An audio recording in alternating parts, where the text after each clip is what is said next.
All right. Hi, everybody. Welcome, everybody. Thanks so much for coming out. Woo!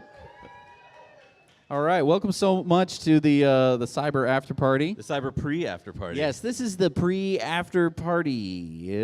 Yeah. We are so excited to be. We're going to be live streaming the event today. We have some men on the ground with cameras, men and women on the ground with some cameras. So we're going to have some live views at the event. We're also going to be live You're talking streaming about the Tesla event. The Tesla event, Yeah. of course. We are going to be. Oh my goodness, is this? Wow, Look we've at got that. footage from the Tesla event right now. That's- Yeah, so if you're watching at home in the comfort of your office right now with your boss saying, "What are you doing right now?" Just pretend you're working. Yes. And keep watching because we're going to have coverage of everything. We're going to have the Tesla event. We're going to have the live after party. We're going to have all sorts of secrets that we can't tell you about. So it's going to be the place to be today. And we also have some amazing people here, live in person in Austin at the Luster Pearl East. Can we get a big round of applause for yourselves for being here today? Woo! Awesome, awesome. Well, thank you so much for coming, and thank you so much for everyone who's joining us live on the internet right now. We are so excited to have you join us and cover this event and talk all about Cybertruck from now until forever. until the Cybertruck gets here, which will be after the event. So Jesse, I want to get right into it. Okay. So one of the things, you were talking to a YouTuber who did something beyond what Joe Rogan did. Joe Rogan shot an arrow at the Cybertruck, which is badass. Yes. That's awesome. But then he wanted to see what would happen if you to took a regular truck. Because it looked great. I mean, let's be honest. When Joe Rogan shot the Cybertruck, it looked really good, and it bounced right off, and it lent a little dent or whatever. But everyone online was saying like, "Oh yeah, My truck would do that. My truck can do that. It's made out of metal." So Let's find out firsthand. yes, right? So I want to welcome to the stage. we got Mountain Man Tesla. Come on up here and tell us, because Mountain Man Tesla did something that I haven't heard too many people do. Here, grab a microphone. He, well, let's have him tell you what he did. Thank you for coming up, Mountain Man. All right. Hey, thanks for having me, guys. Thank you. So what did you do? You got a regular old truck. What kind of truck was it? It was a 1999 Dodge 2500 diesel truck, Okay. and we pretty much destroyed it. So what did you, okay, so the first test was what? It was bow and arrow? Yeah, so Rogan used an 80-pound compound bow. We didn't have one because none of us are strong enough to pull an 80-pound compound bow. But we had a 70-pound bow, same manufacturer, and my buddy Tom O'Brien, he came out and he shot some arrows through that. We used the 70-pound bow. We shot it with a 45. But let's go back to the arrow for a second. Okay. So you shoot the door. Mm-hmm. What happens? In the Cybertruck's case, the arrowhead explodes. It just makes a teeny little dent. What did it do to the Dodge? So most of them went clean through the door and into the other side of the truck. We had a safety wall that we built on the driver's side so that no arrows would go all the way through and kill some kid riding a bicycle 10 miles away. So one of them hit the window track and stopped midway through the door. It only came like into the passenger seat enough to like maybe hit this rib. That's fine. Yeah, it's fine. That's fine. And it took the sharp part of the razor blades off, so you're going to get hit by a blunt tipped arrow, which probably is going to feel worse than a regular arrow. We were all not real excited to get hit by a blunt tipped object. But yeah, we make some pretty dumb videos anyways, and this was just kind of right along those lines. So then you graduated from arrow to gun. We went arrow to child's bow. Okay. We had a little bow that I had given my son when he was like 8 years old. It had a 25-pound bow. And we thought there's no way that's going to penetrate the truck. And the first one, it had some aiming issues, and it hit just below the glass, and it punctured the metal, hit the glass, and bounced off. And then the second one stuck in nice and deep. And you can see in the video, he had to get his legs up there to pull it out of the door. So even the child's bow punctured that Dodge Ram Tough. Wow. And I use the term Barbie truck a lot in that video, describing the other trucks that are on the market. So hopefully I don't get sued by Hasbro for that. But you've got all these companies making these other vehicles that claim to be tough, and the owners of those trucks are mocking the Cybertruck for being different. I don't think they understand the reason why it's different is because we're tired of driving Barbie trucks. We want a truck that if somebody hits you, yeah, that's... So if we get hit by a shopping cart or if somebody's throwing firewood in the back of our truck and hits the sides, I mean, go look at any truck that's 10 years old. They show their age. And to be able to have a truck that looks good years later, I think those of us, like I have a ranch, we use our trucks for truck stuff. So I'm excited Good to have for a you truck. testing all that. Yeah. Now, by the way, how did you get a hold? Was this your buddy's truck? How did you get a hold of this? It was my cousin, and he owns an auto body shop, so he had one that... So someone got a truck back that day they weren't too happy about, yeah, right? Yeah. No, a little Bondo, some duct tape. It was good. No, he is parting it out. He did, however, was planning on selling a bunch of the parts that we blew holes in, but it made it that much funnier. We were having a good time. It was... When you got to the gun, what happened? So he shot it with the 45, and that went clean through the passenger door. It went through our safety boards. It went through the driver's door, and it stopped in the glass. So, yeah, for sure, a 40. And everybody online was saying, well, a 45 is a big, slow round. Any truck will stop that. Not quite. I was a firearms instructor for my department. I'm retired law enforcement. I know a thing or two about guns. Yeah. You're going to have a bad day if you're in a regular car and you get shot by an arrow. And if you ever plan to go back to 1885 and rescue Doc Brown and Clara, this is the truck to have. So if anybody says, what do you need a truck that's arrow-proof? Doc Brown, hello. So we're trying to revamp the Back to the Future series. Possibly. I think it's about time, right? Yeah. We finally have the stainless steel vehicle for it. Well, good for you doing that. What's the name of your channel again? So everyone go check it out. Mountain Man Tesla. Mountain Man Tesla. Go check that out so you can see firsthand what happens if you're not in a Cybertruck. Yeah. All right. Well, thank you so much. All right, thanks, guys. Thanks, man. Let's hear it for Mountain Man Tesla. You can lead it. All right. Well, we are getting some live views from inside the Gigafactory.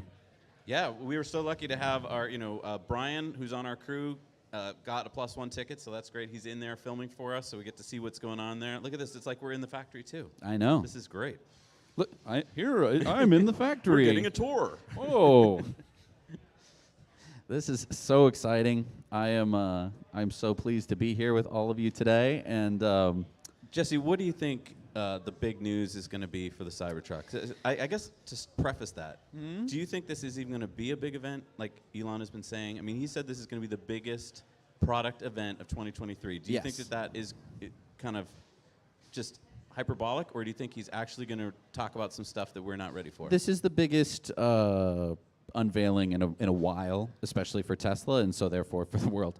And I think that we're going to learn a lot. I think that the first thing that we need to think about is to just set our perspectives correctly. When the Cybertruck was unveiled back in 2019, I don't know if you all remember that, the base model was $39,995. The base model was $39,995. Okay, so what does that cost in today's money? Because back in 2019, do you remember that? That was the before times. We are now in the after times, and things have changed. Our money has changed. Inflation has happened. Quite a bit of inflation. Well, do you know what it's worth? Yes. $39,900? I was looking it up earlier. When they unveiled it back in, I believe it was November or October of 2019, to today, which is November of 2023, a $39,000, $995 is equivalent to $47,771 US. So that should basically be our basis point for the starting price. Okay. If they were not to increase the price based on inflation, well, let me say, if they were to not increase the price above inflation, okay, $47,771. That is. So that's what we should be expecting. Best case for the lowest model. Best case, that would be the cheapest truck, in my opinion. Now, okay, could they pull out some Tesla magic and say it's still $39,000? Yeah. No. But I don't think they're going to do that. So you're thinking maybe $49,990? I think $49,990 could be a respectable starting price if they're going to keep the single motor. I've heard so much rampant rumors about, is there going to be a base model anymore? Is it going to be dual motor? Is it going to be, what is it going to be? What was the one that Sandy pulled up in today? That was a tri-motor. According to what we heard. So do you think that they're going to come up? I didn't see the motors. I have this getup. I don't want to ruin it by climbing under a truck. It's been a little rainy. And plus, I did take out my phone and take some pictures of the underside. It's got a cover, so I didn't think that Sandy would really appreciate us ripping off panels of the truck to Although he count the didn't mind motors. everyone climbing in the frunk and stuff. I know. It was very fun. I got to climb in the frunk. I got to sit in the frunk. Pretty comfortable little seat there. Yeah, was there? So there's a button to get yourself out of the frunk if you happen to find yourself in it with Yep. it closed. Was there any power in the frunk? I did not see any outlets. I believe that was a release candidate, so I'm going to reserve my judgments. Gotcha. We don't know for sure. All right, so we just talked about the low-end truck, but let's talk about the high-end truck for a second. What was that going to be in 2019? Was it 39, 49, 69? Is that how I remember it? I believe so, yes. So roughly, we're talking tack on an extra $10,000 onto that in terms of inflation. a little bit more because it's a percentage. Right. So So technically, it would be above the $80,000 federal tax credit limit if he held it to kind of inflation. Right. So if it stayed with inflation in the tri-motor, if Tesla was just moved into the future from 2019, that's probably what we would expect.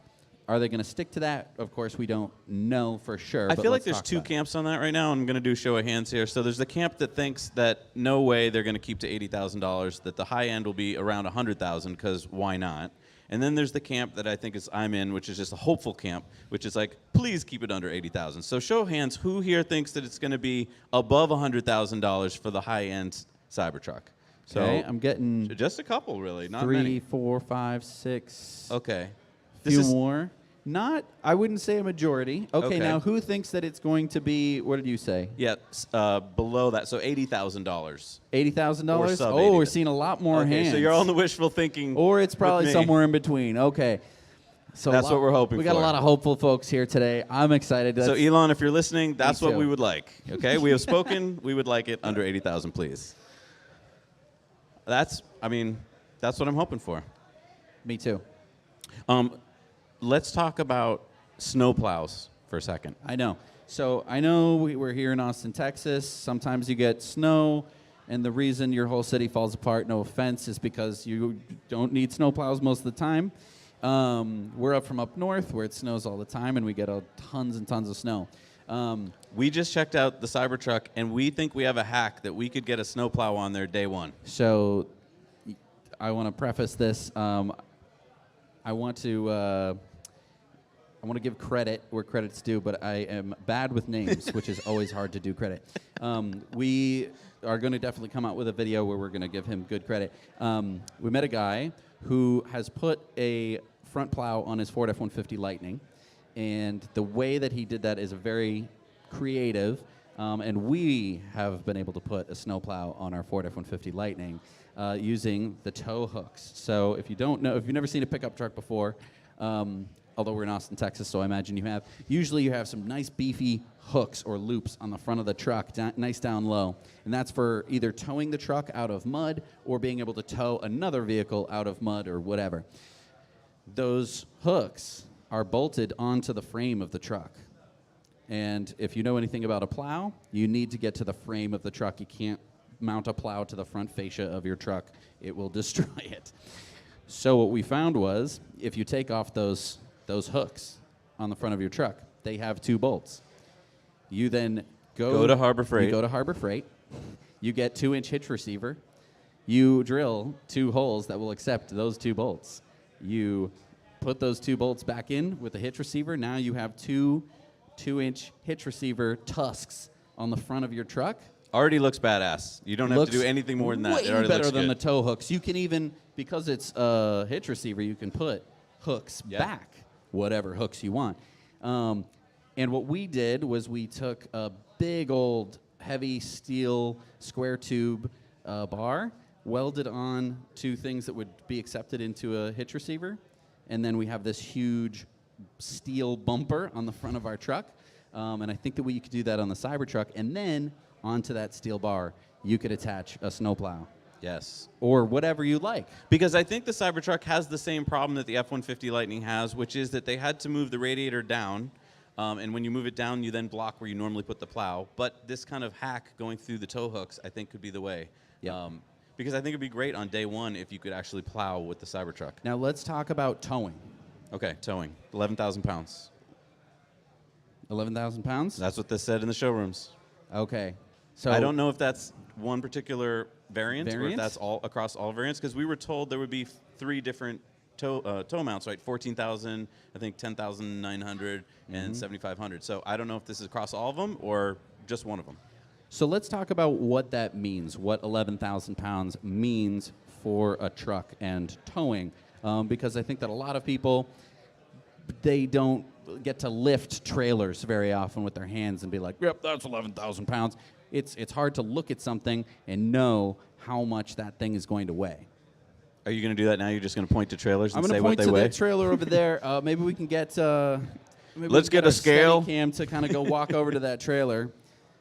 And I want everyone to kind of take a guess. Do you think that is over or under 11,000 pounds? What do we think of this food truck?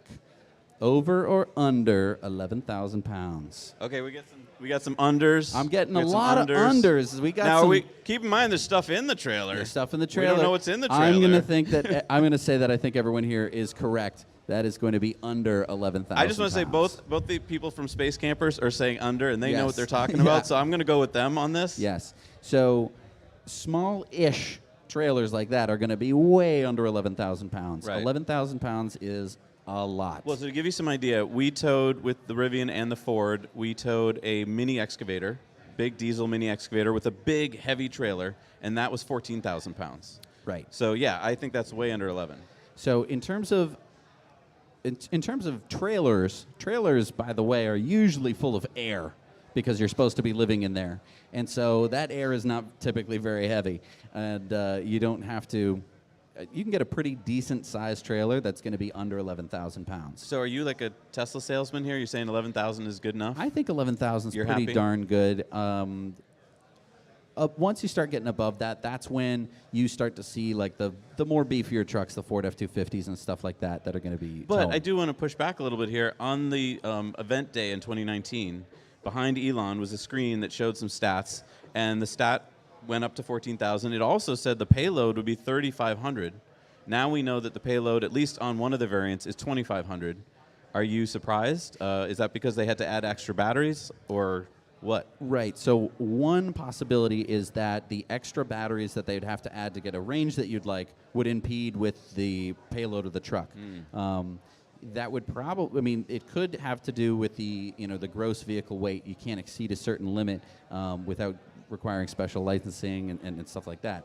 So adding more batteries definitely can take away some of that payload, at least legally.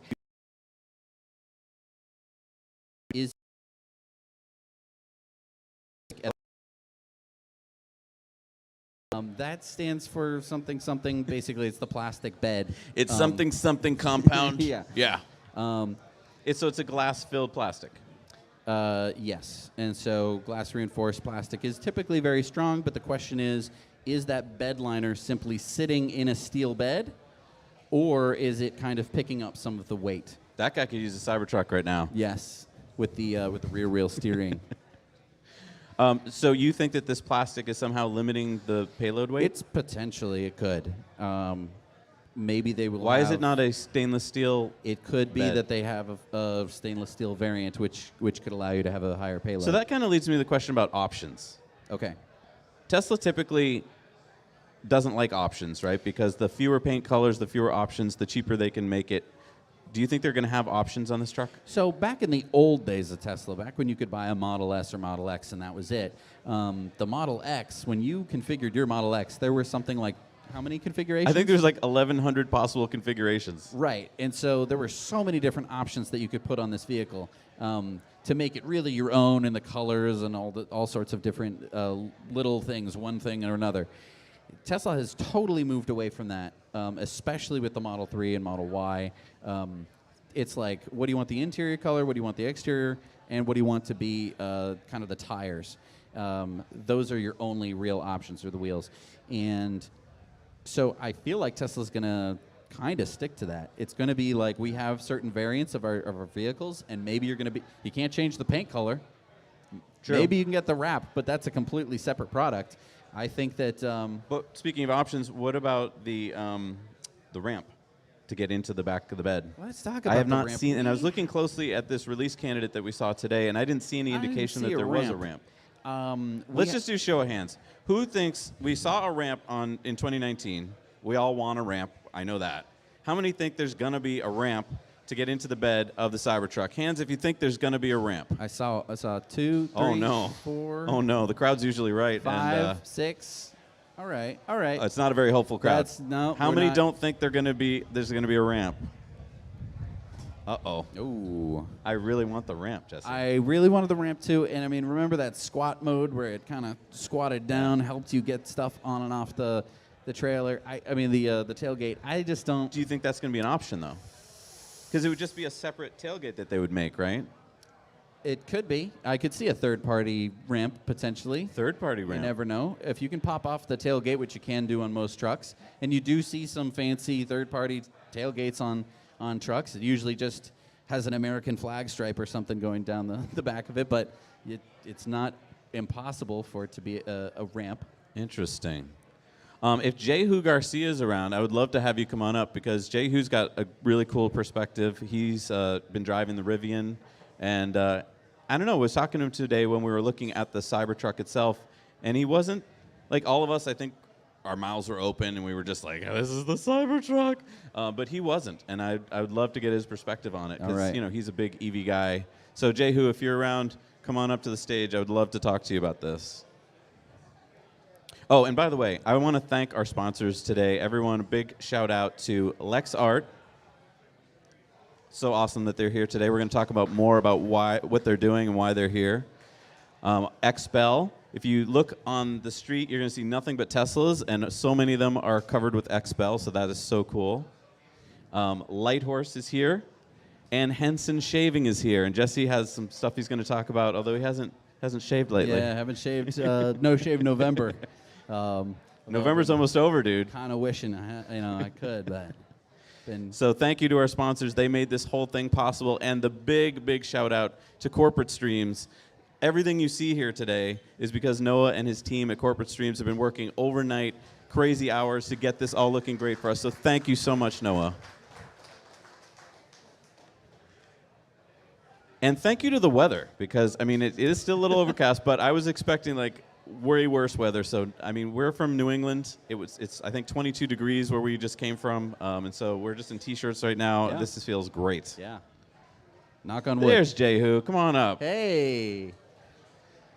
Jehu Garcia, everybody. You can check out his YouTube channel. You probably all know who he is. Thank you so much, dude. Grab a microphone right over there.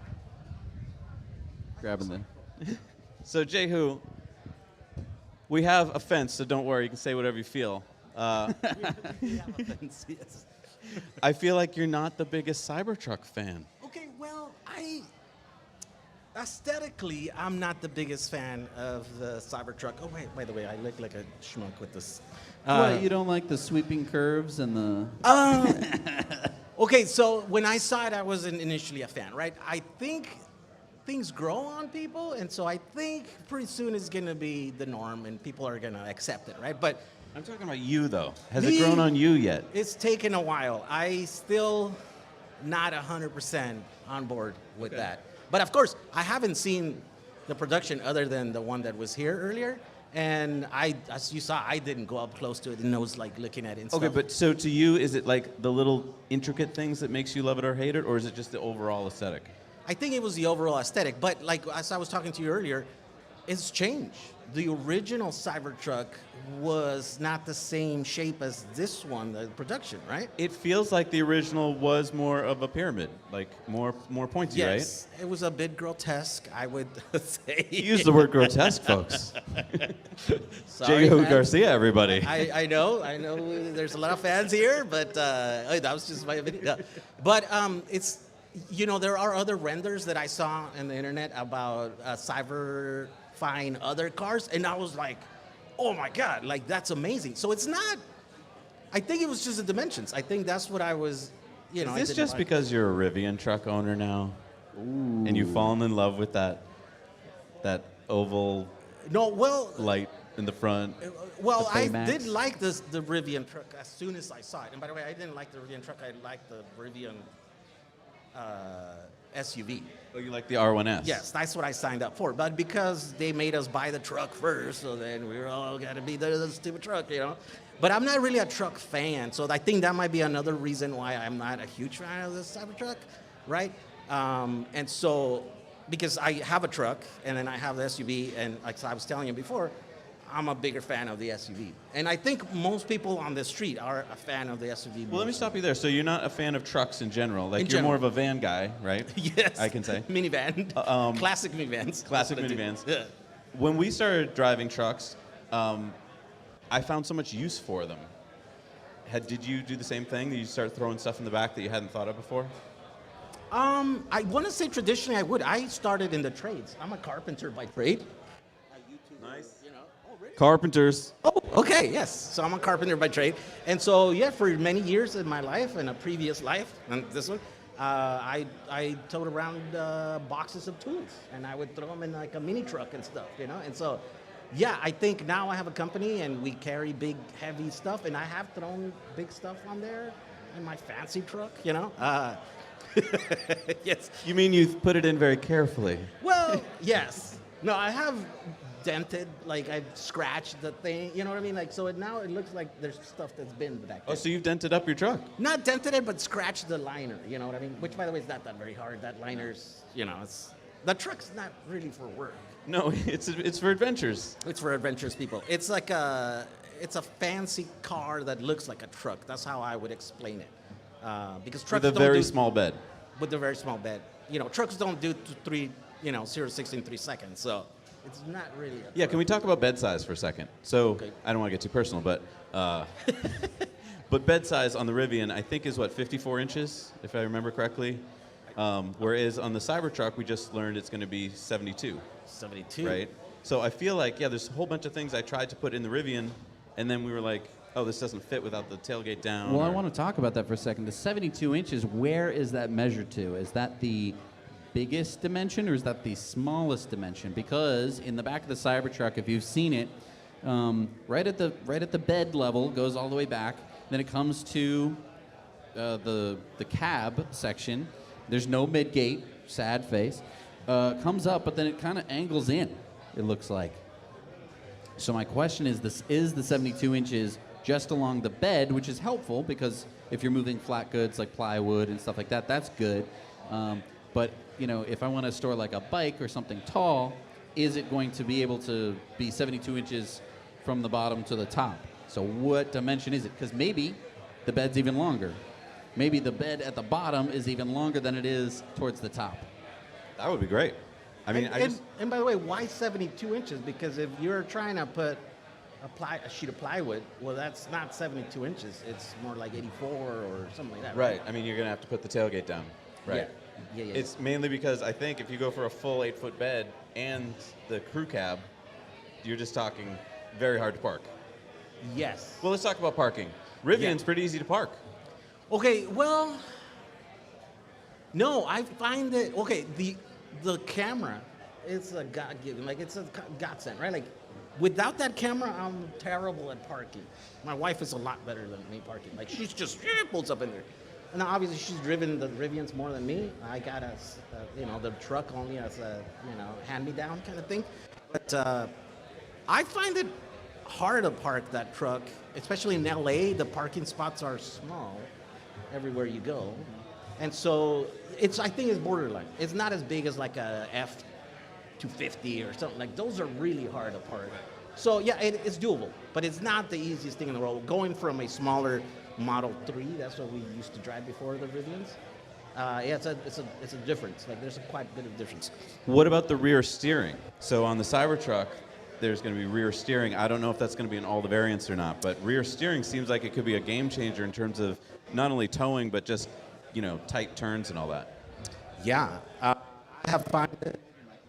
Closer? Yeah. Oh, sorry.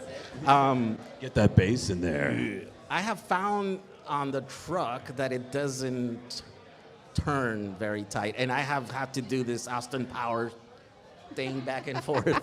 So I don't know if it's the same with the R1S. So the R1S is 1 foot shorter, so it does turn a little bit quicker. I think it's gonna be great on the Cybertruck that you have rear steering. I think it's gonna make a huge difference. It's gonna prevent you from having to do All right, so you're one of those people who didn't quite buy into the look right away. That's fine. A lot of people didn't. But what I want to ask you is, how soon do you think it'll be before, or do you think that this will be true, that the kind of world will just start to accept this design and then want more of this design? I think it's going to happen rather quickly. 1, 2, 3. There we go. I think it's going to happen quickly. Like I was explaining to you earlier about the DeLorean, right? Which I think it has a similar aesthetic, similar materials and stuff. And I think had I been alive and an adult in the days when it shipped out in its first, I think I would have thought the same thing. It's kind of a stupid thing. Why is it like so square? Why is it like, where's the paint? You know, like I wanted it in a different Where's the color. paint? Where's the paint? Like, come on. Like I'm paying all this money and you don't even get a paint? Come on. So, but once we saw the movie, Back to the Future. Back to the Future, then we all became a fan of it. And I want to say that big portion of our fandom for that car is the movie. It's what makes us feel. Look, aesthetics are very important in cars. Like I drive what is essentially the world's worst car. It's a 1950s VW bus. This is a terrible car. In like any way you look at it, it's a terrible car. It's it's just terrible.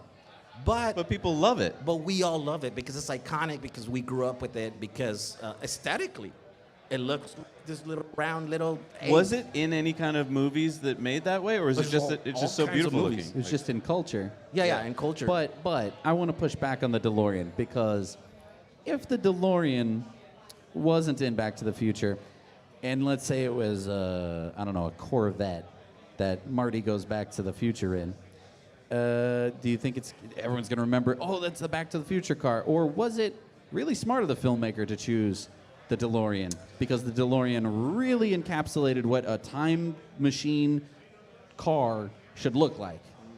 Well, did you know that the filmmakers got approached by Ford and they got offered $75,000 if the time machine was a Mustang?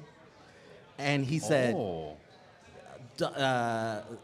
Dr. What was the character? Doc Brown? Dr. Brown does not drive A Mustang. Ford. So they refused that.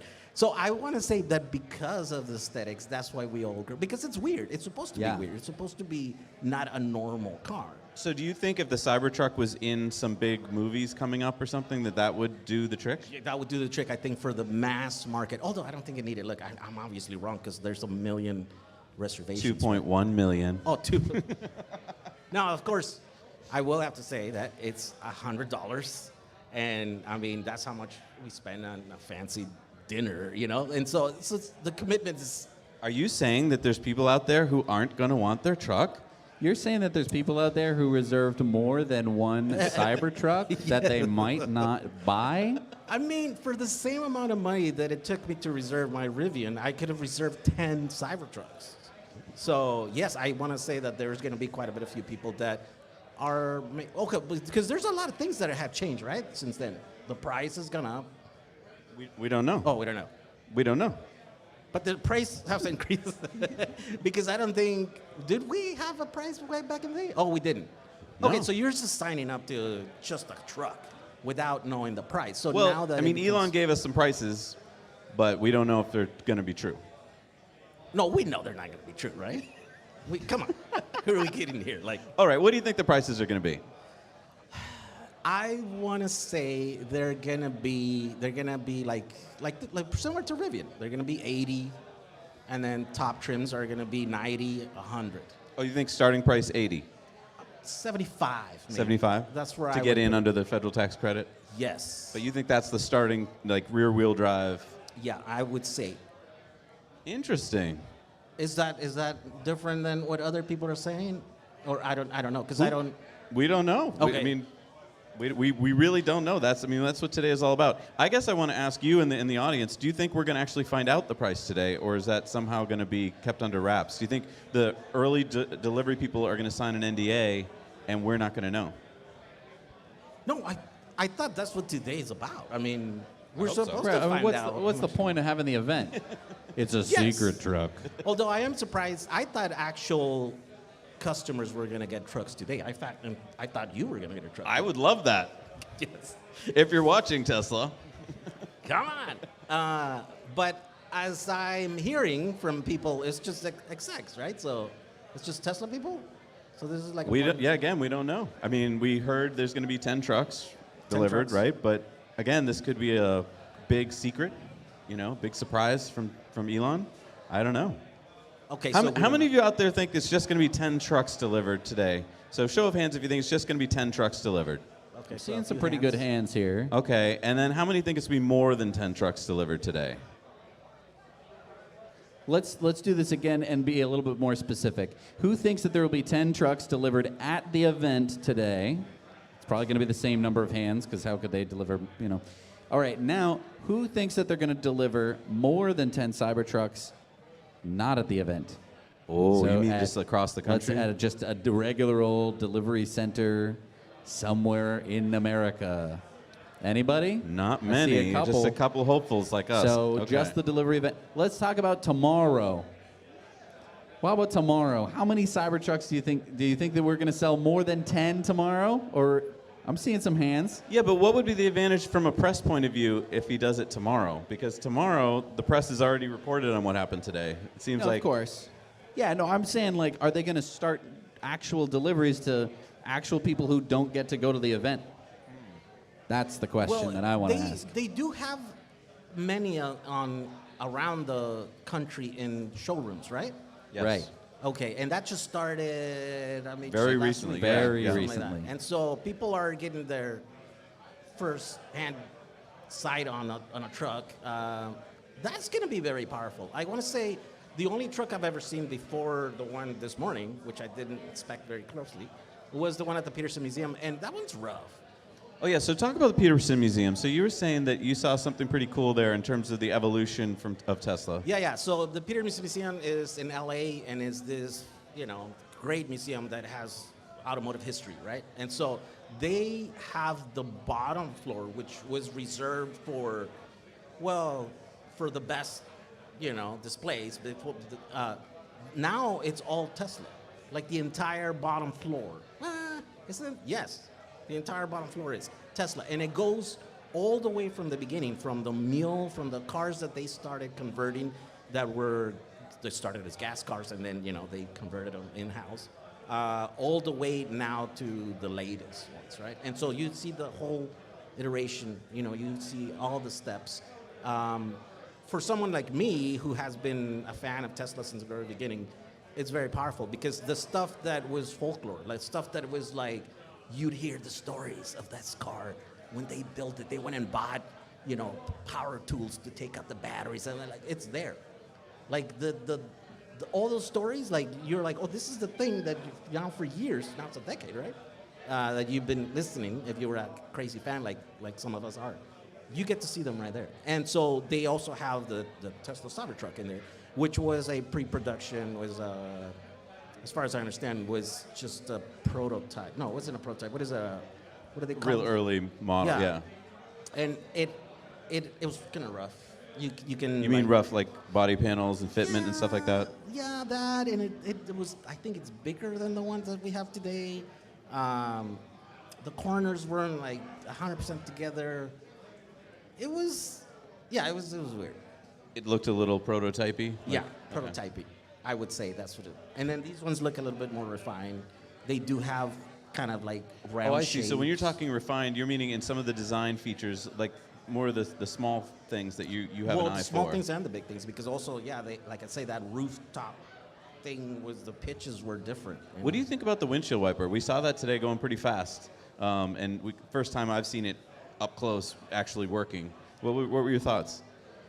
It's And big. keep in mind, you're Southern California, right? So you're only thinking about rain. Hardly ever rains in California. What about snow? Oh, We've well, got some Canadians in the Canadians audience have asking the gotten big excited. questions. Yes. I don't know. I mean, isn't there some physics here that say that it's going to be hard to move all that ice and stuff off the windshield? Yeah, I think it was. Who said if I had a lever long enough, I could move the earth?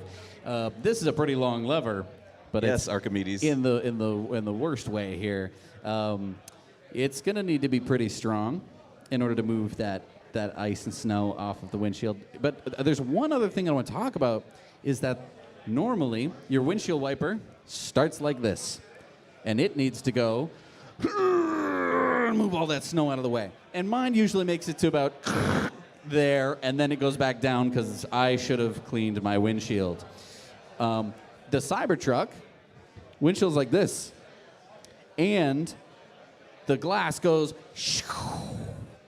Right, It it's goes smooth. right down to the hood of the Cybertruck, and it goes, and then it's flat. So I think that windshield wiper just has to go, swoop, and just sweep that snow right out of the way. I think that's all it's going to do. I think that it might actually work better if you warm up the truck a little bit. You probably don't even need the windshield wiper to get the snow off. Really, you think it's going to just slide right off? On the Model 3, I have a Model 3. I heat it up for about 20, 25 minutes, get the interior nice and hot. There's a layer of snow that starts to melt right at the back, and it's icy, and then it slides right off the back. It doesn't do that on the front because you have this big dam in the way. It tries to slide down, it can't go anywhere. On the Cybertruck, it's going to... That's a really interesting point. There's no other car or truck that I can think of that has that detail, right, where the hood meets the windshield like that. Usually you've got that hidden area, so to speak. A city bus. Okay, city bus. It's not in the same orientation at all, but that's the only thing that I can think of where you have the windshield wiper kind of up. It usually, maybe it goes down, maybe it swipes across. And no snow is ever going to accumulate on a city bus, but it's flat between the windshield and the front.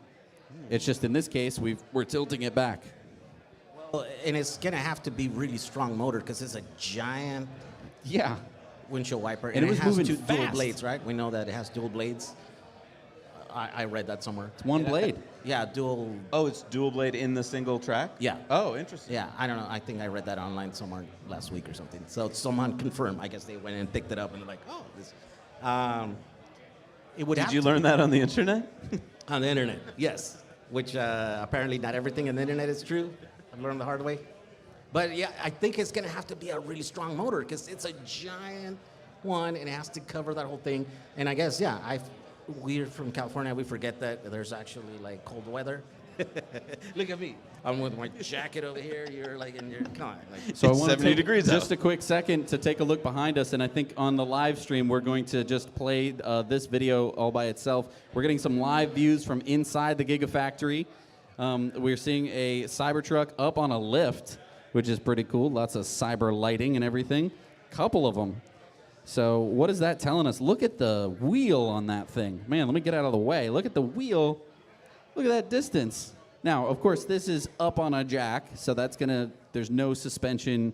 That's the lowest it could be, but damn, that is a lot of room. Look Also, at there's that. more than 10 of them. I know, Is this Doesn't it? like last minute fitment before they deliver them to I customers, mean- or are these just... So this is all the behind the scenes footage that we're getting right now from live inside the Gigafactory.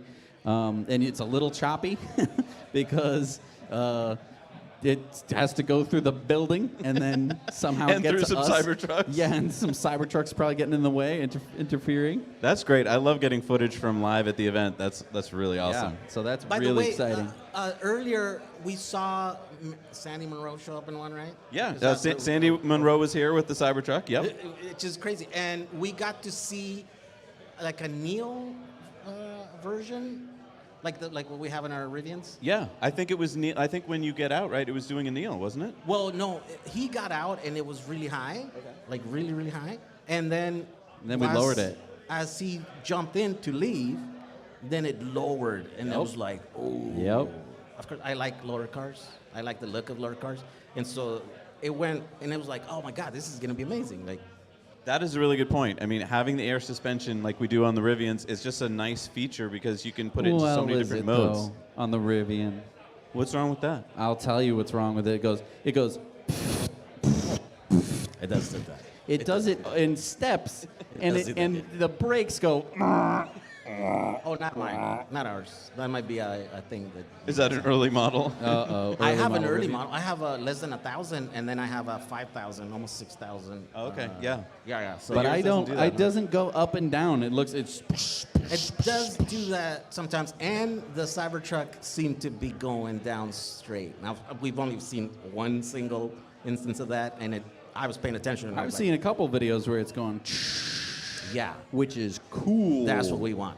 All I want is also a fog machine under it, so it's like a spaceship landing, which I mean it shouldn't be that hard to hook up, and I really want one.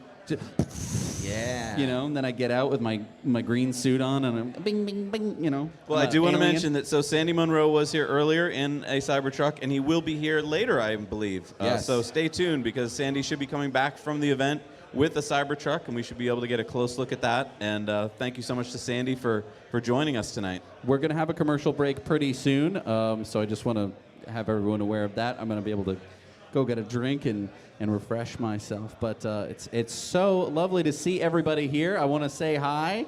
I've seen a lot of familiar faces. This is a very fun event. And if you are in Austin and you're watching this live stream, we'll see if we can get you in. We're at the Luster Pearl East over here in East Austin. It's already turning into quite the party. I'm so excited to see everyone here. And to all of you online, welcome. Yeah, I was going to say that, mention where it's at. I was in the process of putting that into my live stream when I heard you guys, hey, where's James Garcia? So I was like, oh. But yeah, if you're in Austin, come down. This is going to be a great event, right? Yeah, I mean, we've all been waiting for this for so long, and I feel like it's good for our mental health to all be together on this important day. I think we need to support each other no matter what we find out today. It's better than having the media tell us like Elon Exactly. Musk said something weird at the event and everyone hates him. I think that this is going to be His trucks really are fun. not painted. Yes, and the price was higher than he said 5 years ago. Oh my gosh. Yeah.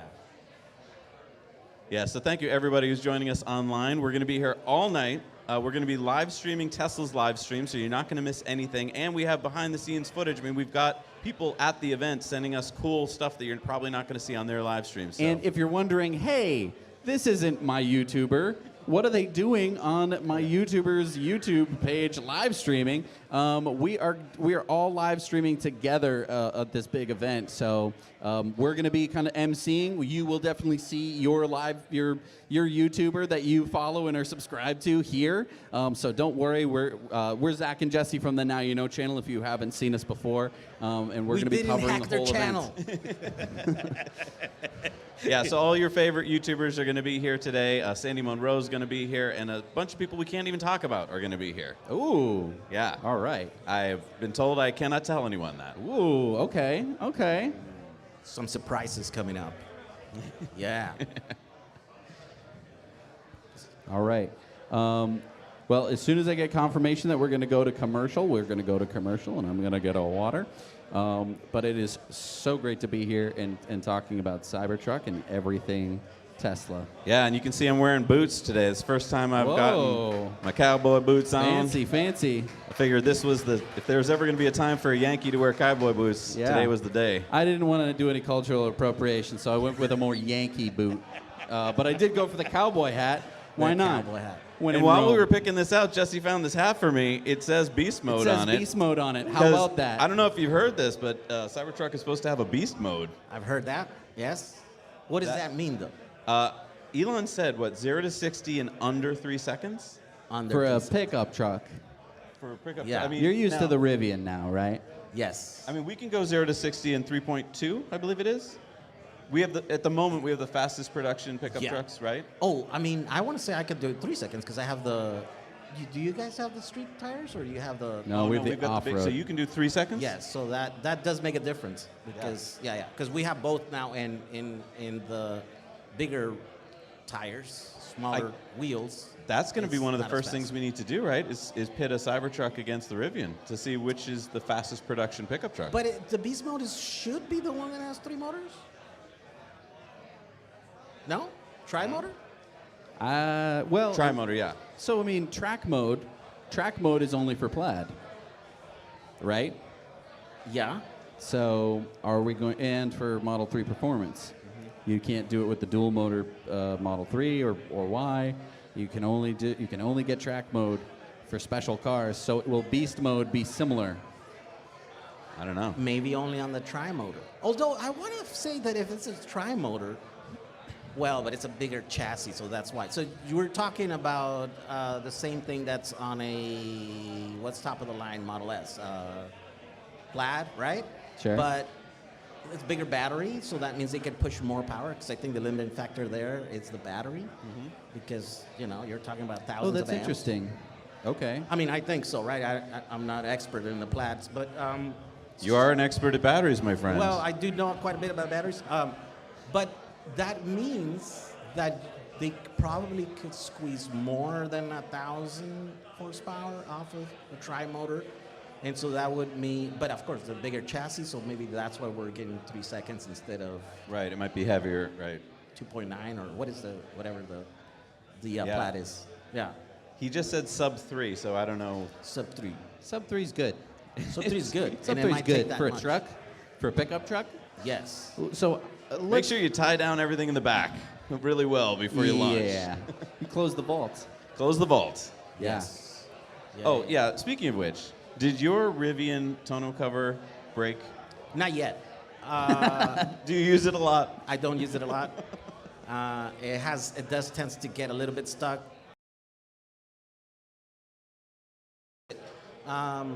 Yeah. So it hasn't broken yet. That means I guess I don't use it enough. This is the George make? We've been very lightly using it because I'm afraid it'll break. It's gonna But break. that's what I'm excited about with the vault on the Cybertruck. Right. Is how smooth that thing works. Because on the Rivian, it's these big aluminum panels, right? And it's like. It's like a Pez dispenser. It Yeah. sounds like there's something wrong happening there. Like the whole sounds time. like the gears I think are the first grinding. day it sounded pretty good, but since we've gotten leaves and pine needles and who knows what else stuck in it, I'm sure it's slowly building up stuff that's slowly turning into dirt. What do you somewhere have stuck in in the Southern truck. California that gets into? Is it just dust or like what?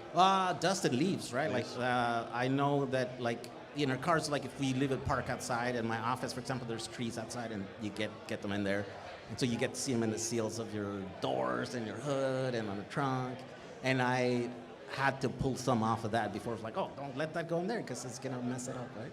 Because it takes very little to mess that thing up, right? So I think here's an opportunity for Tesla to really show us how a tonneau is made, because that one from Rivian is a total disaster.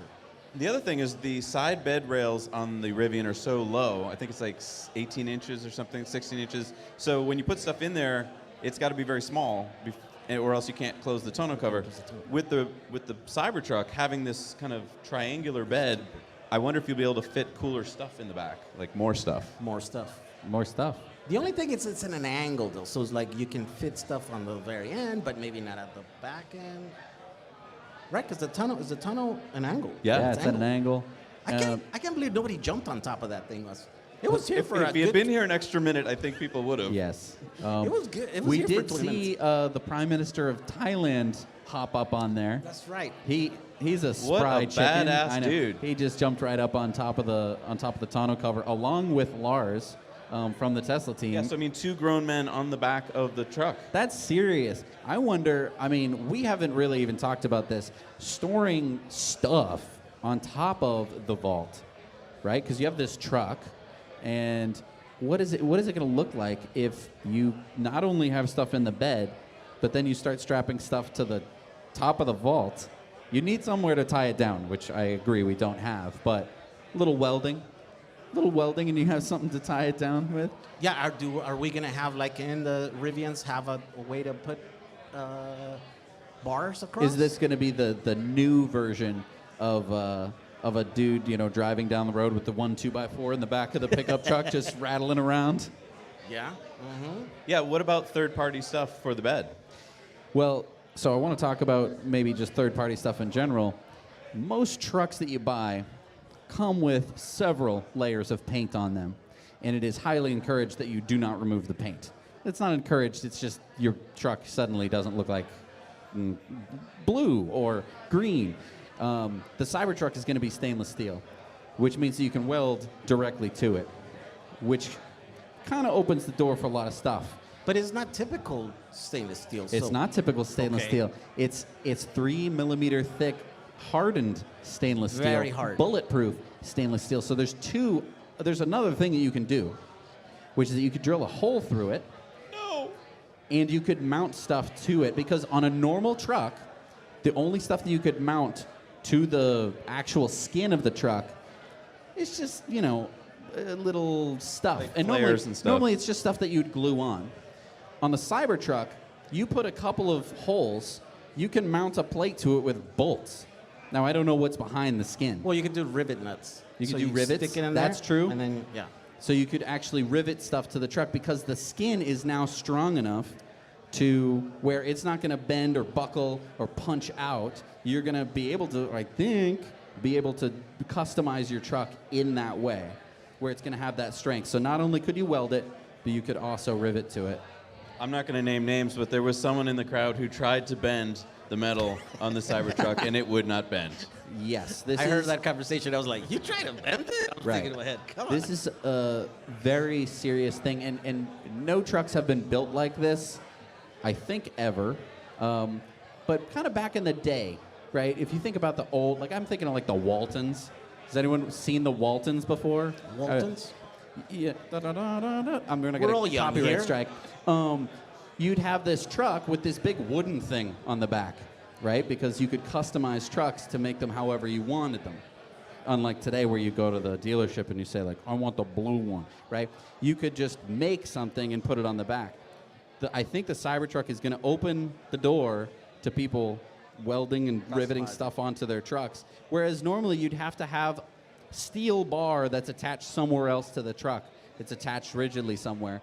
So I think it's really exciting that we're going to have this opportunity. And a lot of people are worried, all these Cybertrucks are going to be the same color. They're all going to look the same. A little bit of TIG welding, and it's going to look completely different. TIG welding.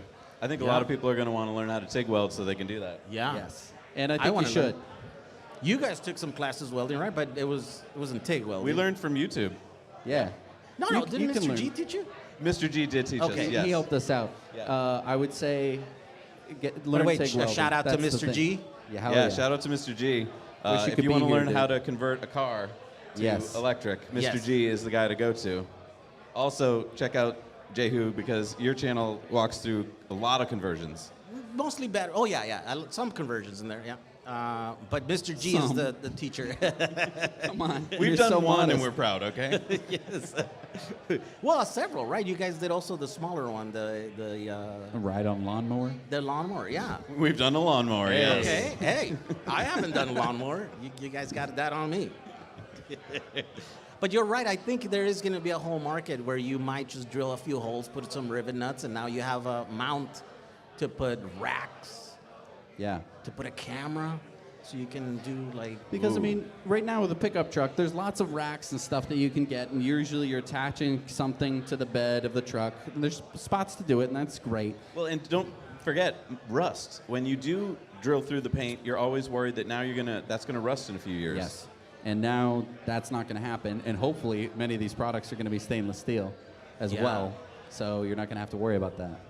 And so the original exoskeleton thing is not happening, right? Because we've seen that it Right. does have a sub. I think that Structure. It must have been that at Tesla, at the time of the unveiling, they weren't sure whether they were going to go exoskeleton or whether they were going to go gigacasting. That was right at the time when we Yeah, I were don't even just think starting. gigacasting was in the zeitgeist It wasn't yet. really even in the zeitgeist. So I think that Elon and everyone at Tesla was evaluating how are we going to build a car. We shouldn't be building a car the same way that we build a car. We're never going to make affordable EVs quickly enough for that to happen. We're going to have to wait for batteries to come way down in price. We need to make a cheaper car.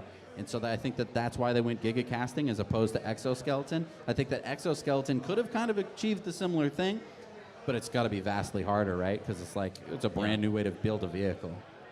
So that might be the one advantage that they have, and that might be the reason why I'm wrong about the pricing, right? So maybe they don't have to be similar to Rivian because, well, they have a different manufacturing process. And so obviously they're able to lower the prices on the rest of their line so much that a lot of people are hating on Tesla right now. I mean, that's a really good question because right now Tesla is profitable on all their models, right? Rivian, as we're talking about, they're actually losing, what is it, $30,500, at least last quarter, for every Rivian they sell. And so that's a lot of negative profit loss that you're having. The big question is, is Tesla going to take advantage of the fact that there's so much pent-up demand for this that they can pretty much charge whatever they want in the beginning, $100,000, let's say, to get some profit going? Or have they already figured out how to be profitable? And so because they're vertically integrated, they're going to be able to come out with this with kind of a built-in profit margin. I think so. I don't think he's going to charge a lot because that doesn't seem to be his motivation, right? Because he could be charging more for Teslas and selling a little bit more. I mean, less, numbers-wise, but he's not going for that. Okay, but hear me out on this theory. It's a strange theory I have. In the beginning, Teslas were just a luxury item, right? Back in the Roadster days, everyone thought that's all they were. And even today, if you talk to someone and you say, hey, I drive a Tesla, many people think, oh, that Model 3 must cost $100,000 because they just heard Tesla luxury.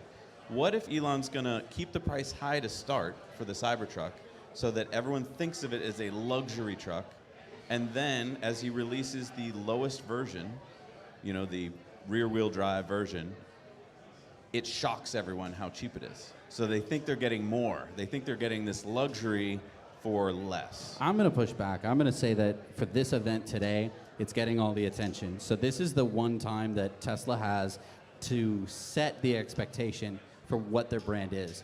And up until now, I totally agree. Everyone thinks it's a luxury vehicle. I drive down the street in my $45,000 Model 3, and they're like, oh, that's an $80,000 car. And it's like, that feels very nice. But at the same time, for me, someone who wants everyone to have an electric car, I don't want them to think that it's an $80,000 car that they can't afford and they want to ridicule. I want them to think that that's something that they could actually achieve someday. And so I think that it would behoove Tesla to lower the expectations in terms of pricing. Today, this is hopefully the one of the biggest outreach days that they're going to have. And we are going to cut to commercial pretty soon. All right. I just think they would break the internet if they came out today, to your point, and said the lowest version is, I don't know, $45,000. Like, I think people would go nuts. Because we've seen that from other manufacturers, and they fall flat on their faces. Like, now they can't deliver those trucks, right? The $45,000. True. Absolutely. Ford is one, right? The F-150 was supposed to be a lot less than it actually is now. And so, maybe that's what Elon has up his sleeve today. Yeah, there's just so much we need to know today. And we're going to find out within, an hour? I know. I'm so excited. We're going to have a quick commercial break, and we will be right back. So thank you so much for joining us. And everyone here at the party can still enjoy the party. Woohoo! And the sun came out.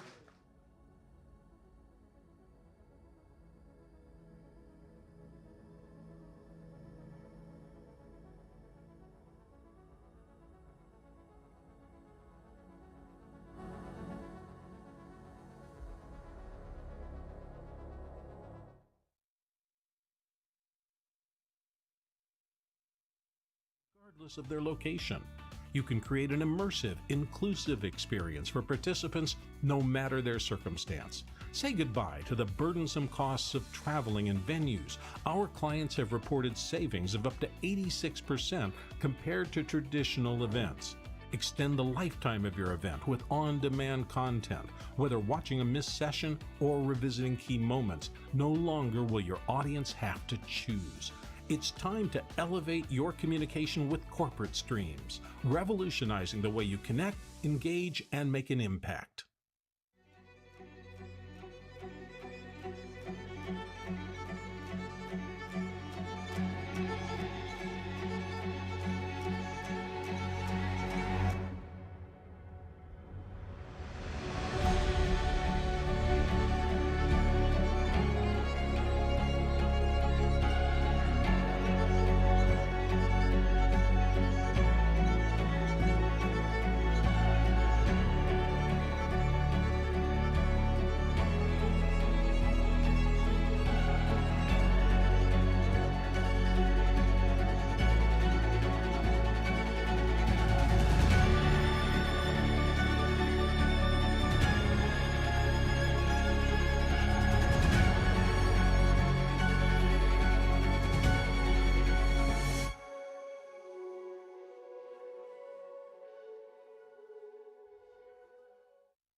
So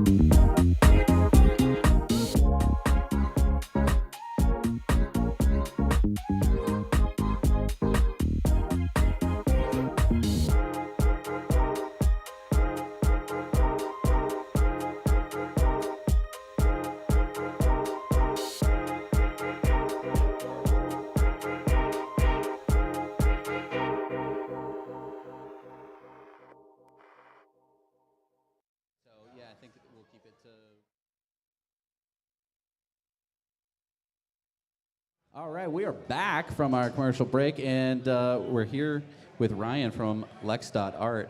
I want to Yeah, talk thank a you for little bit. sponsoring today, by the way. Yes. We Yeah, couldn't have no done it without worries. you. So if you're like, wow, this is like a really nice looking live stream, you can thank Lex Art for helping to sponsor this. It's such a great event we have here. It was raining earlier. We have a tent. None of that is free. So I want to give a big hand to Ryan from Lex.art Yeah, thank you very for getting much, this this whole thing, going. It's really nice. So, Ryan, could you tell us a bit about Lex.art? Because I've been learning about it from you, and it sounds really cool, but you're probably the best person to explain it to us. Yeah, first I just want to say this is awesome, guys. I've been a part of the Tesla community since 2013. Happy to support this. Happy to be here. Happy to be with the Cybertruck and all of you guys. So hope you guys enjoy. So this is the first time that anyone is seeing anything with Lex.art. So it's www.lex.art.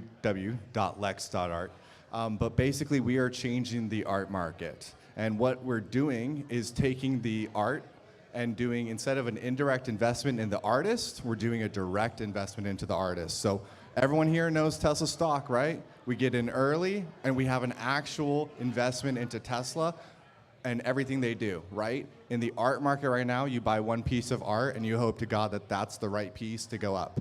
What we're changing is an actual investment into the artist. We're bringing capitalism into the art market because you guys have all heard of starving artists. There's plenty of artists out there who deserve to be a part of the capital markets. They deserve to get investment and to really break through. And so we've created this financial system, and you can learn more, again, on the website, and you can sign up. But we are trying to revolutionize the art market to something you more similarly know. So you're buying art, but you're also getting stock in that artist. That pays dividends, right? So if you had Banksy early on, you invest in Banksy and you get one of his paintings very early on, and now he's selling for tens of millions of dollars. If you just have that one piece of painting, that's not necessarily meaning that you're going to get the economic benefit. And then you'd have to sell your piece of art. But under our system, you actually would be investing in Banksy, similar to any other company, right? In the early stages, you would get stock in Banksy that's paying you dividends throughout the entirety of the rise. So can I translate this to, like, as an investor, it's like if I got to invest in Elon Musk in the early days, and then I got a share of each of the companies that he made later in life. That's perfect, exactly that. So, right, with everything you do, you're getting in early, you're supporting the founder, supporting the entrepreneur, and you're going to reap the benefits going forward. And you got to be a part of it. You got to develop a relationship with that person. So if you were some of the first people to invest in Elon, and you got to actually invest in Elon, then you would have a share of all of the companies that he's produced. But of Now course, just swap that for an artist. And we're talking about artists here, and so I think that we all tend to think that artists are all like long dead. Like, oh yes, the artist that you see Picasso. in the museum. Yeah, oh, Picasso, he's dead, right?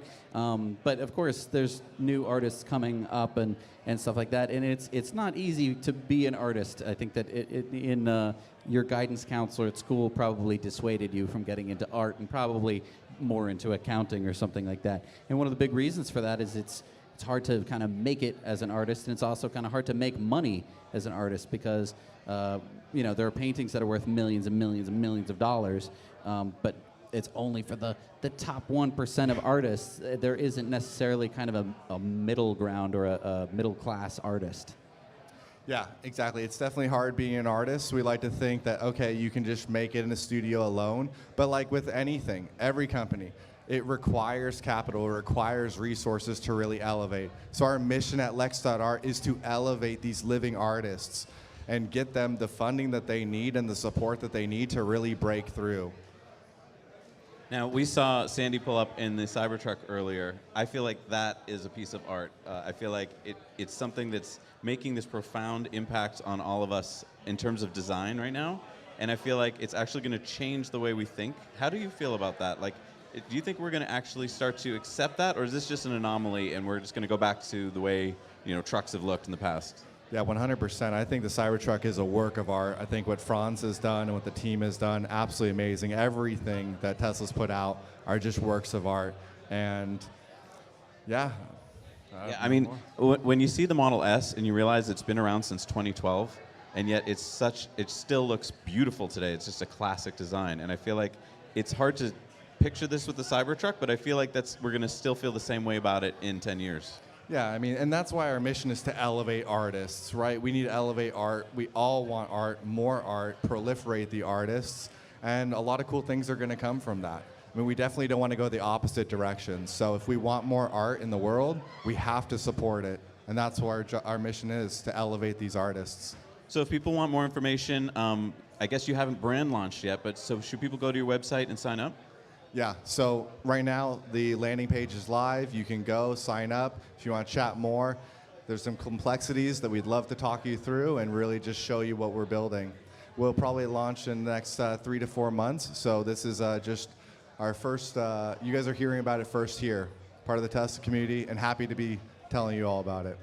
Ryan, thank you so much for you and your company supporting us today, being part of this today. It's so great. Everyone go check out lex.art. I'm really excited to be working with you in the future because I am a big fan of art, and yet I've never felt that I could actually be a part of this world. And I feel like this is my chance to actually become a part of this. So happy. Thank you all. Thanks, man. Can we put the microphone back down? Yeah, right there. Thank you, Ryan. All right. Wow.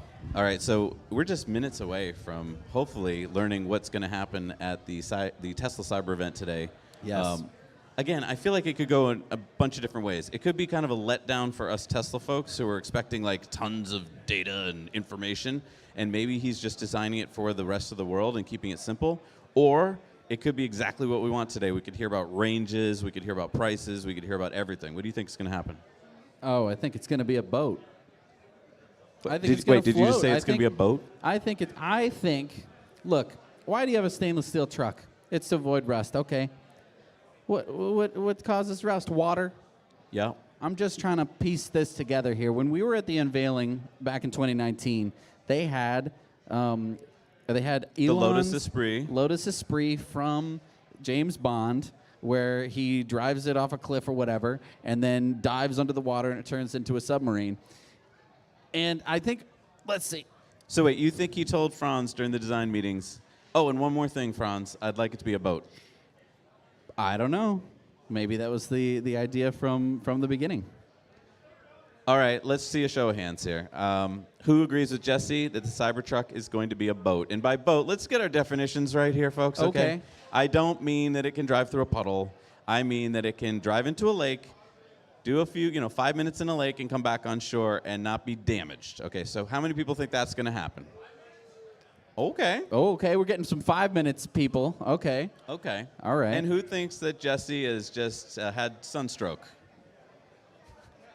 Come on, you won't offend It's him. okay. It's fine. I'm seeing double hands here. They're thinking it's both. I huh? actually think, for those of you watching at home, I think that the crowd agrees with you, Jesse. They think it's going to be a boat. Yeah, wishful thinking. Now, what if it's a boat? I mean, that's going to change everything, isn't it? Yeah. Because we did see the one down in Texas drove out into the ocean a little bit. Right. I don't think it really got up past the wheels. Nope. I feel like someone was frantically on the phone with Elon going, "Are you sure I can do this?" Or they were on the phone and they were going, why are you doing that? Stop doing that. So if it can be a boat, what do you think? What do you think is going to happen? Do you think people are going to lose their minds? Do you think they're going to get it? And we are going to the live stream now.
Welcome. Welcome to the Cybertruck delivery event. So I'm going to do it from the back of the truck here.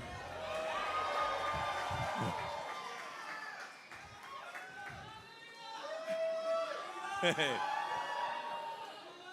So once in a while, once in a long while, a product comes along that is rare. That is once every 5 to 10 years, something really special, a really unusual product comes along. And we'll remember those special moments when, indeed,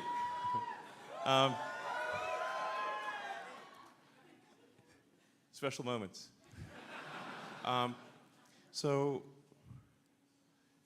But these things are rare.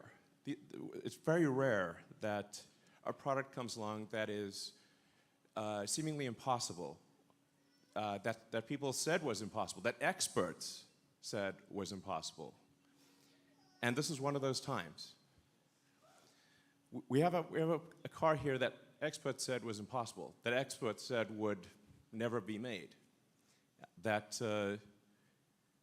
it really is the most. I think it's our best product. I think it's the most unique thing on the road.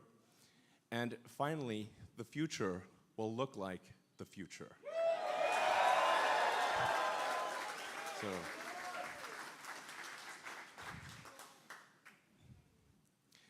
So what we're aiming for here is something that's more truck than truck.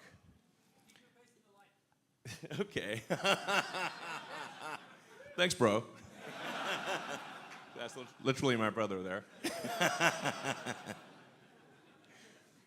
So what we have here is something that is a better truck than a truck, while also being a better sports car than a sports car, in the same package. So, first of all, let's they talk about how trucks are tough. That's one of the defining characteristics of a truck. So, how tough is this truck? Let's find out. So we actually had to come up with a special, ultra-strong, Tesla-designed steel alloy. So this alloy, this metal did not exist before. We needed something that you could actually manufacture, but that would have basically no corrosion, that didn't need paint, but you can still make it in volume. And part of the reason that it has this angular shape is you can't actually stamp these body panels. The body panels would break the stamping machine. So, and I should say also, because of the steel exoskeleton, it actually has more torsional rigidity than a sports car. It has more torsional stiffness than a McLaren P1. So that's a big deal. Now, you may remember an incident 4 years ago. Didn't quite go as planned. And Franz, maybe we should try it again.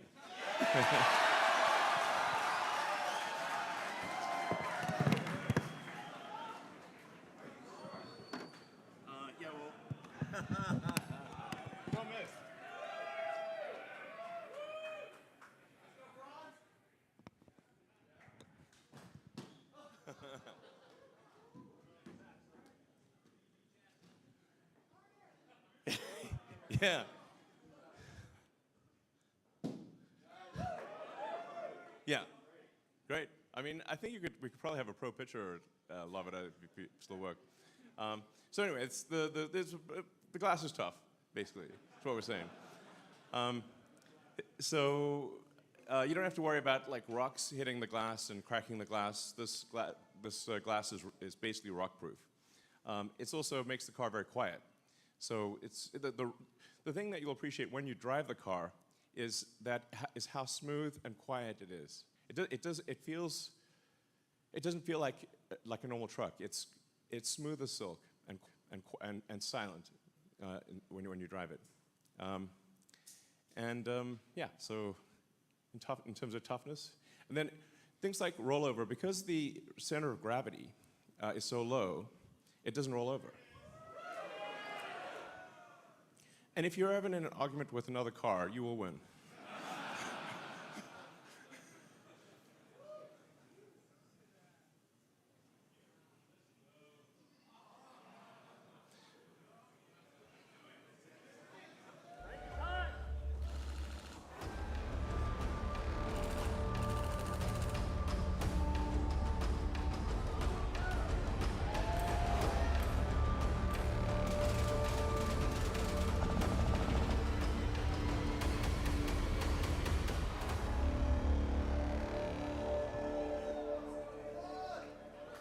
Yeah, so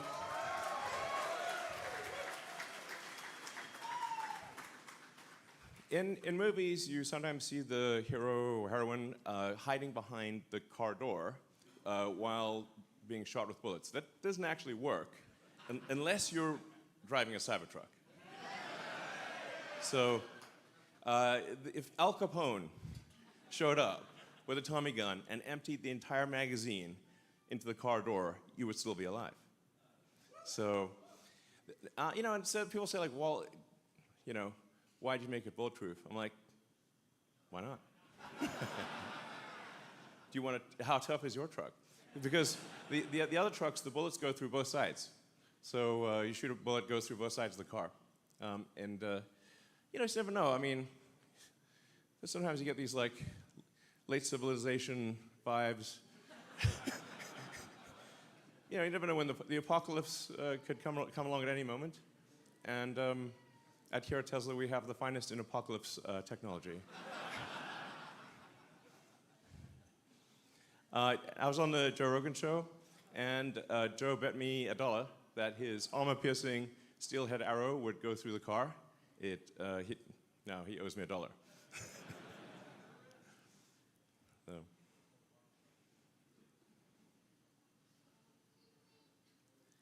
Now, what about utility? So, strength is great, but is this perhaps just a show truck, just a showpiece, or can it do actual work? How does it work as a real everyday truck? Well, here we have the future towing the future.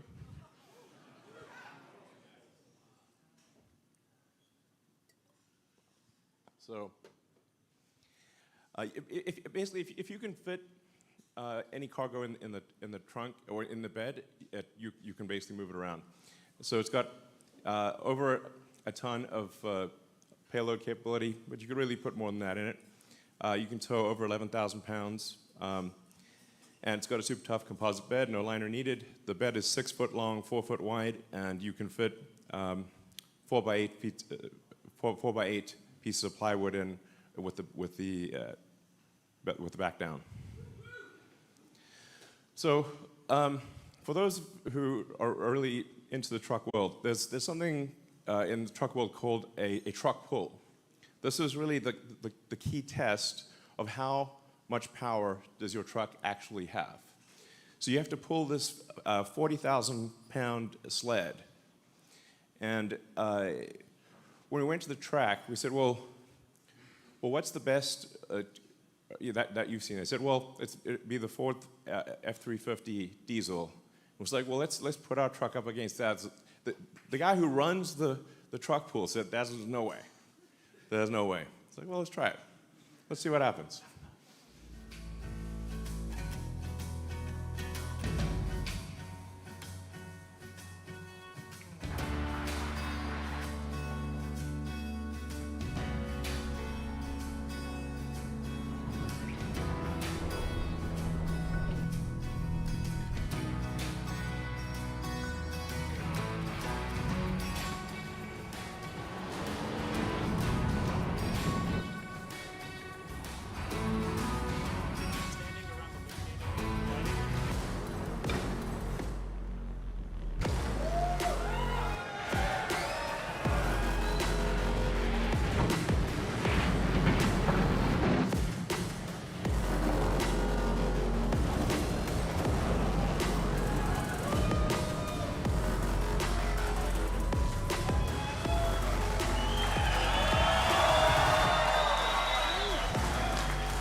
we actually had to slightly turn the car at the end so it didn't hit the wall. So this, you have here a car that is, bullet tough, like that phrase, TM, and can outpull an F-350 diesel. Has a massive towing capacity, massive bed. It's basically an incredibly useful truck. It's not just some grandstanding showpiece like me. It's actually very useful. Now, what about performance?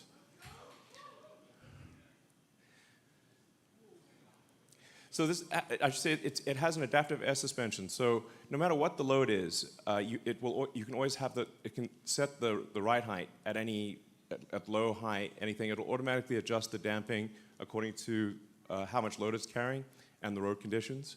It has a 17-inch ground clearance. Now, that's a true 17 inches. Typically with a truck, you'll get the differential hanging down low, the rear differential, and that's what you'll high side on a rock. But this has a completely flat bed, so you could drive over basically anything. We actually took the Cybertruck on a Baja rally drive. So this is insane off-road capability. It has locking differentials, rear torque vectoring, and the crazy thing is they'll do this all in comfort. It has steer-by-wire, which is it's one of the things where most people don't know what that means, but it's how modern jets are designed. The steer-by-wire, which gives you variable gain. So if you turn the wheel the steering yoke a small amount in the parking lot, it will turn the wheels a lot. But if you turn it on a highway, it turns the wheels a small amount. So it dynamically adjusts how much the wheels turn according to what your speed is. And this actually makes it very easy to drive.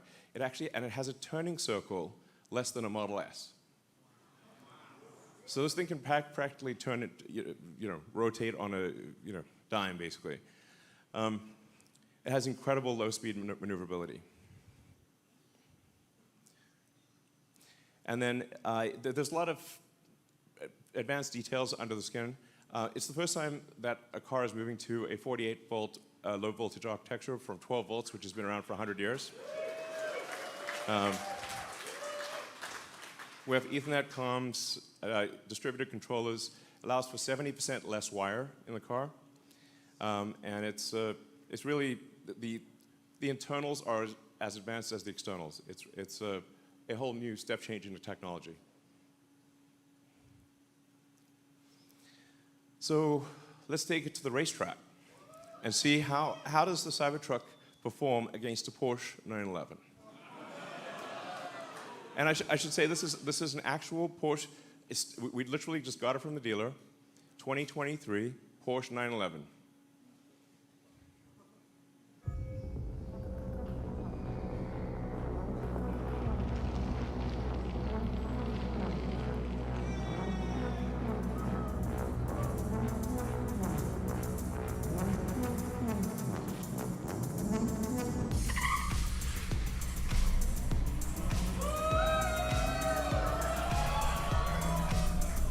But wait, there's more.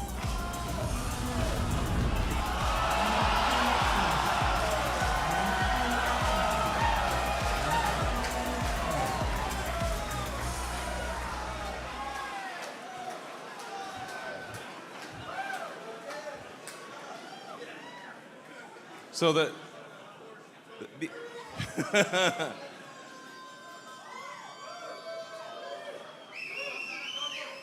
It can tow a Porsche 911 across a quarter mile faster than the Porsche 911 can go by itself.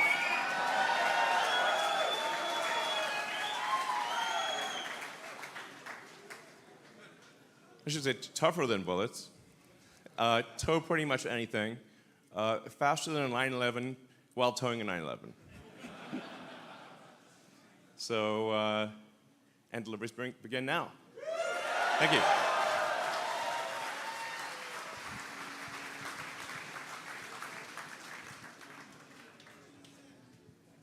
So.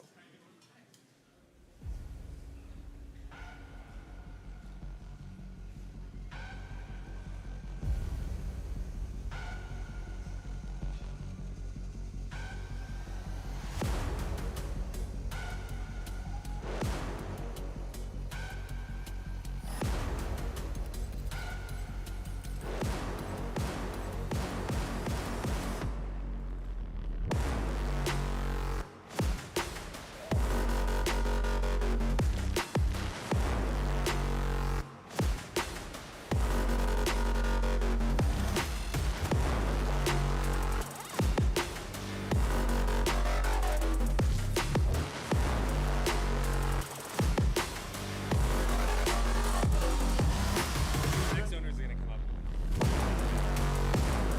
They should be feeding you over.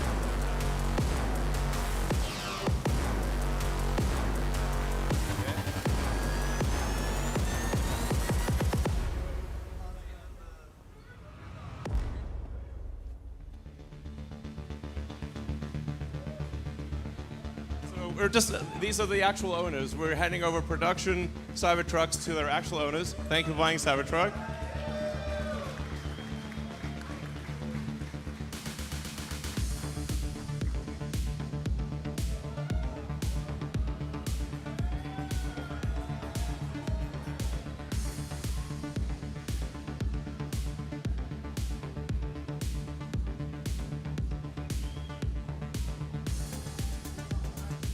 Oh, hi. Hi. Sure. Absolutely. Just open the. I think it's a box. There we go. You got me the best driver in town. Thank you. Thank you.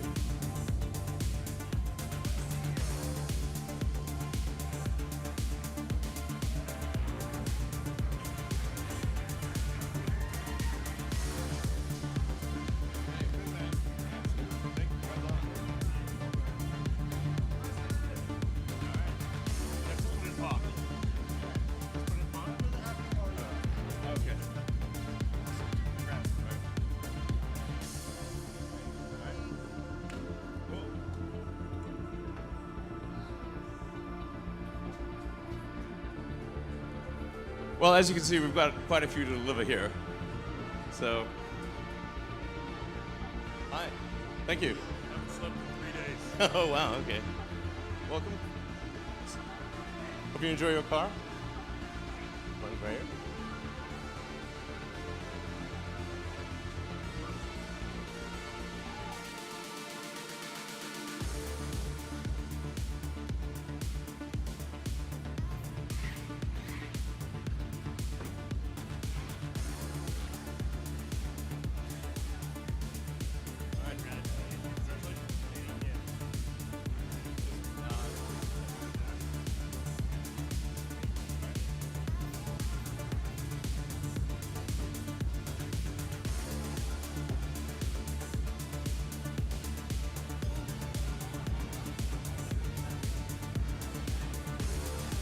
All right, hey. Yeah, good to see you. I'm here. Good to see you. Yeah. Enjoy your truck. Thank you so much. Yeah, just, yeah.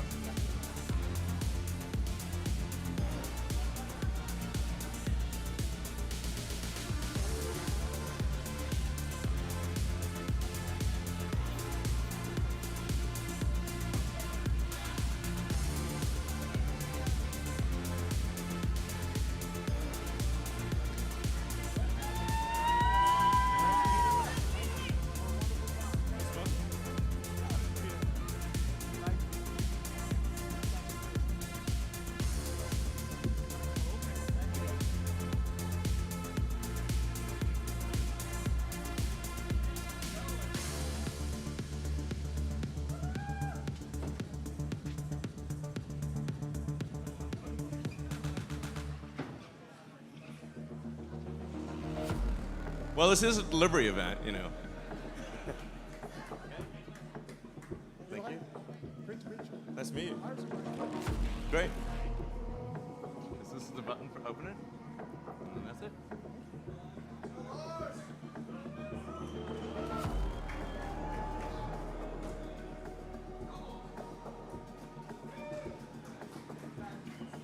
I mean, it's going to be amazing to see all these cars driving around. Okay. Thank you, man. I appreciate you. Most welcome. So I just press this button here. All right. Appreciate you. Welcome.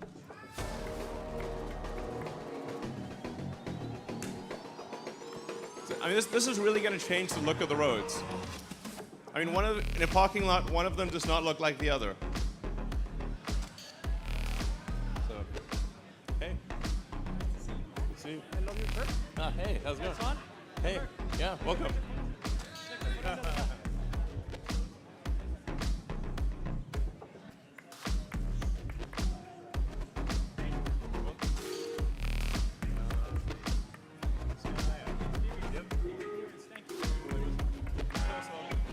Thank you.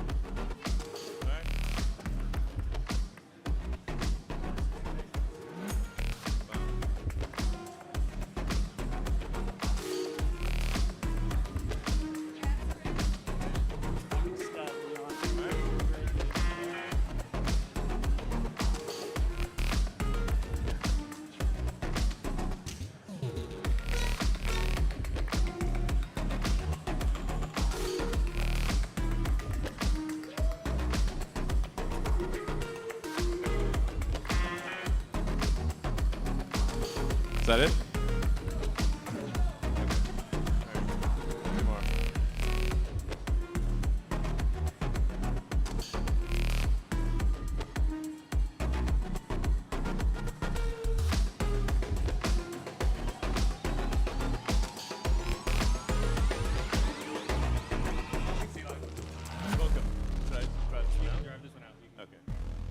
All right, thank you, everyone.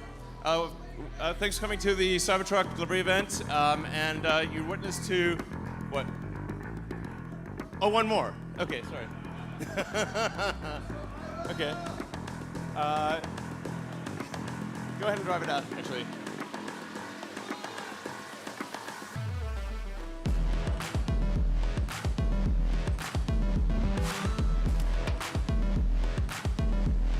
Looks like maybe two.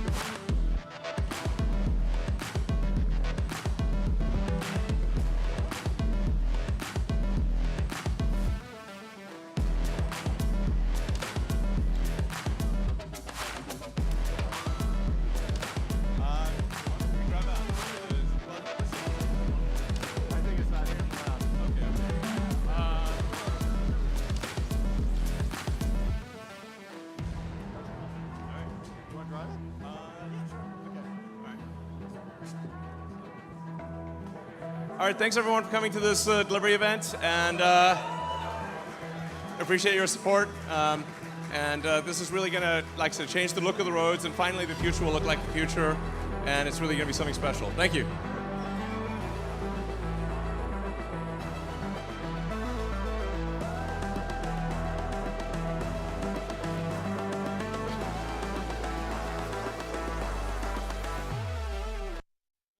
What did Elon not just tell us?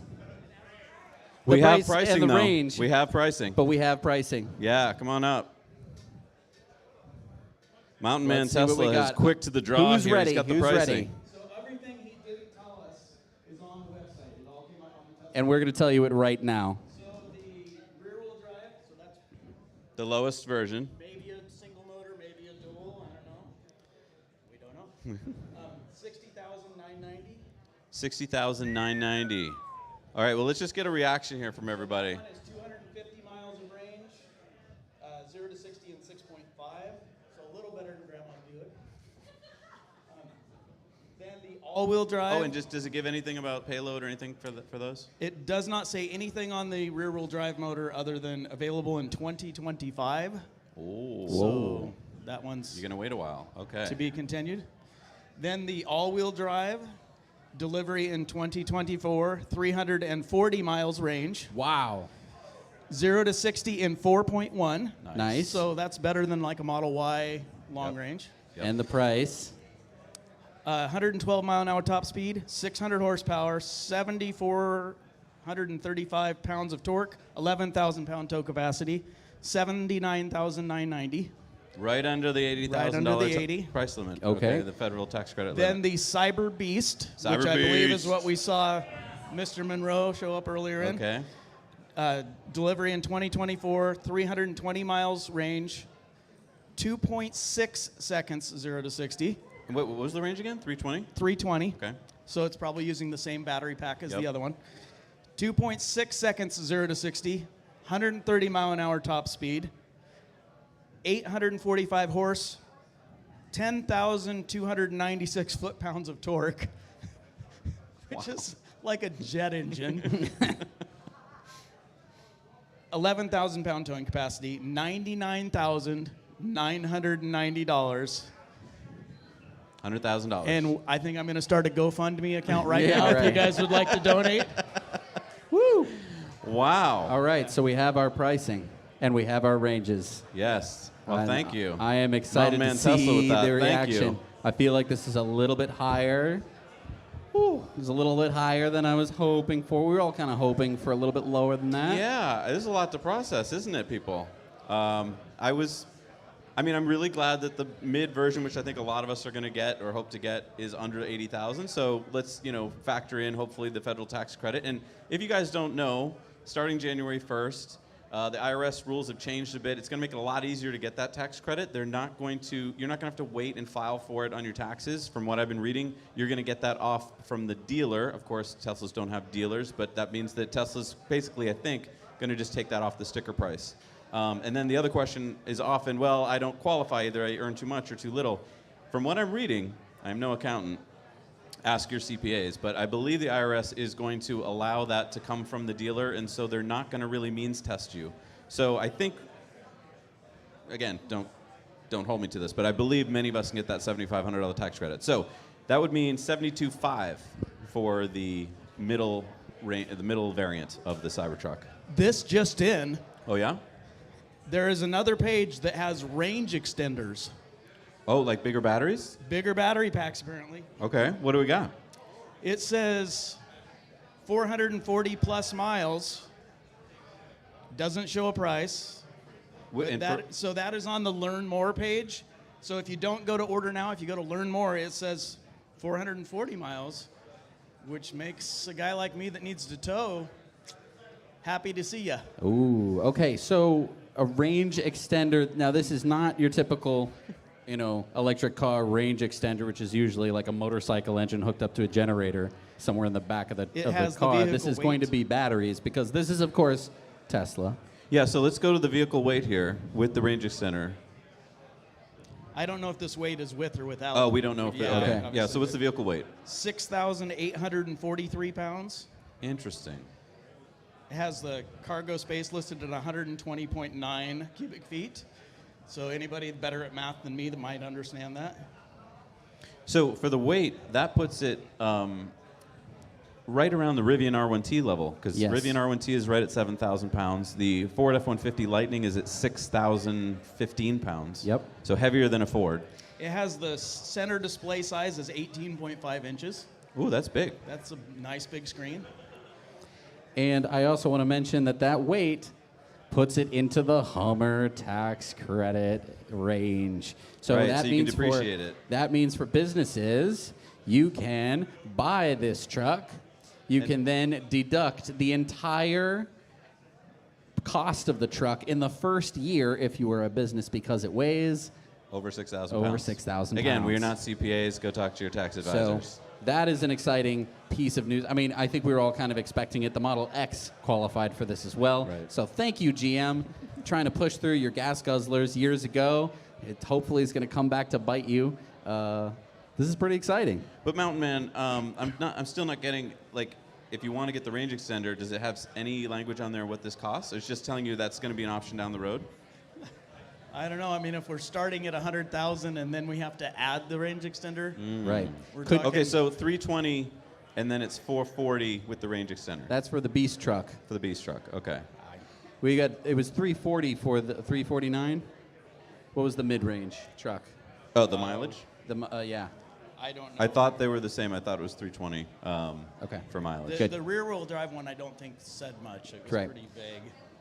All right, so What do we think? 250 is the range. Somberness has kind of fallen on everyone as they realize how much money this truck is going to cost. So 250 is the range for the rear-wheel drive, the lowest version. 340 for the all-wheel drive. And then the Cyber Beast was also 340? Yes. Yeah, also And 340. hopefully they offer that range extender, Elon, if you're listening, to the mid package. Yes. Right. Because most of us that are truck guys that have ranches that need to tow, I don't care if I can tow a Porsche and go 0 to 60. Faster than the Porsche? Yeah. No, I care that I can tow my RV with my Razor in the back and go up to the desert and blow stuff up. Because that's what we rednecks do. Yes. And, you know, if we're going to make a cheesy video, we can't do these videos in the middle of town. You got to get into the middle of nowhere. We need our range. And most of the stuff we do isn't legal in California, so I got to get out. No.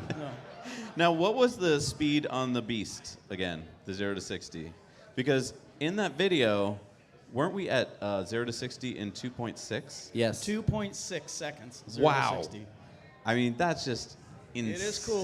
Like, But again, I would rather have range over speed. range over speed, over quickness. But some people might Usefulness want over speed over gimmicks. range. You never know. Yeah. My RV is about 12,000 pounds, so. Wow. This is a lot to process. I mean, I knew we were going to get all this information, but now that it's real, it's no longer conjecture. Yes. Now you have to actually like process it in your brain like this is the cost of the vehicle. Wow. So now tell me about ordering.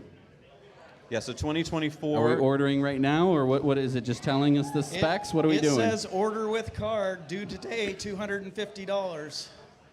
Okay, so we're going to go to commercial break while we order our truck, and we'll be right back. Are you ready to take your communication to the next level? Introducing Corporate Streams, providing painless solutions for live streaming since 2012. With Corporate Streams, you can transport attendees worldwide with our cutting-edge audio and video. Imagine attendees interacting with speakers and presenters through live chat and Q&A sessions, regardless of their location. You can create an immersive, inclusive experience for participants. Say goodbye to the burdensome costs of traveling in venues. Our clients have reported savings of up to 86% compared to traditional events. Extend the lifetime of your event with on-demand content, whether watching a missed session or revisiting key moments. No longer will your audience have to choose. It's time to elevate your communication with Corporate Streams, revolutionizing the way you connect, engage, and make an impact. In the heart of nature, where the symphony of the wild plays, a new performer quietly steps onto the stage, rewriting the rules of off-road adventure with zero emissions and infinite possibilities. Light Horse, a tale of power told in electric whispers.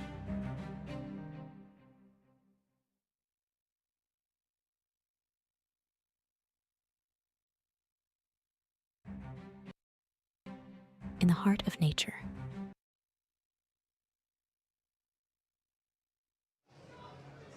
All right, and we're back. Can I just talk about the ramp? The ramp? There is no ramp. I didn't see a ramp in the video. Right? So there's no ramp? How am I going to get my cyber quad in there? Where's the cyber quad? Yeah. Where's Elon. my cyber quad, Elon? I don't know, the ramp I thought was going to be a feature or an option. Yeah. Okay, let's talk about bidirectional charging. Bidirectional charging, why are you talking about that? Is this another thing that you want that they don't have? Yes, it is something I'd like. I don't know, I thought it might be one of the things that was revealed today. Did we find anything out about it? I think that it might have bidirectional charging. I need to find out more about bidirectional charging. It does. So, there's more? All right, let's... Come on up, All we got right, more come stuff. on up, yeah. Mountain Man Tesla's on the beat here for us. So if you swipe over from the screen we were on, Yep. it gives you the range extender on the all-wheel drive with all of its data. It makes it faster, 3.90 to 60 on the dual motor. Nice. Which is very respectable. And it gives it a 470 plus mile range. Yes. Now we're 400 talking. Now we we're in the can right tow with range. 470. So for the dual motor, 470 miles of range. 470 plus. Plus.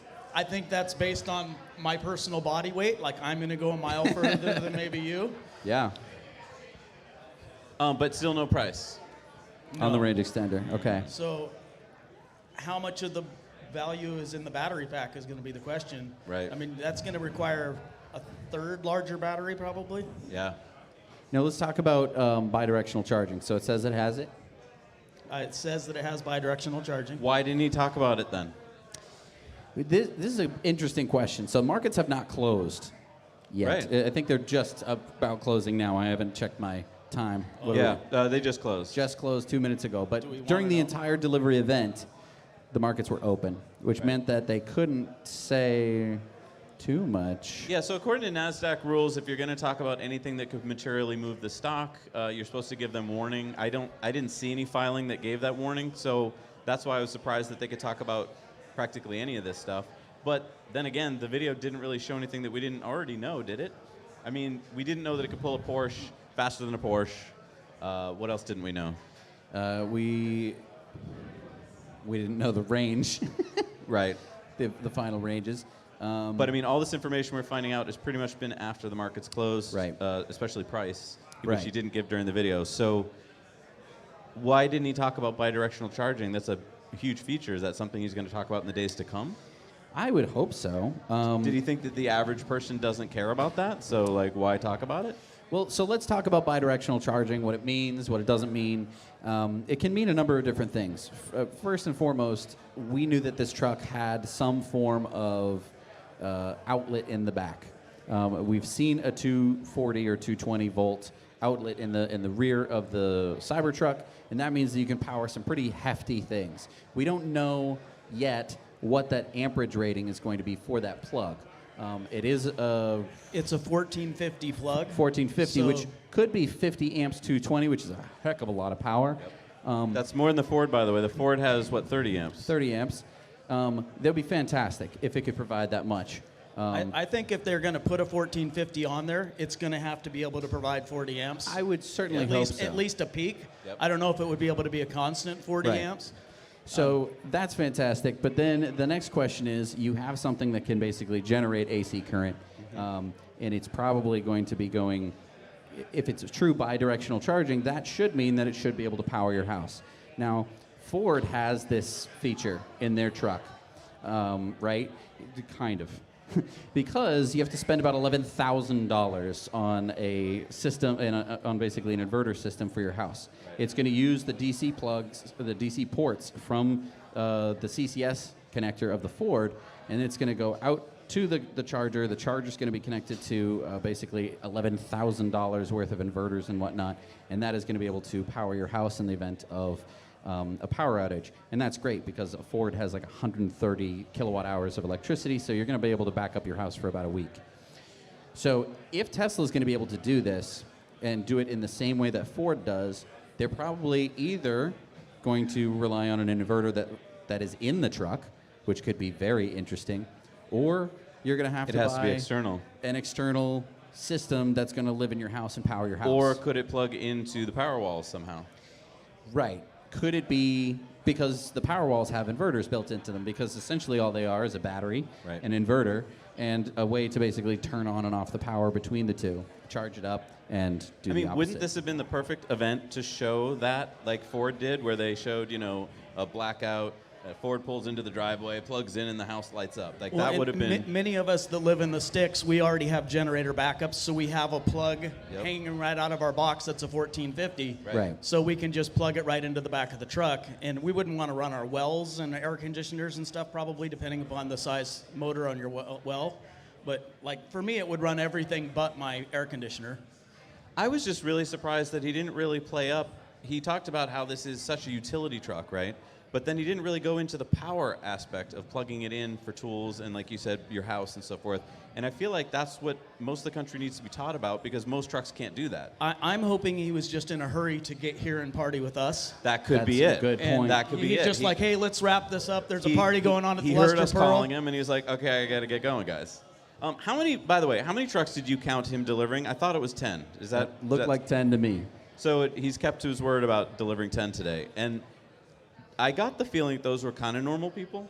Did you guys get that sense? Like I didn't feel like they were just the upper crust, like. Yeah, I didn't see Joe Rogan there.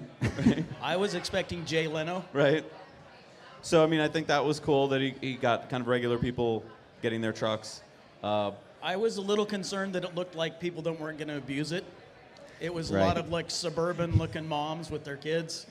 I want to see some guy walk on stage wearing plaid and carrying a chainsaw. I assume security didn't let that happen, but okay, True. sure. Yeah. So are you going to order your truck? Can we do that now? Well, I mean, I already ordered my truck. Well, but you might have to order it now. I have to order it again? I thought you were doing that during the Should commercial we see break. what happens? Yeah, let's do it. Order now. Let's see. We got to get to the right thing. Vehicles, Cybertruck. Ooh, sorry, your credit card has been denied. I know, right? That's not good.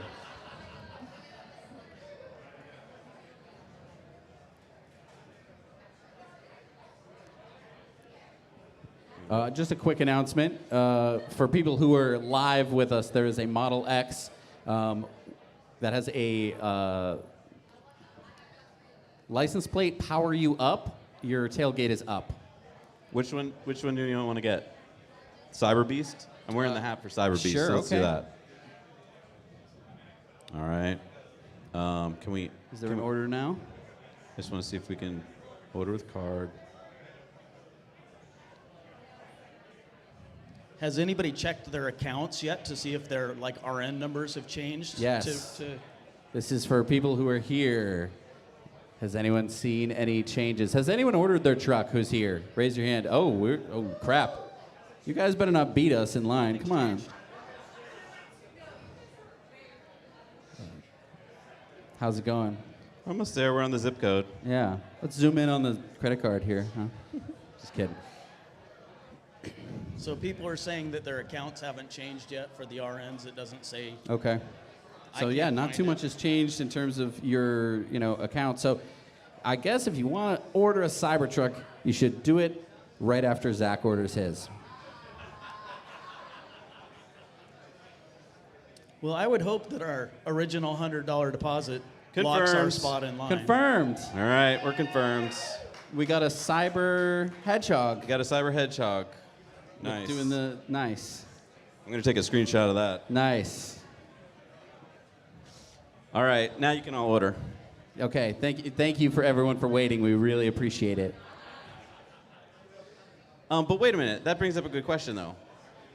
We're like number 20 on the list who ordered that night, like seconds after it drove onto the stage. Yeah, it doesn't matter. None of that matters? No. What? So yeah, reservation I've been tracker, holding all on to that for 4 years. You never know. Well, you never know. Who knows how they're Okay. going to roll I this mean, out. they can't just discard everybody that put the 100 down and make No, you do right? another 250. And by the That way, would- it's a $250 deposit on this one. So yeah, that's kind of strange. Interesting. Yeah. Okay, so let's talk about the elephant in the room, which is the price of the base model. Can I get the price again? How much was that again? 69, I believe. $69,000. That was going to be the top end price, wasn't it? Yeah. Yeah. Now, we talked about inflation before, and we said that the base model was going to cost, in today's dollars, $47,000. $47,771 if you accounted for inflation. So we're a little bit over that. Yeah. I'm surprised. I'm not too surprised. Well, let's talk about it. Tesla in 2019. You're not surprised that it went from 39 to 69? Let's talk about it. Tesla in 2019, they thought that they were going to make a Cybertruck using an exoskeleton. Okay, hold on. The rear wheel is 49. Wait, rear wheel is 49.9? 49,890. 49,890. The dual motor all wheel is 68,990. Okay. Okay. Okay. Thank goodness. Okay. So it's like we said. So it went up It 10 just- grand and 20 grand. It just followed inflation then. He's actually keeping Give his me word. that number again. I don't know how we got So- this wrong the first time. I'm so sorry. So yeah, rear wheel drive, 49,890. Yeah, so he stuck to inflation. There's an pretty much. asterisk. I want to see what the asterisk is. Uh-oh. Hang on. Oh nope, that's with the Price that's with only the tax guaranteed credit. in Puerto Rico. Yeah, you got. That's with the tax credit. So that's what the asterisk was. So, ooh, so with that that's not add purchase another price? 70. Yeah, so we're up another 7,500. Oh, yeah. On purchase price, $60,990. 60,000. And Sorry, $79,990. woo. $990. It's a little high. Well, do we give Elon the pass because there was no federal tax credit at the time? Okay, so yeah, let's talk about that. That's interesting. So let's say that. So they're claiming that they think that they're going to get the tax credit. So Not only means- that tax credit, but he's counting more than that. Like he's counting state or something as well. Okay. So, I mean, Tesla's going to be able to take advantage of it. And you're right, at the time in 2019, there was no federal tax credit that was going to be able to apply. I mean, that does put it in line with the price of like the Ford F-150. I think the bottom level is around 55. I haven't seen anyone actually No, I don't think they've take delivered on delivery that. of the base But model. you're not going to but- get this till 2025 either. So my Sure. dream is that they do the all-wheel version for $79,990, include the range extender, but have it be software locked, so you can buy it for $79,990, get the credit. That would be And great. then a week later, give them another $15,000 or whatever they want for the battery. Interesting. So that we can stick it to the man and get our trucks for $79,000, then pay the rest. I on a love credit that card. idea. That is something that Tesla has done in the They did past. that There in is Canada, I precedent know. for that. That's a great idea. And they have done that in Canada. Elon, if you're listening, Right. adopt me. That would be good. I don't know. I'm still trying to absorb the pricing here. Yes.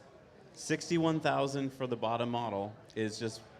I wasn't expecting that. How much of that could just be because of demand is so high, they have no reason to sell it cheaper? There's Everybody two- in this room is going to pay whatever it costs. There's 2 million people waiting for the Cybertruck, but you do have to keep in mind they thought that the base model was going to be 39,000. That is true. A lot of people were like, I can afford that, so I can do this. If but- it's only 500,000 that still want it, it's going to take them years to deliver, and then they can lower prices when demand drops. And, Let's- and it goes to scale. And let's think too. There's this adage, right? You lower the price of a vehicle by, was it $5,000, and you double the number of people who can afford it. Right. So we've just basically done the opposite. We've increased the price by how much? We've raised so from inflation, we've raised it $12,000. So I'd say 4 times the people can't afford it. Like it's just become. So 1/4. That would basically put us at 500,000 people who could conceivably still want the truck. But I Now, mean, to your point, If by this were 20 just your average vehicle, like I'm not saying that I know that for sure. That's just like if we're to follow this adage of whatever the heck that is, the $5,000 and twice the number of people, we've basically reduced by 1/4. So now 500,000 people are thinking of ordering the Cybertruck. It's still pretty damn good. You know what I'm going to do? You guys stay on stage. I'm going to go out to the crowd. I want to find out what people are thinking, and then I'm going to have you cut to me, and so we can get what people out there are thinking, because I want to know what's on your minds right now about what Yes. you just saw. I mean, it's all good for us to talk about stuff, but I feel like you guys you're honing in on things that are important to you. So All I'm going right. to be out there in the crowd. Get out there. All right. All right. Whew. All right, I'm going to scooch over here. So, I mean, I know that this isn't what everyone was hoping for. Watching it when he didn't say the range, I was discouraged. When I saw the range extender, it was like a sigh of relief for me. So let's talk about the range extender. Rivian has the Max battery, which is currently not available, which you can't get. They are going to be rolling it out, and it shouldn't get at you quite so far. I think it would get you probably about 350 miles. I'm sure that I'm off on that. And I'm looking to go back to that page again. Sure. It But doesn't essentially, say when the range extender will be available. right? Would that be an add-on? Are they gonna basically open up your truck and put a range extended battery in it? I would imagine when you order it. I would imagine so too. I think they're smart if they do it as a software locked option. I mean, that gets a lot more people into the market that are counting on that federal rebate. Yes.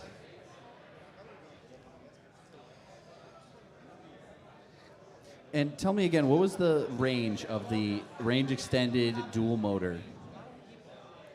It says 470 plus. 470 plus miles with the range extender. And then it drops the 0 to 60 to 3.9 seconds. So he slows it down a little bit. No, speeds it up. I'm sorry. The dual, I believe, was 4.2. Okay, so you're going faster with a bigger battery in there.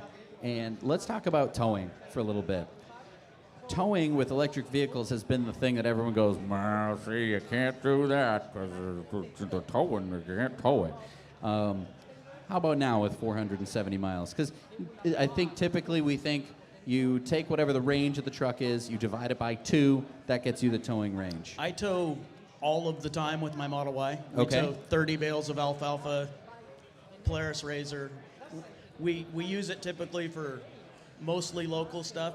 When we're doing our big trips to the Nevada desert towing our RV, we just rent a truck. It's just easier than paying the maintenance on owning one. Sure. So when I'm on local roads, 45, 50 miles an hour, I get about 60% of my range towing the hay. Yep. The Razor's a little better because it's not like a big square object. Yep. So 30 bales of alfalfa weighs about 3,000 pounds. My trailer's 7,000, so I think I just voided my warranty publicly by saying that. So we're about 3,700 pounds. It's an estimation. Yeah.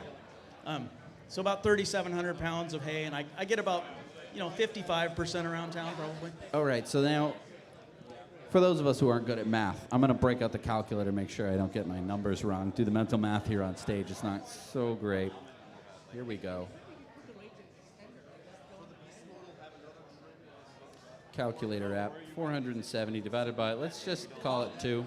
That would be 235 miles of towing range, kind of worst case. Well, I think worst case is worse than this because towing, 30 bales of hay versus a 30-foot RV that weighs 12,000 pounds and is much taller and the drag coefficient is going to be horrible. But I think that we're in a really interesting spot because I think that basically we're in the 200 plus-ish miles of towing range with the supercharger network. Yeah. Now, is Ford going to get the access to the supercharger network before I don't know. Tesla can roll this out? I think the bigger question is the Cybertruck going to charge at a faster rate and have a higher voltage architecture? Because I was in Reno 3 or 4 days ago and I saw the V4 charger. Yeah. And all of them have labels that have a much higher amperage and a much higher watt. I mean, they're set up to charge these bigger battery packs faster. So if we can pull in with a larger battery pack and leave in the same amount of time as a Model Y, it's not going to be inconvenient. But if I pull in and I have to spend an hour and a half to charge up that larger battery pack, it's going to be a deal breaker. It's a good point. And we have Zac out in the crowd talking to the people who are here at the Cyber After Party. All right, so I'm getting some feedback on what they thought, and a lot of people are talking about the range number. They were looking for 500. That was the magic number, and they didn't hear that magic number, and now I feel like they're disappointed. 470. Well, except we're hearing 470 with this magical range extender, and our question is, what does that mean? Is that more batteries in the battery pack, or is that something that sits in the bed of the truck and like plugs into the port? We don't know what the range I'm guessing extender. double A's that go in the glove box.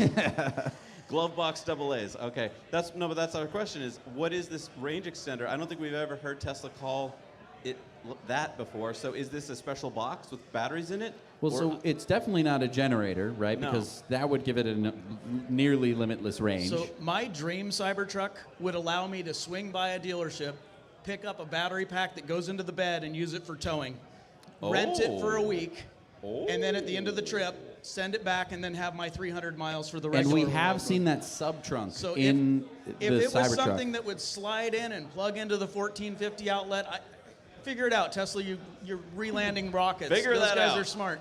But that would be my dream truck. Would be sell it to me cheap at a less range, and then on my 2 trips a year, which most people don't do more than 2 trips a year, you let me go in and rent a battery extender. I like your rent idea. That would be really cool. Get it when and you then need all it. those resources needed for that battery aren't being wasted driving to Starbucks, in my 3-mile trips. Yep. Slap that thing in there. Okay, but then why didn't he talk about that? If that's the way, I mean, I'd love because they didn't hire me, and because I have no employable skills. That's another good point. If you're camping, that would be great because then you'd have this extra battery pack with you for powering up all your stuff. Right. Yeah. But again, if that's what it is, and that sounds great. It won't be. It's too good to be true. They want to sell that big battery pack and, make you drag it around. All right, so let's say that it's not rented. Let's say that you have to buy a battery pack. Let's say that it is not removable. Let's say that it goes in your truck and you can only get it when you order your truck. Or they ask you, they say, hey, do you want to add the range extender? And you say yes. And they say, that's another X number of dollars. So my what do guess you think, 20,000? My guess would be that the battery pack is going to be, like 2 layers of batteries, and when you get the range extender, it's a 3rd layer that they just made a space for. I mean, it could go forward or back, but it's definitely going to be heavier. When he was on Joe Rogan, he said that the weight would be this amount to this amount, and he said that there would be a bigger version coming. So that would mean it's probably not going to be software locked. I just keep going back to why didn't we get the answers today? Like, if this is what it, like, we just want to know. So when are the answers going to come? Are they going to slowly trickle out? Like, why didn't we get them today? I'm going to ask people that. Why didn't we get the answers today, people? Like, I want to know what questions you guys had about the truck. Tell me, what were you thinking was going to happen today? Did you think you were going to get this information or more information? I guess I thought I'd get this information. I don't know, or more information, I would say. Yeah. So you wanted more information. Yeah, I kind of love numbers. So what is it you wanted to know today that you didn't get? We got the price finally, but Accessories. we want to know about accessories. Ooh. We didn't get What any. kind of accessories do you want to know about? Can it go on Mars? Can it drive on Mars? Ooh.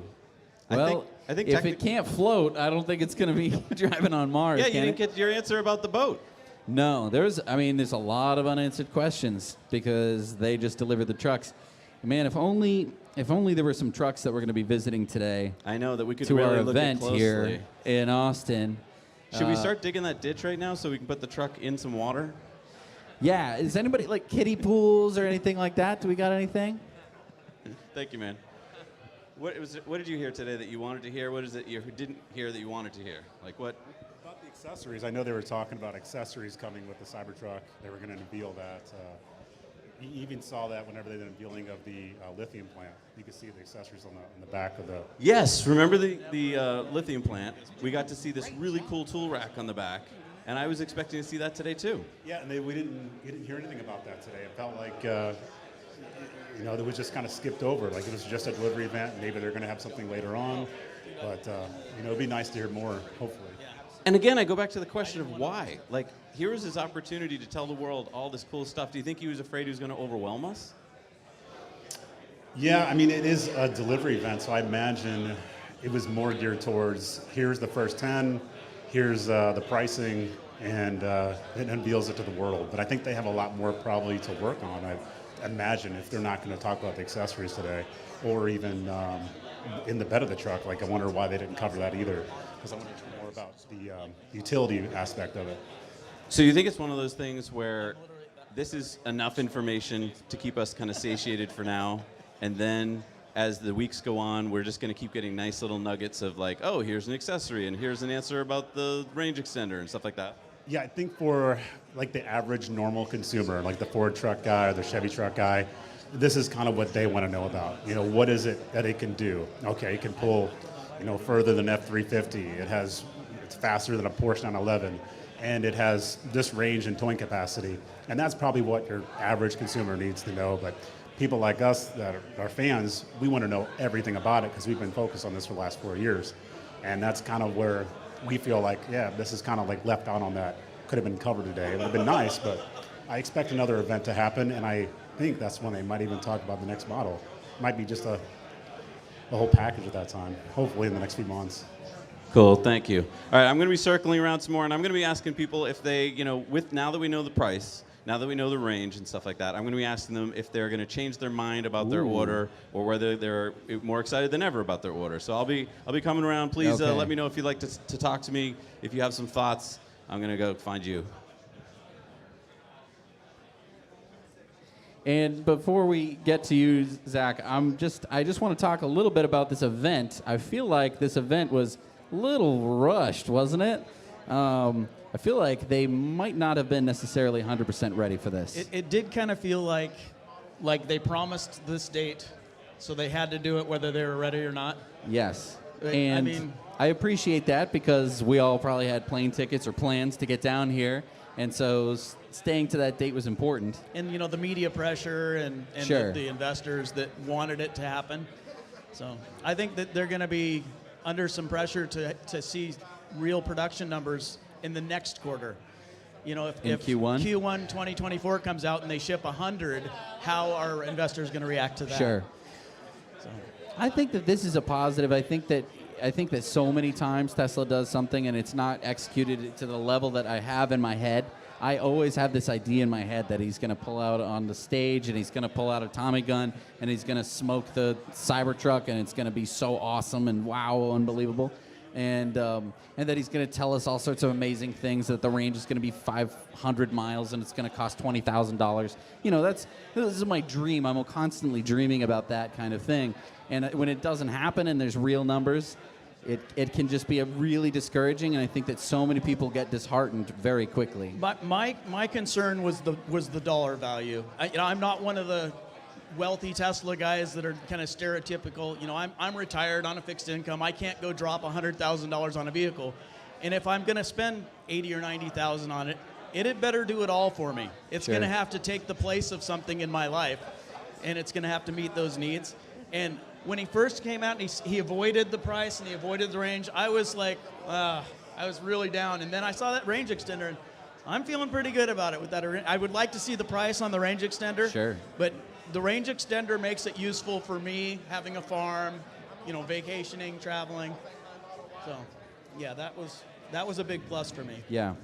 And, I think the other thing that we're all kind of forgetting about is the truck itself and what it looks like and how it's going to be to drive. These are things that we don't really tend to consider. But I'm going to back over to Zac.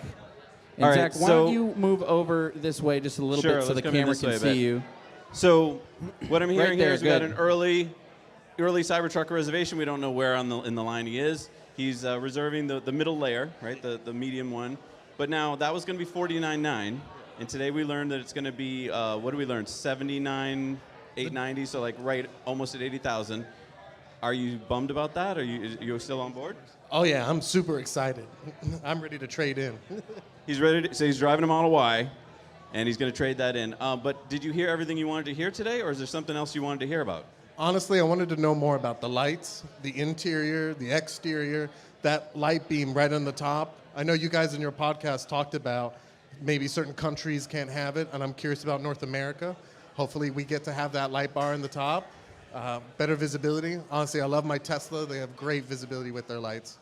And you were also wondering about tank turns, whether the top level will tank turn. Can a tri-motor tank turn, or does it have to have 4 motors? It could do something like a tank turn. But not like the Yang Wang. It could, Okay, no. so Right? this is where I go from Mountain Man Tesla to Jarrett the Cop. On your light bar question, it's going to be state by state whether they would allow lighting up on the roof. Many states, they have to be covered if you have any sort of off-road light that's above, X amount of inches. So I think you're probably going to run into a production issue that'll make it state by state. So. What could he have said today that would have gotten you not excited? Like, if some price got to, like, what would the price have had to get to for that variant where you would have gone, oh no? Honestly, I'm open to it. I would have been like, all right, I know X amount of time I need to save, and I'm going to get it. So you're all in. He's got you hook, line, and sinker. So no matter what he said today, you were going to keep going. Honestly, every time these car manufacturers release a concept car, looks futuristic, I'm in on it, I really want it, but they never deliver. And just today, Tesla proved that their concepts do go all the way to delivery. And I want the future to look something like that. I want us to have this polarizing design, and hopefully other manufacturers start adopting this futuristic Blade Runner look. Nice. All right, so he's not bummed at all about what he saw today. That's great. Good All for right. you, man. That's awesome. Good for you. Oh, and we're getting video feed from the factory. Oh my goodness, this is some kind of thing in the back of the Cybertruck. Microwave TV dinner, possibly. This is looking pretty interesting. Definitely looks like some kind of camper in the back.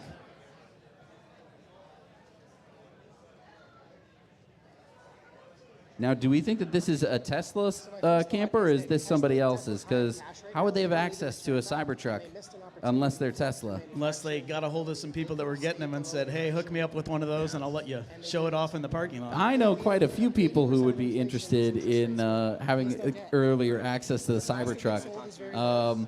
So yeah, seeing that footage, that's pretty interesting. When we're talking about accessories, that might be something that we're talking about. We're going to go back over to Zac. Awesome. I got here Daniel from Henson Shaving, and thank you for sponsoring today's event. You're an awesome sponsor. You know this already, but you are Jesse's favorite shaver, his only shaver now, that he will not stop talking about. And I know he's not well shaven now, but that's just because he's a no shave November. I think in a day he's going to be clean shaven, Jesse. But anyway, you had some interesting points, Daniel. Talk to me about what you were talking about with Tesla had a kind of an opportunity here. They kind of blew it. I don't think they blew it. I just think that there was an opportunity here for them to flex their manufacturing prowess. Tesla is really high on cash right now, and most of inflation is due to interest rates, I've heard on my TikTok feed. So what I'm looking at here is they had a real opportunity to show that the raw costs of goods sold here didn't go up relative to the amount that they increased the price, depending on where that lands. So their last 2 years have been about manufacturing things well at scale. And I think they really missed a finish him capability move here where they could have said to all the other manufacturers, well, they're all raising their prices because of inflation, really, which is just debt pressure on their books for interest costs, which are driving prices up. Tesla's got clean books, and they could have held the line on their manufacturing and made this at a reasonable cost because they don't need the cash back right now. They've got nowhere to put it. And they could have taken a really long ROI period here and taken a thin margin at scale, which is our model. And the idea was they could have pulled off a model that nobody else could have competed with. If you go down the feature road, you're kind of cool until someone else matches you for features, and you're kind of playing the feature game. If they were to play the manufacturing cost keeping down game and raw quality material game, they could have been alone. Not to say there's anyone who's even close to them, but they could have been in their own right all alone. It could have been a game changer. I think they had a huge opportunity to keep their costs below inflationary pressures, and they missed it. Thank you, Daniel. So I want to cut over to some more factory footage that we're getting, which is up behind me. We've got the Cybertruck with the graffiti on it, which is pretty cool.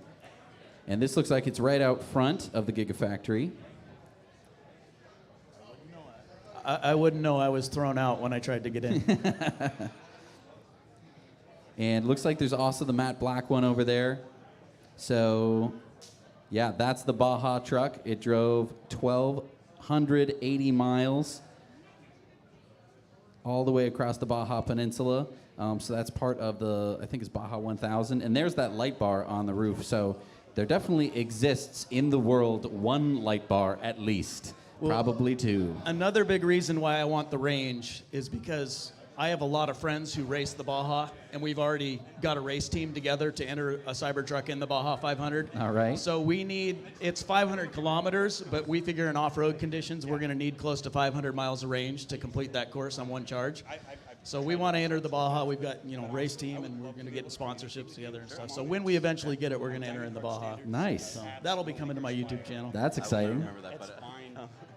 Zach, do we have somebody else? We do. We have really cool, in-depth thoughts here. I'm not going to even right. try and reproduce them. So, Jeremy, tell me what you were just talking about.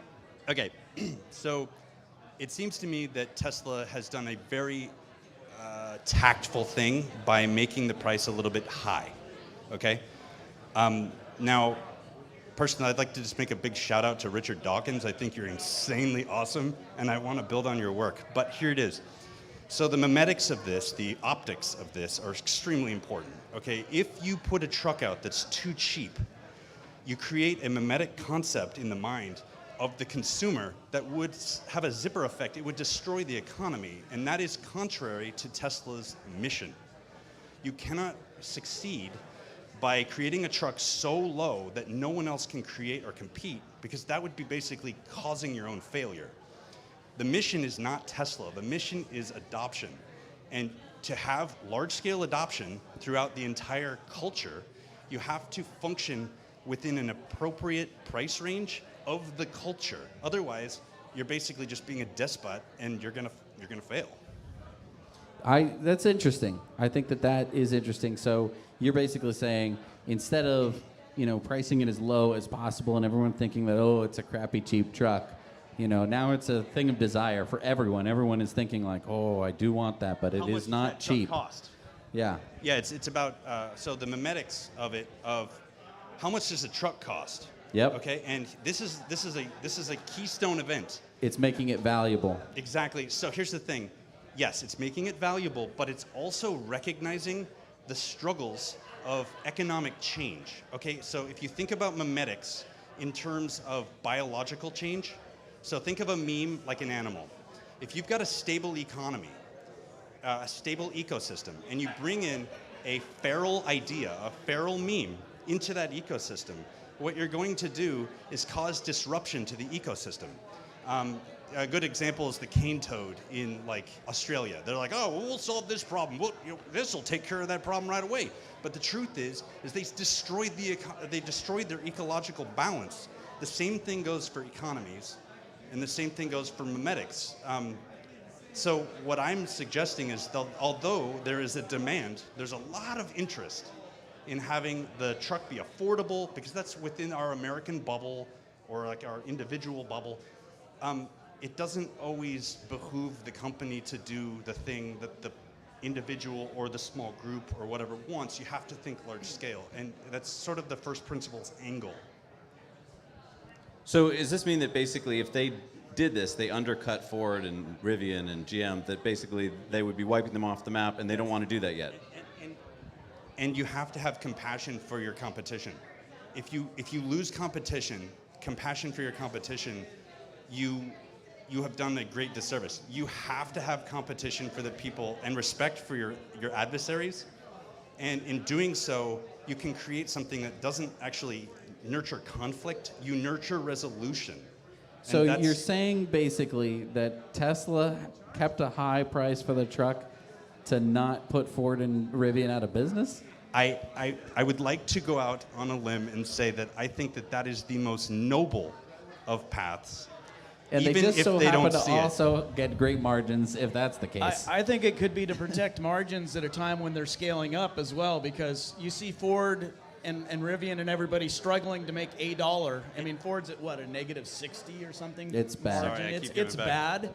And if while they're going to their economy of scale with the Cybertruck and the costs are high, by starting off with a higher price, they can still have a positive profit margin. Right. And it'll look good for the investors. Well, and I do think that they generally stick to pretty fair prices at Tesla. They bring down the prices when they can. They raise them back up. That's always moving around. And the 4680 cell density is not where it needs to be yet. Okay. So, the cost is going to come down as they improve the chemistry on the batteries. True. It's not about cost, it's about not value. my wheelhouse knowledge-wise, but I know that's still an issue, that the 4680 isn't where it was promised to be yet.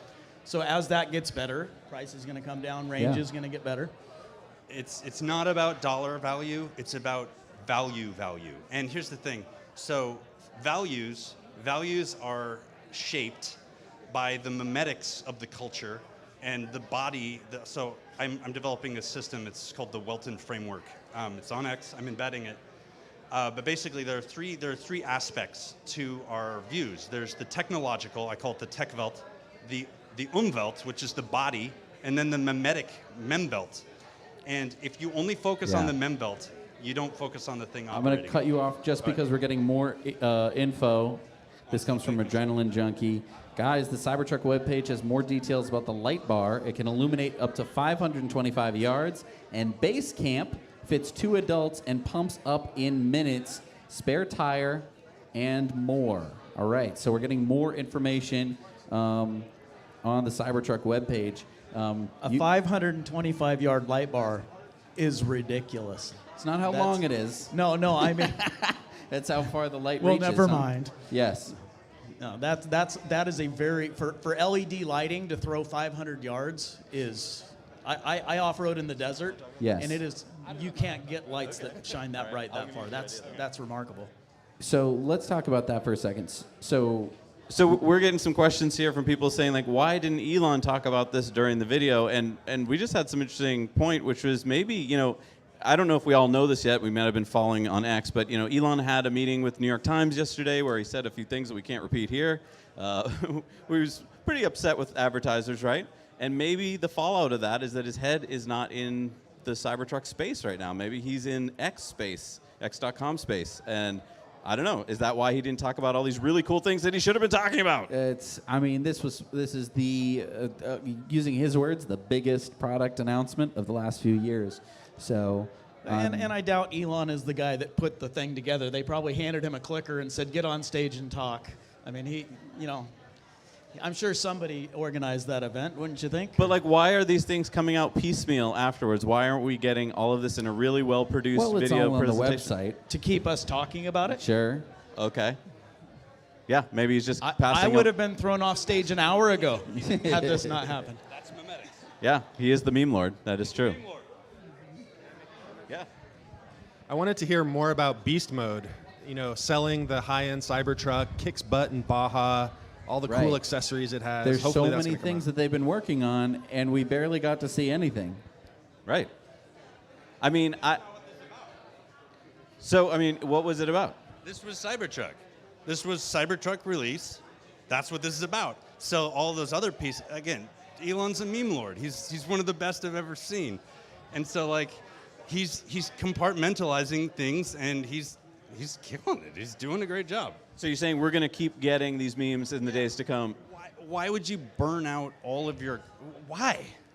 That's just hubris. Don't burn out too fast. Keep it a stable, slow burn. I mean. Right. So even in this media cycle, if he'd given us too much, we wouldn't have even been able to absorb it.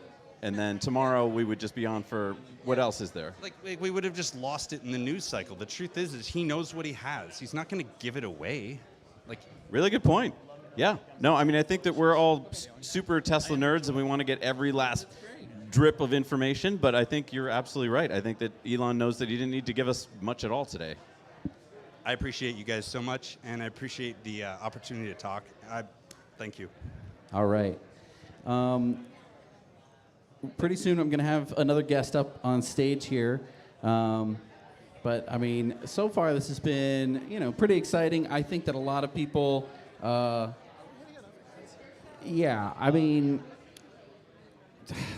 gonna take some comments here in just a second. Down on, I'm going to be reading off. So, all-wheel drive with an estimated 340-mile range, 0 to 60 in 3.9 seconds. Jim Curtis. Hey, how you doing, Jim? I mean, that's not bad. I think that, again, everyone's expecting the $39,000 price. We already talked about how that was going to be unrealistic with inflation. So, and the original all-wheel drive was a 300-mile estimate, so we did blow that out of the water. We blew that right out of the freaking water, which is great. And, I mean, what was the 0 to 60? What was it? 3.9. 3.6, yeah. pretty good. Yeah. I think that these numbers don't translate to what it's going to feel like to own one of these trucks, or what it's going to be like to see one of these trucks on the road. And I kind of want to talk about that a little bit. We've been fortunate enough to be down here in Austin and see some Cybertrucks out on the road. And, I've been looking at pictures of Cybertruck for about 4 years now. And I'll tell you right now, I thought that I would have been used to seeing it. I knew that as soon as I saw it, I went, oh my God, it's different. Was that your first time seeing it in person? That was my first time seeing it in person. I saw it at the unveiling, but, That was, for me, that was. So seeing it in real life is just completely different to me with my own two eyes. And it's true of the Model 3 as well. When the Model 3 was coming out, I was going nuts. I had Model 3 wallpaper on my computer and on my phone and on my work computer and on I had a calendar, all sorts of things of the promo pictures of the Model 3. They didn't change the design, but when I saw it in real life for the first time, I said, this looks different to me. Something about that design is different. We're just going to pop over to Zach real quick. Yeah, so I'm talking to Jim, and we were talking about the range extender. Jim has some ideas about what the range extender might be. Yeah, I think the range extender is just a battery pack laying in the bed. Plug it into the 220 in the corner of the bed, and it just allows you up to 470 miles of range. I think it's going to be ideal for people that are towing with their their Cybertruck. So. Do you think you'll also be able to put it into your trailer? Maybe it would have a longer cord or something so that you could, if you were pulling a trailer, you could put it in the trailer itself? Yeah, I don't see why not. I mean, it's just going to have a cord, and it's just as long as it's a thick enough gauge wire to plug into the back of the Cybertruck, it should work fine, I think. I had never really thought of that as an option, but I feel like that would be really cool because it would solve a lot of problems if you could just either rent it from Tesla or, I don't know. I mean, I guess the thing is a lot of the time you wouldn't be using it, right? If you bought it, it would just sit in the garage or something. Yeah, exactly. I mean, most people are not going to want that extra range. I mean, if we talk to people that own Teslas, most of them don't use most of the range anyway on a daily basis. They only need it for those long trips where they're hauling stuff. All right, so if that's what it is, I'm pretty excited about it. Awesome. All right, well, we're going to go to commercial, but before we do, I want to shout out Mountain Man Tesla here with the quick draw on all of the website facts. I would still be fumbling with my phone if it weren't for him. And I need to thank my wife for driving 2,000 miles to come here with me and sleeping in the back of the car with me. It was a miserable trip, so she suffered to let me come. All right, we're going to have a short break. We'll see you real soon.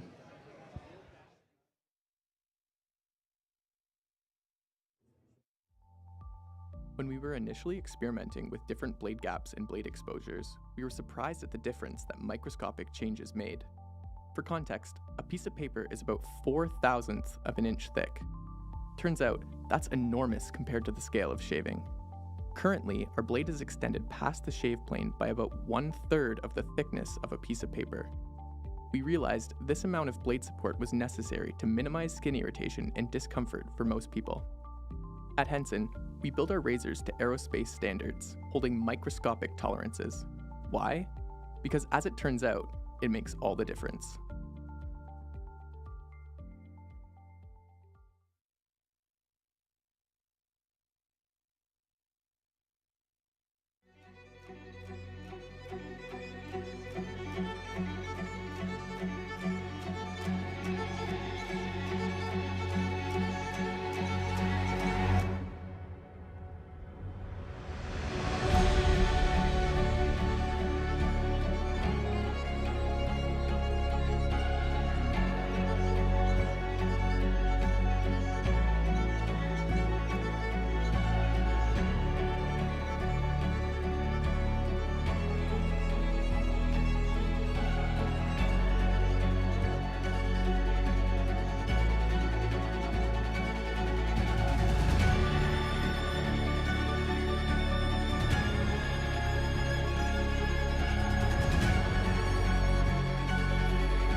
In the heart of nature, where the symphony of the wild plays, a new performer quietly steps onto the stage,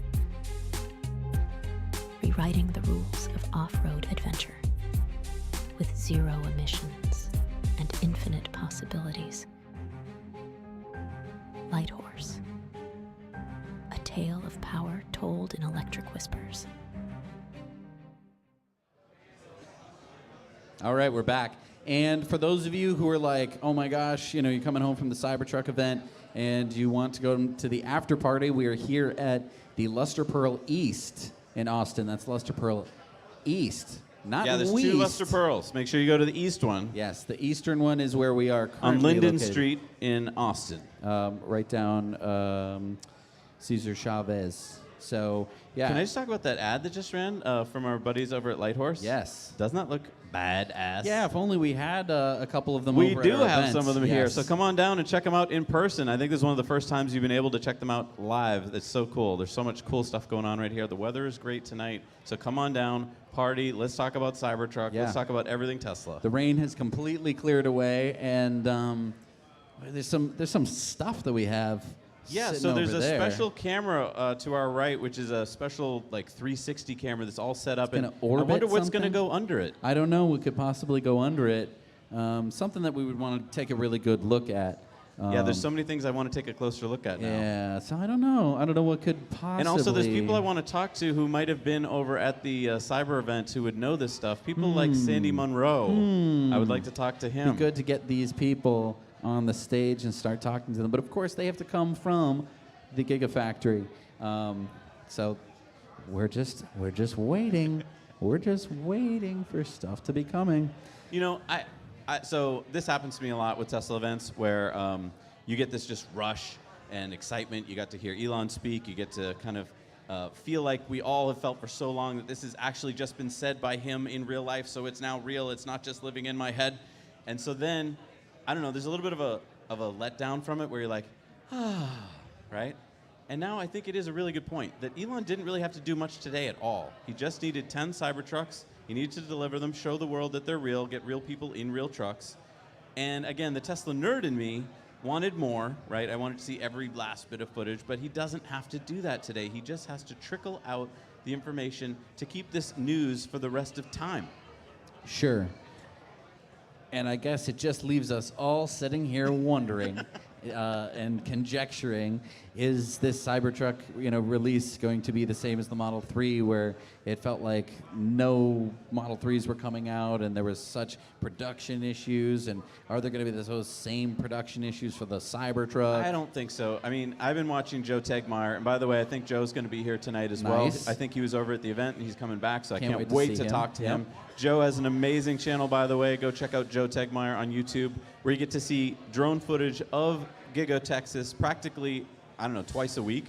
And so one of the things you get to see is not only the construction. I think a lot of people think, okay, well, this is just construction, so I'm not interested. What you get to see is things that are outside of the building, even sometimes things that are inside the building. And one of the things I got to see the other day with you, my first trip to Giga Texas in person, Yes. we got to see a lot of the castings. Yeah. So there were Cybertruck castings stacked up high. Yep. If you're only making 5 of these, you don't need stacked up high hundreds of Giga castings. That would, in fact, just get in your way. The fact that they had that many, I think, is a really good sign. Interesting. So you really think that these stacks are going to basically be turned into trucks that people are going to be driving around very soon? I think so. I mean, I think that Elon and Tesla have learned so much from each iteration, each car that's come out. There's so much institutional learning that took place when the Model 3 came out that we didn't see happen with the Model Y, right? We never really heard about a huge Model Y ramp problem. Sure. Because they'd figured so much out. Now, I know that Cybertruck's different, it's made differently and stuff, but I feel like they've learned so much about what not to do and what to do.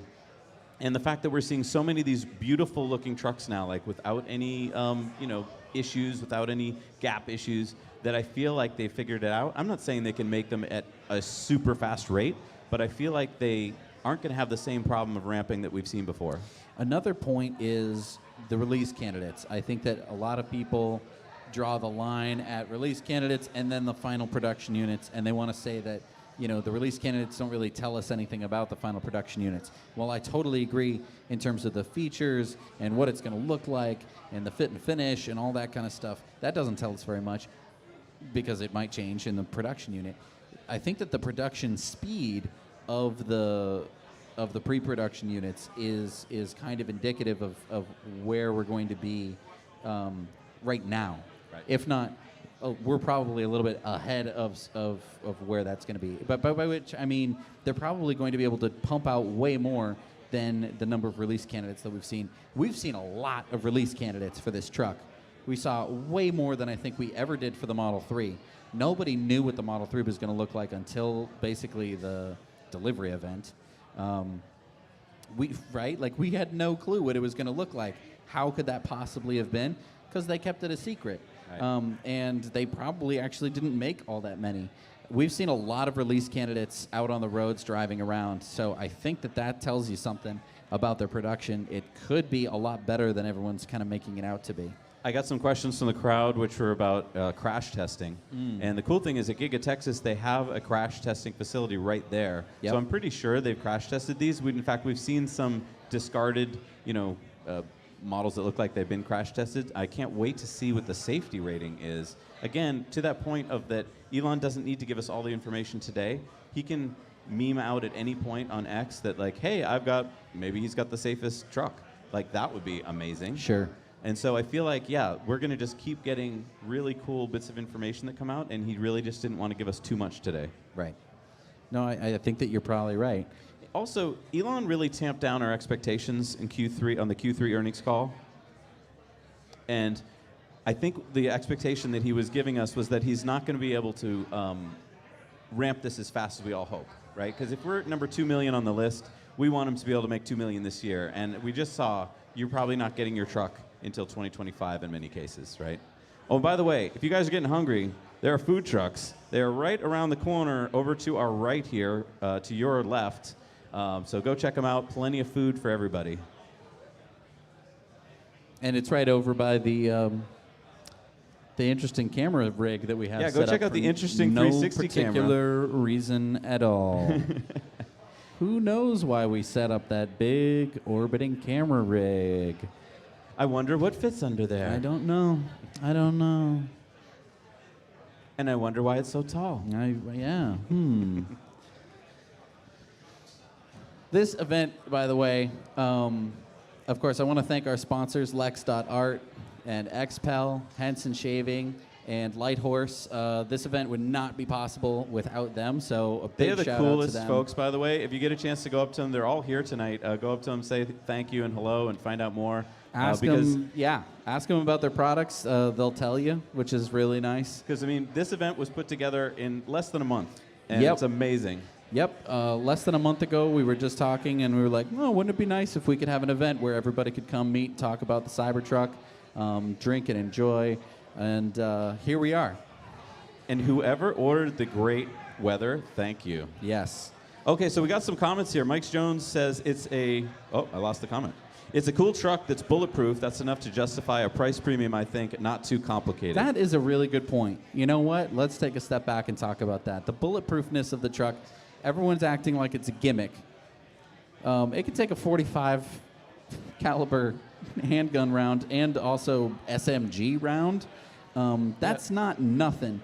If you want to pay for that level of bulletproof, like if you go and you buy a pickup truck or an SUV and you want a bulletproof truck, you are going to be spending $8,000, $10,000, $80,000 in some cases. What's an SMG round? Submachine gun.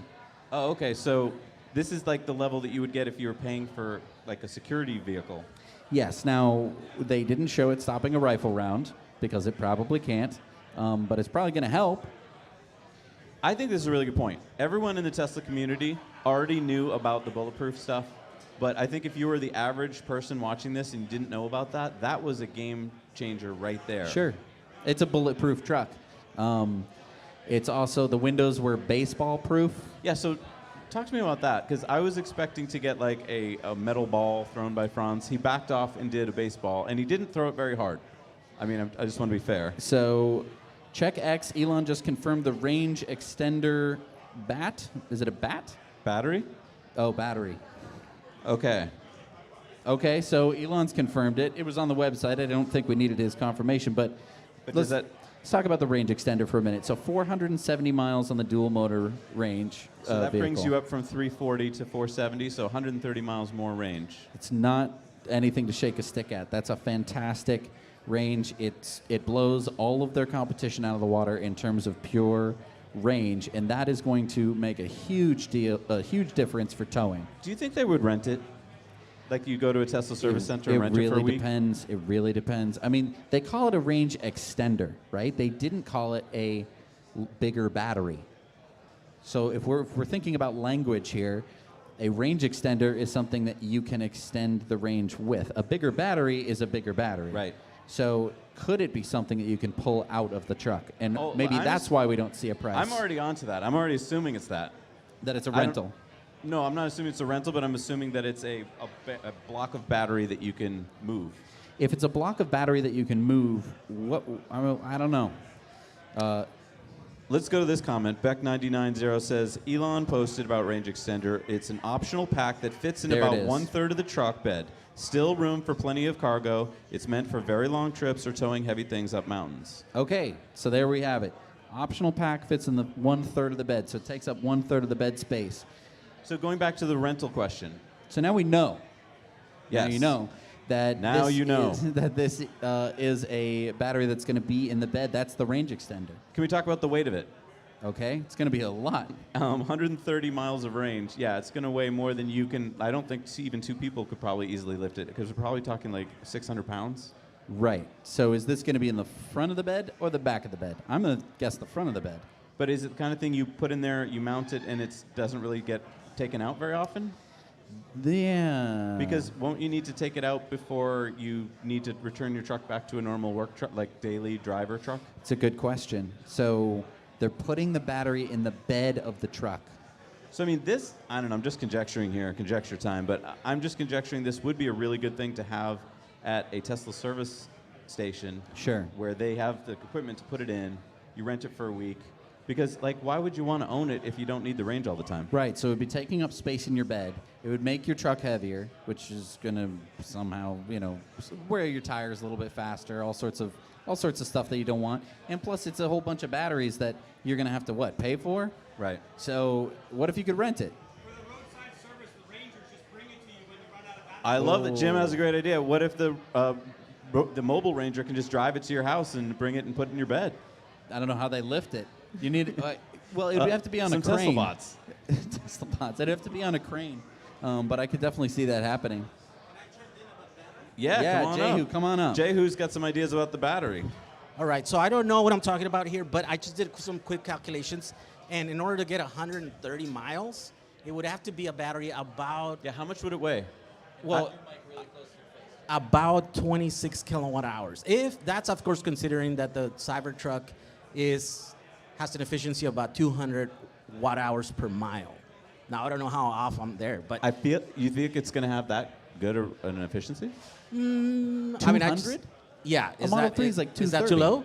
That's way low. Yeah, it's way low. Okay, so then if that's the case, then the battery has to be bigger than that. Oh, thank you. Okay, so we're talking probably 30 kilowatt kilowatt hours. hours, right? So, Okay, so let's how say- heavy is that? that's so 3 that power would walls. be, well, Yeah, that's 3 power walls. That's right? a lot. yeah. That's yeah. big. So we're I mean- talking about 300, 400 pounds of batteries. At least. At least. Right? And in order to go on the bed, yeah, you could have it small, Power walls are what, 14? Or what are they power? Yeah, 13.5 kilowatt hours. So 3 of them. it's a big bed. You I could mean, put I it in watched the there. guys install them, and like two It big takes guys two big guys. need to move a power wall, right? You would need almost like a cherry picker, like Yeah. an engine hoist to be able to put it up there. So that's kind of my point. Is like if you buy this thing, right? Then when you get it home, you can't get it out. It's in your bed for good. Yes, unless you have a little tool that you can Right. pick it out, put it up. No, the other thing is that you could store it in your garage, and then it could be your power wall. Okay. It so you could get be a 3 special power walls. crane in your garage. You need a hoist. It could be 3 power walls. It Then you doesn't have need- to be a specialized battery. So it could be, if it could be 3, it could be 5. It could be 7. It could be 12. It's the infinite range extender. Now, the other thing is, do we know what like someone else had said that it might just be something that you plug in there, and I was thinking, do we know what plug it has on the bed? We don't know what plug, but we just heard that it's 1/3 of the bed. We knew that there was going to be a maintenance hatch in the front half of the bed, right? We've seen this before.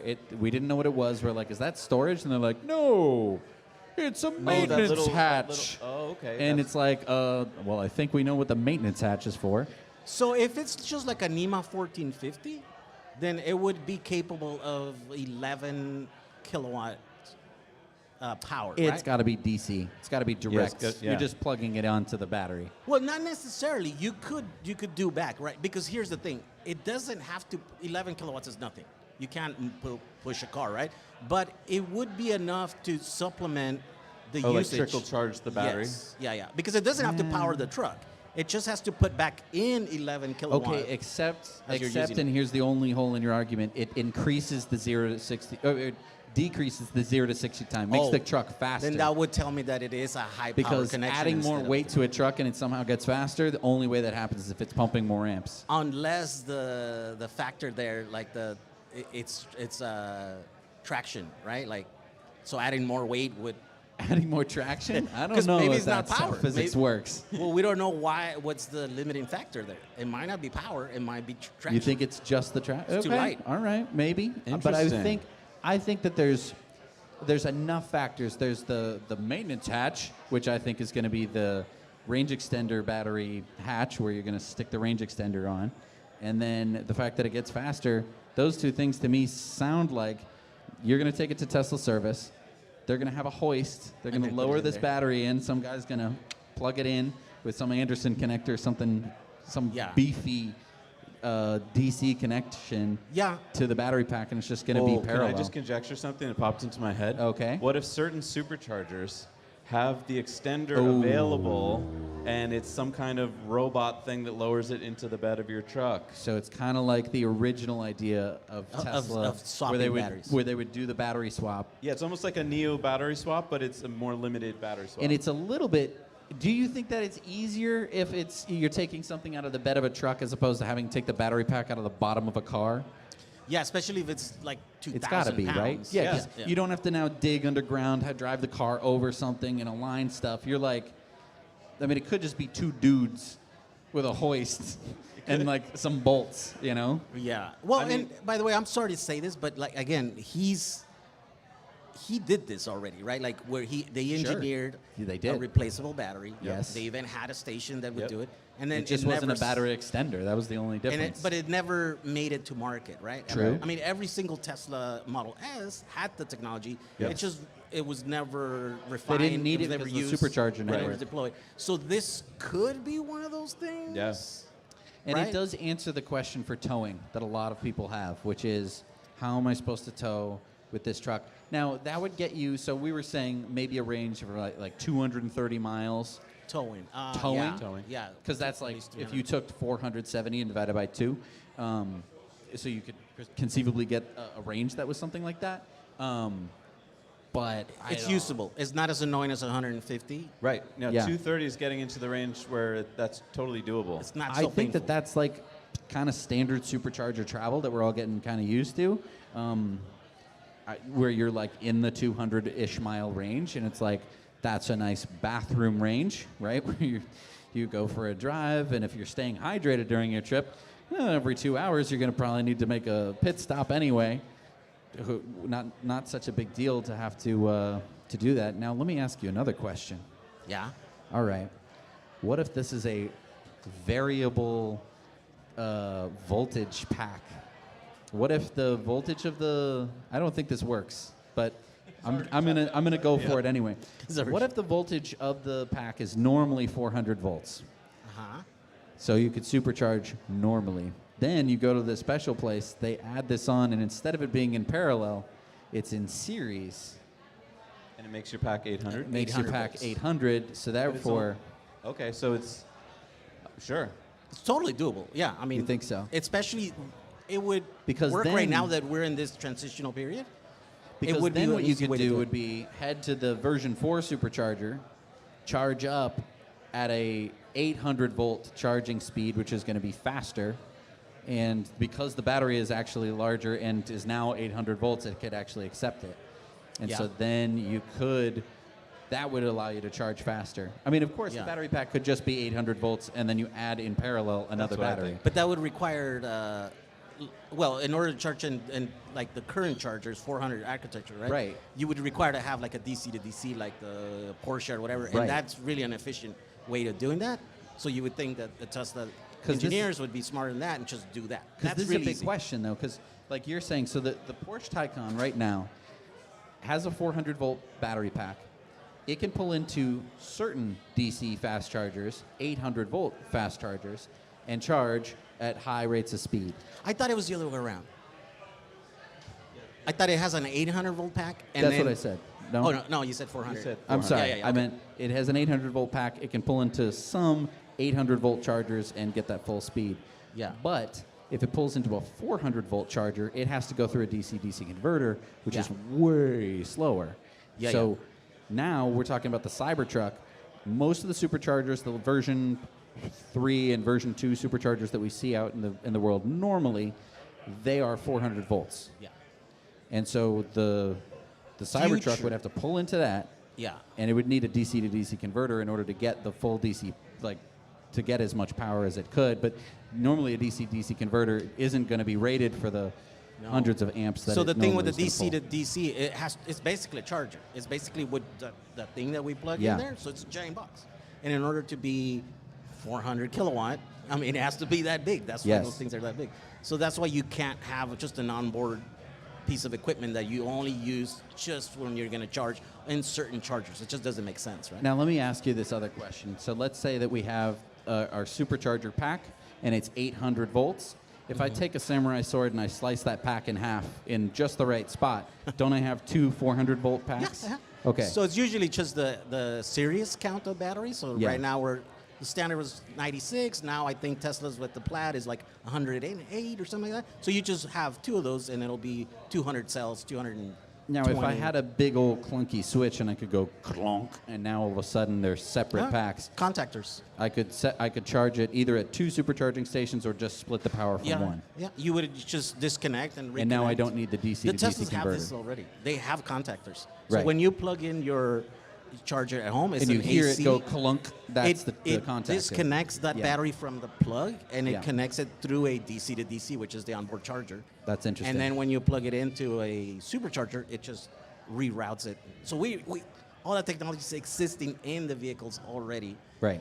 And so that is not actually hard to do, to have two battery packs.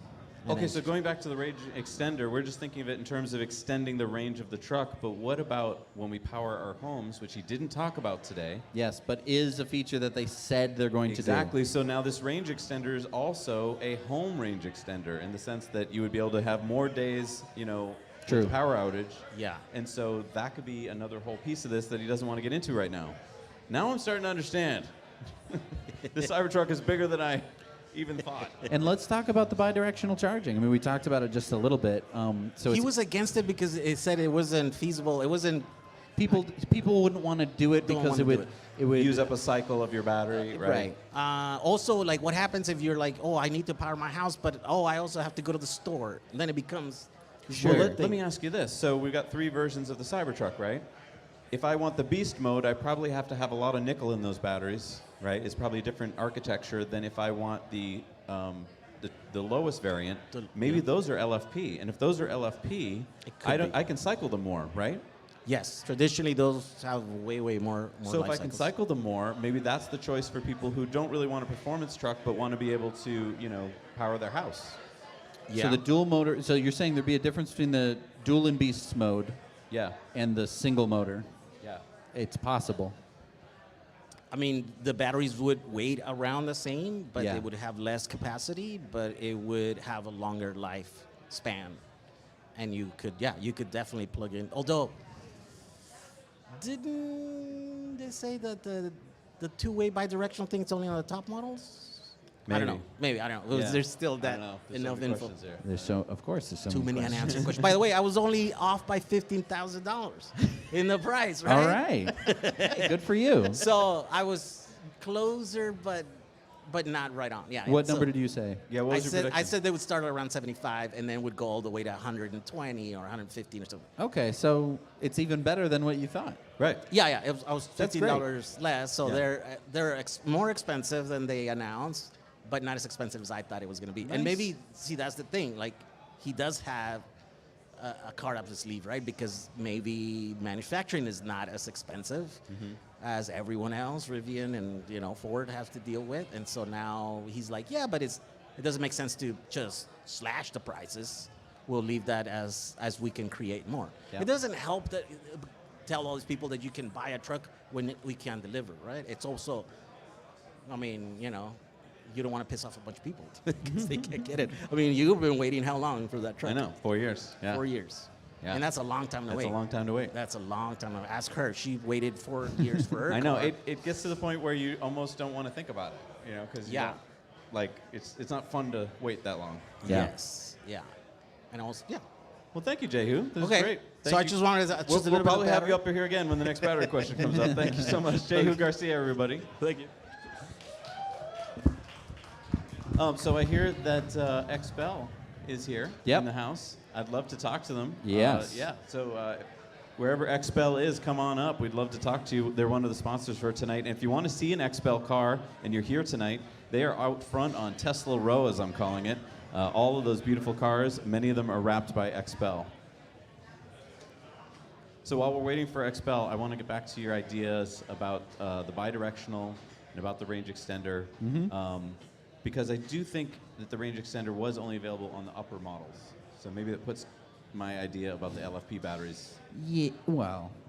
Or maybe they haven't even worked all this out yet. Like maybe this is just kind of in the works. It does sort of feel that way. It sort of feels like, you know, there are a lot of questions, and maybe Tesla didn't necessarily know all the answers. You know, they probably picked the date and time before they necessarily ironed out all those details. All right. Good to see you, Marco. Grab a, oh, sorry. Yes, I come with this. Oh, thank you. Thank you very much. Be sure to grab a mic over there. Yes. Any one of them? Got my XPEL Should I do it hat like on. this? That's pretty cool. Are we good? What do you guys think? Thank you, It Marco, looks for great. I coming. didn't get the cowboy edition. Well, That's next all right. time. And thank you for being our sponsors today. It's great to be here. So tell me about this. I saw some beautiful cars out front that are wrapped by you guys, and I've heard nothing but good things about you guys. Tell me about what you guys do. Yeah, so we operate a corporately owned XPEL shop. So we do window tinting, paint protection film, pretty much anything automotive-wise, ceramic coating. The cars in front are protected with XPEL Stealth PPF, so it gives that stealth, like ninja look, murdered out look. So yeah. And I saw like a honeycomb over the on one of the cars. You had like a honeycomb over the headlights. Is that something you did too? I don't.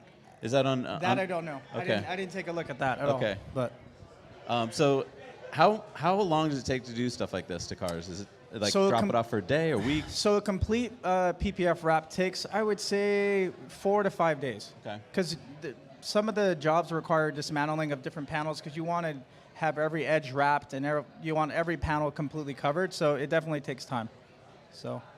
That's cool. This is the kind of thing where, like, I've seen the YouTubers like, you can do it yourself, and I'm like, I don't want to. I don't want I mean, to. you most definitely can, but it's not ideal. You want to get ideally you want to work in a dust-free environment where the contaminants and airborne stuff is not like in an open air environment. So you want it controlled so that your dirt and anything It sounds like like you're is calling out minimized. our garage. What's that? It sounds like you're calling out our garage with the table saw and the welder in it. Oh my God, that is the worst thing. That is the worst condition to do any type of window tint or paint protection film because it's just once it's in the film, good luck trying to get it out. You just got little crap Yes. everywhere. Yep. And what about out in my driveway? Say it again. How about out in my driveway? You know? Oh no, no. Oh no, I love it. He's like, no. Oh, okay. You would So have to it's pray not- to the PPF gods that it's not windy or raining when you're doing that There's outdoors not for any sure. dust or Yeah. debris that's You need gonna a get controlled caught on it. environment. You definitely Okay. need a controlled environment. 75 degrees is probably the ideal for PPF. All right, And- here's the big question, though. Yes. Cybertruck. Yes. Are we going to be able to wrap this thing? Okay, so it's stainless steel, correct? Yes. So I have experience with putting PPF on my appliances, so my fridge and my washer and dryer, which is stainless steel, but we haven't tested it on a Cybertruck, so if anyone... So when Sandy pulls up, Let's- we'll distract him, and you just get to work, and we'll see if it holds up. Oh my God, I need to call Angel and have her send me some PPF so I can do it real quick. But do you think that's going to be a big thing? Do you think people are going to want to? Because right now you can get different colored cars. Right. You can kind of stand out that way. Cybertrucks, it's like, hey, there's my Cyber. No, that's my Cybertruck. What's your license plate? Yeah. Exactly. So that's a good question. I can't speak to that because I don't know how the longevity is of PPF sticking to stainless steel. So I know that on my washer and dryer and fridge that it's fine, but my washer and dryer and fridge are not on the road, like getting vibrations from the wind and all from that. the, Yeah, good to know. road. So I don't know.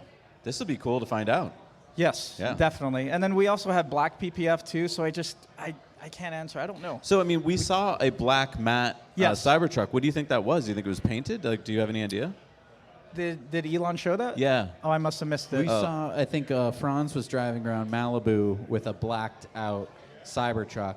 It definitely looked like it was a wrap to me. Then it was either PPF or vinyl. Okay. For sure. But there is a difference between PPF and vinyl. Vinyl is anywhere from 2 to 4 mil thick versus PPF is 8 to 10 mil. Oh, so wow. it's a lot. So it's a significant amount thicker, so that it can take more abuse from the road. That's versus interesting. vinyl. If it were to get a good rock damage, you definitely have to replace it. Interesting. And vinyl doesn't have self-healing properties like PPF does. That's interesting because, I mean, with the Cybertruck, I think a lot of people are like, I'm not going to wrap it. I'm just going to let whatever happens to it happen to it. But the rest of our cars, they need protection. I mean, yeah, if you take a look outside, there's a lot of Teslas that are wrapped with different colors and obviously PPF as well. So it's definitely a need for the Cybertruck, different customization options for sure, versus clear or just, like you said, as it stands, they're all going to be the same color. Now, if you get like minor scratches in a coating, can you do anything about it or like replace that section? Or Yes, you can with PPF. Correct. Yes, you can. Oh, that's great. PPF also has self-healing capabilities. So if like fine scratches, a can rock just buff hits them it. out or something? No, you just put it in the sun and it self-heals. Oh, that's it's like cool. alien technology. That's my kind of technology. There you go. It'll take care of itself. Yes. Nice. Yep. For sure. That's great. Well, thank you so much for telling me about it. Thank you so much for sponsoring It's us good seeing today. you guys. We couldn't have done it without you. Thanks, man. Thank you, Expel. Thank you. I got a hat for someone else that wants it. All right, well, let's hear it for Expel, one of our sponsors tonight. Couldn't do it without him. And hey, if you're watching online, stick around because we're going to have Sandy Monroe here, and we're also going to maybe have, I don't know, a truck that was released recently, I think. Yeah, I think maybe. it's stainless steel. Yeah. I don't know. So we're gonna definitely stay tuned, but we're gonna go to commercial. We'll be right back.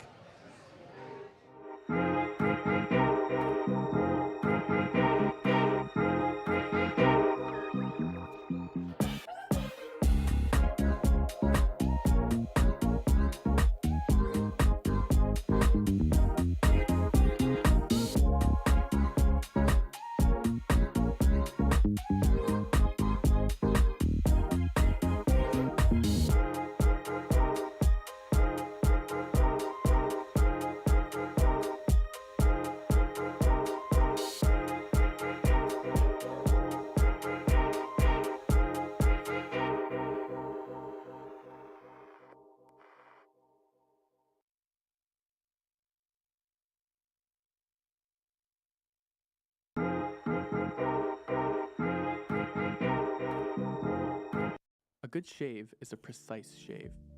But just how small is the scale of this precision?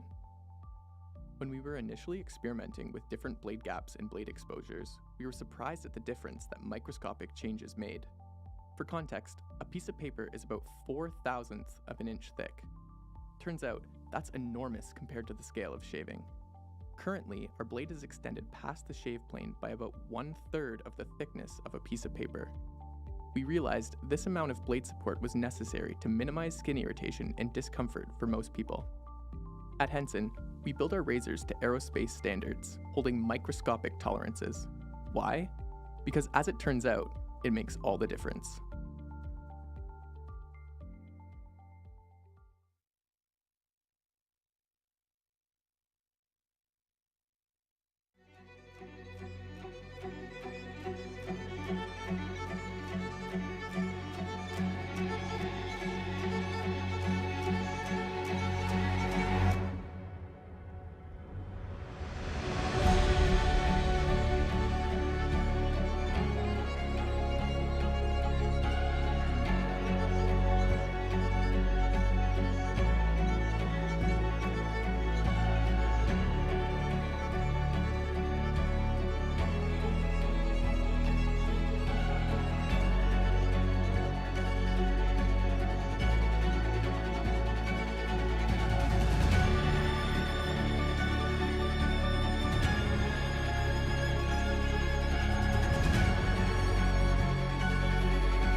Are you ready to take your communication to the next level? Introducing Corporate Streams, providing painless solutions for live streaming since 2012. With Corporate Streams, you can transport attendees worldwide to the heart of your event with our cutting-edge audio and video, amplifying your message and making a lasting impact. Imagine attendees interacting with speakers and presenters through live chat and Q&A sessions regardless of their location. You can create an immersive, inclusive experience for participants no matter their circumstance. Say goodbye to the burdensome costs of traveling and venues. Our clients have reported savings of up to 86% compared to traditional events. Extend the lifetime of your event with on-demand content. Whether watching a missed session or revisiting key moments, no longer will your audience have to choose. It's time to elevate your communication with Corporate Streams, revolutionizing the way you connect, engage, and make an impact.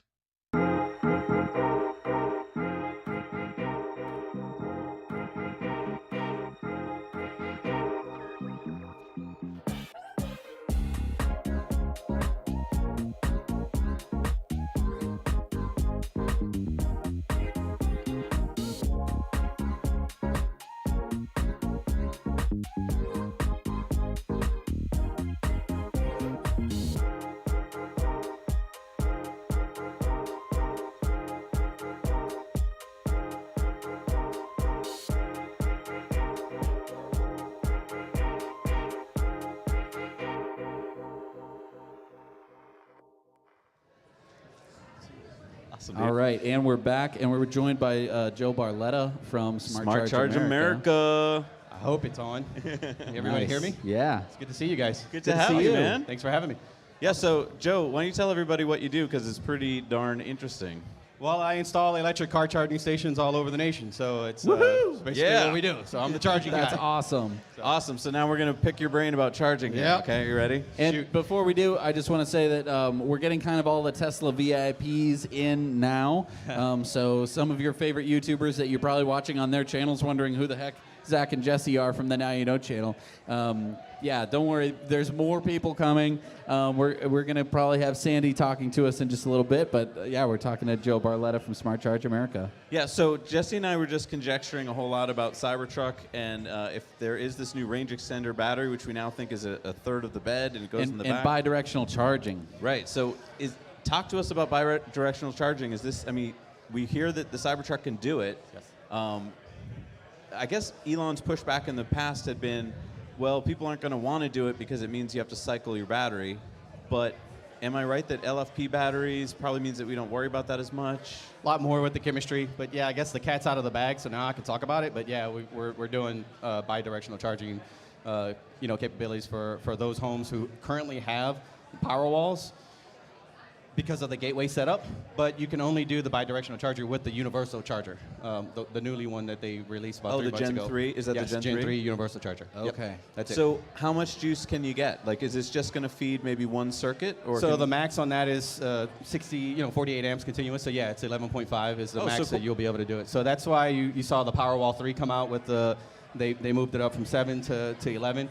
So basically, nothing's changed, but now just the Cybertruck can do that with the universal wall connector. So. Oh, wow. Okay, so let me just wrap my head around this for a second. So I get the Gen 3 charger, wall charger. Yes. And I get a Powerwall 3, and I get a Cybertruck. Not necessarily the Powerwall 3. So you can have existing Powerwall setup. Okay. And then what we would do is if you have the Gen 3 regular wall connector, we can come out, swap that out, and put the universal wall connector. Same difference. Okay. But now that basically charging station, it has the capability to do that. Now, the key is the neutral. That's the key. Okay. Your panel has the neutral. The truck doesn't. The truck does not. And so there's a unique device that we have to put inside the integration between your panel and the charger that allows that neutral to kind of do its magic, and boom, there you go. You have the power share feature for all things Tesla Cybertruck. I'm so glad that you're explaining that the neutral is a problem, because Jesse and I have been building this solar trailer, and we're like, what do we do about the neutral? And we go, but I don't need a neutral. How do you get the neutral? What about ground? I'm so confused. So we there is weren't crazy. It's a difficult problem to solve. It's typical, yeah. Okay. And so you have a lot of the Ford, their home integration system. A lot of the problems with that were dealing with the neutral and dealing with kind of the Bluetooth technology between the truck and the charging system and how they're able to communicate one another. And so a lot of software update issues that were causing problems and interferences where when you need that system to work, it needs to work. So I don't know if you guys had a chance to do your Ford integration system with your F-150 Lightning, but well, because we didn't want to spend $11,000. But okay, so now we know how this is going to work. That's pretty freaking great. So you're saying I need a Powerwall. I only need one Powerwall. Because here's the cool part: you have one Powerwall, right? And you're like, okay, this will keep my home on for maybe a day, or it depends on how much you use, of course. But now I can plug in my big old truck and maybe charge up my one Powerwall. So this question that Elon posed, he's solved the answer to. He said, well, I want to run my house, but I also have to go get groceries to feed my family during this power outage. Now I can leave the house for several hours, charge up. I can go somewhere where there is power, charge my car, bring it home, charge the Powerwall back up, even if I didn't have solar. I could be doing this, even if it's pitch black out, even if Mount Vesuvius has just erupted again and there's no sunlight, I could still be charging my house back up using my truck. That's huge, because now there's no longer this question of like, no, don't unplug the truck. That's powering the whole house. You can unplug it, and the Powerwall is going to be like, don't worry, I got you. That's right. That's right. Wow. Damn. You heard it here first, folks. Wow. So, and this is the kind of thing your company can do. Yep. Yeah. We're currently in some pilot programs with Tesla, but those will soon come to play, and then we'll be able to work out and make sure. But they figured it all out, so it's really special. Wow. And Zach, I have to give you credit. You've been saying this for years now. What have I been saying? Use the Powerwall's He doesn't inverter. give me credit very often. So wait, hang on. Use the Powerwall's inverter to take battery power out of your truck, which of course has a DC voltage. It's not giving you AC, and invert it into the AC current that you need to run your house. Right. Yeah, so from what we know, we see that Cybertruck, it does have the bidirectional inverter on it. Really? It's actually on it, yeah. So we don't even need the Powerwall? No, basically the reason why Tesla wants you to do it with the Powerwall is because the gateway, that brain is there. And because that gateway is there, that's what it uses. And the gateway is going to disconnect you from the grid. That's so correct. it's all of these steps that when you have to kind of start from scratch, like as a DIYer, we were looking into doing this, and it was like, okay, so then not only do we need an inverter to take the power from a battery pack and convert it, into something that I could use in a typical house, I have to not backfeed the grid, because that's super dangerous for anyone working on the lines. They think the power is out, and they're like cutting wires, and all of a sudden, my truck is going to zap them from hundreds, maybe even like 50 miles away. Yeah, we don't want that. You don't want that. So that's why you have the gateway in there. That's right. That's really cool. That's right. So how much power? So basically, this is quite a few circuits in your house. I mean, it's not just like your lights. You could probably do a bunch of circuits. You can choose to back up your entire main distribution panel, or you can choose to create sort of a critical load sub-panel, whereas when something does fail, you can keep all your critical load stuff like your internet and vice versa. You can put all of that on there, and then it'll just feed that particular panel while the rest is. So depending on your draw, normally what we've seen is when a house goes out of power, you're like, hey, let's queue off, let's bring down our load, and let's let this ride for as long as we possibly can. So you're not just gonna like willy-nilly just be spending. Let me dry my hair real quick. Yeah, you're gonna be Turn up the heat. conscientious of that to lower that load so it can stretch as long as possible. So now with the Cybertruck, now it's gonna be able to stretch like, I think some of the stuff's like for an extra 3 days. So that's wow. good. Wow, nice. that's awesome. And this is instantaneous too. It's not like with the generator where you have to go fire it up or whatever. Like this is the power goes out, and a lot of times with my Powerwalls, I don't notice it. I assume it'll be similar. Very similar. Yep. And this means that you can buy fewer Powerwalls. And if you didn't want to, have 4 or 5 Powerwalls backing up your house, either to increase the power or to increase the longevity of your system while it's down, while the power is down, you're basically able to extend that using the truck that you wanted to really buy anyway. Yeah. I mean, we talked about it. Like, if Tesla does this, will it cannibalize Powerwall sales? And no, I think it's complementary too. Like There's been such a demand for Powerwalls. Huge. People have been waiting for like in some cases over a year for their power walls. We're installing about 50 power walls per month, like kind of all over the nation. We could be doing more, but it's a slow, gradual, because of the amount of regulatory stuff you have to move through, the utility design criteria, the permitting process, the municipalities. So we have a lot in the pipeline, but we're slowly rolling it out to about 50 power walls a month. Is it production that's the limiting factor, or is it government permits? Government permits. Wow, that's sad to hear. Yeah, I don't want to hear that. And surprisingly enough, you could see a lot of the municipalities, they're catching on, and they see, okay, electric car charging is a thing, and so you're starting to see them slowly creep up on the price of those permits. Really, just to kind of cha-ching, unfortunately. get some money from it? Wow. I'm just telling you the facts. I know, no, you're not responsible for it. Wow, that's kind of sad. All right, so with this range extender, we haven't gotten a price from Tesla on yet. Do you have any thoughts on it, like what it's going to cost? No, I mean, I think Jesse was talking about it earlier. I think the battery is just naturally going to be there, and then you buy the car under $80,000, and then $15,000 if you want more power. Just click a button, boom, I charge your account, and we're all the wiser. So I think either the batteries are going to be included on there, and they just do an over-the-air software update, just like you could do Power Boost and other things you can purchase, FSD, online, or... Well, I mean, from what we saw, and it was from a comment on our YouTube live stream, so I'm taking it all with a grain of salt. We're gonna have to kind of go back and go through all of this forensically, but it sounds like it's going to be in the bed. Okay. It's going to take up a third of the bed, according to Elon. Gotcha. A battery that basically is going to live there. Yeah, and my conjecture was that maybe this could be something that Tesla rents to you, that you pick up at either service centers or maybe even at certain superchargers. Not that you would physically lift it in yourself; it'd be too heavy. But maybe they would have some kind of, forklifty thing or something. I don't know. I mean, we used to rent out our Chatham mode, adapters for people that are going on long hauls and stuff. So I would imagine there may be a good business case for people that buy these range extenders, and then they just rent them out to whoever wants to do them. I mean, that might be a good arbitrage opportunity. So. That could be it too. Yeah. Wow. Now I'm just wrapping my head around what you were just talking about, the fact that we're now in a world where Teslas are bi-directional charging. Yes. And just a few hours ago, we were not really in that world yet. And it wasn't being discussed, and we weren't thinking about it. Because when we're talking about bidirectional charging, right now all we've been talking about is backing up your house in the case of a power outage.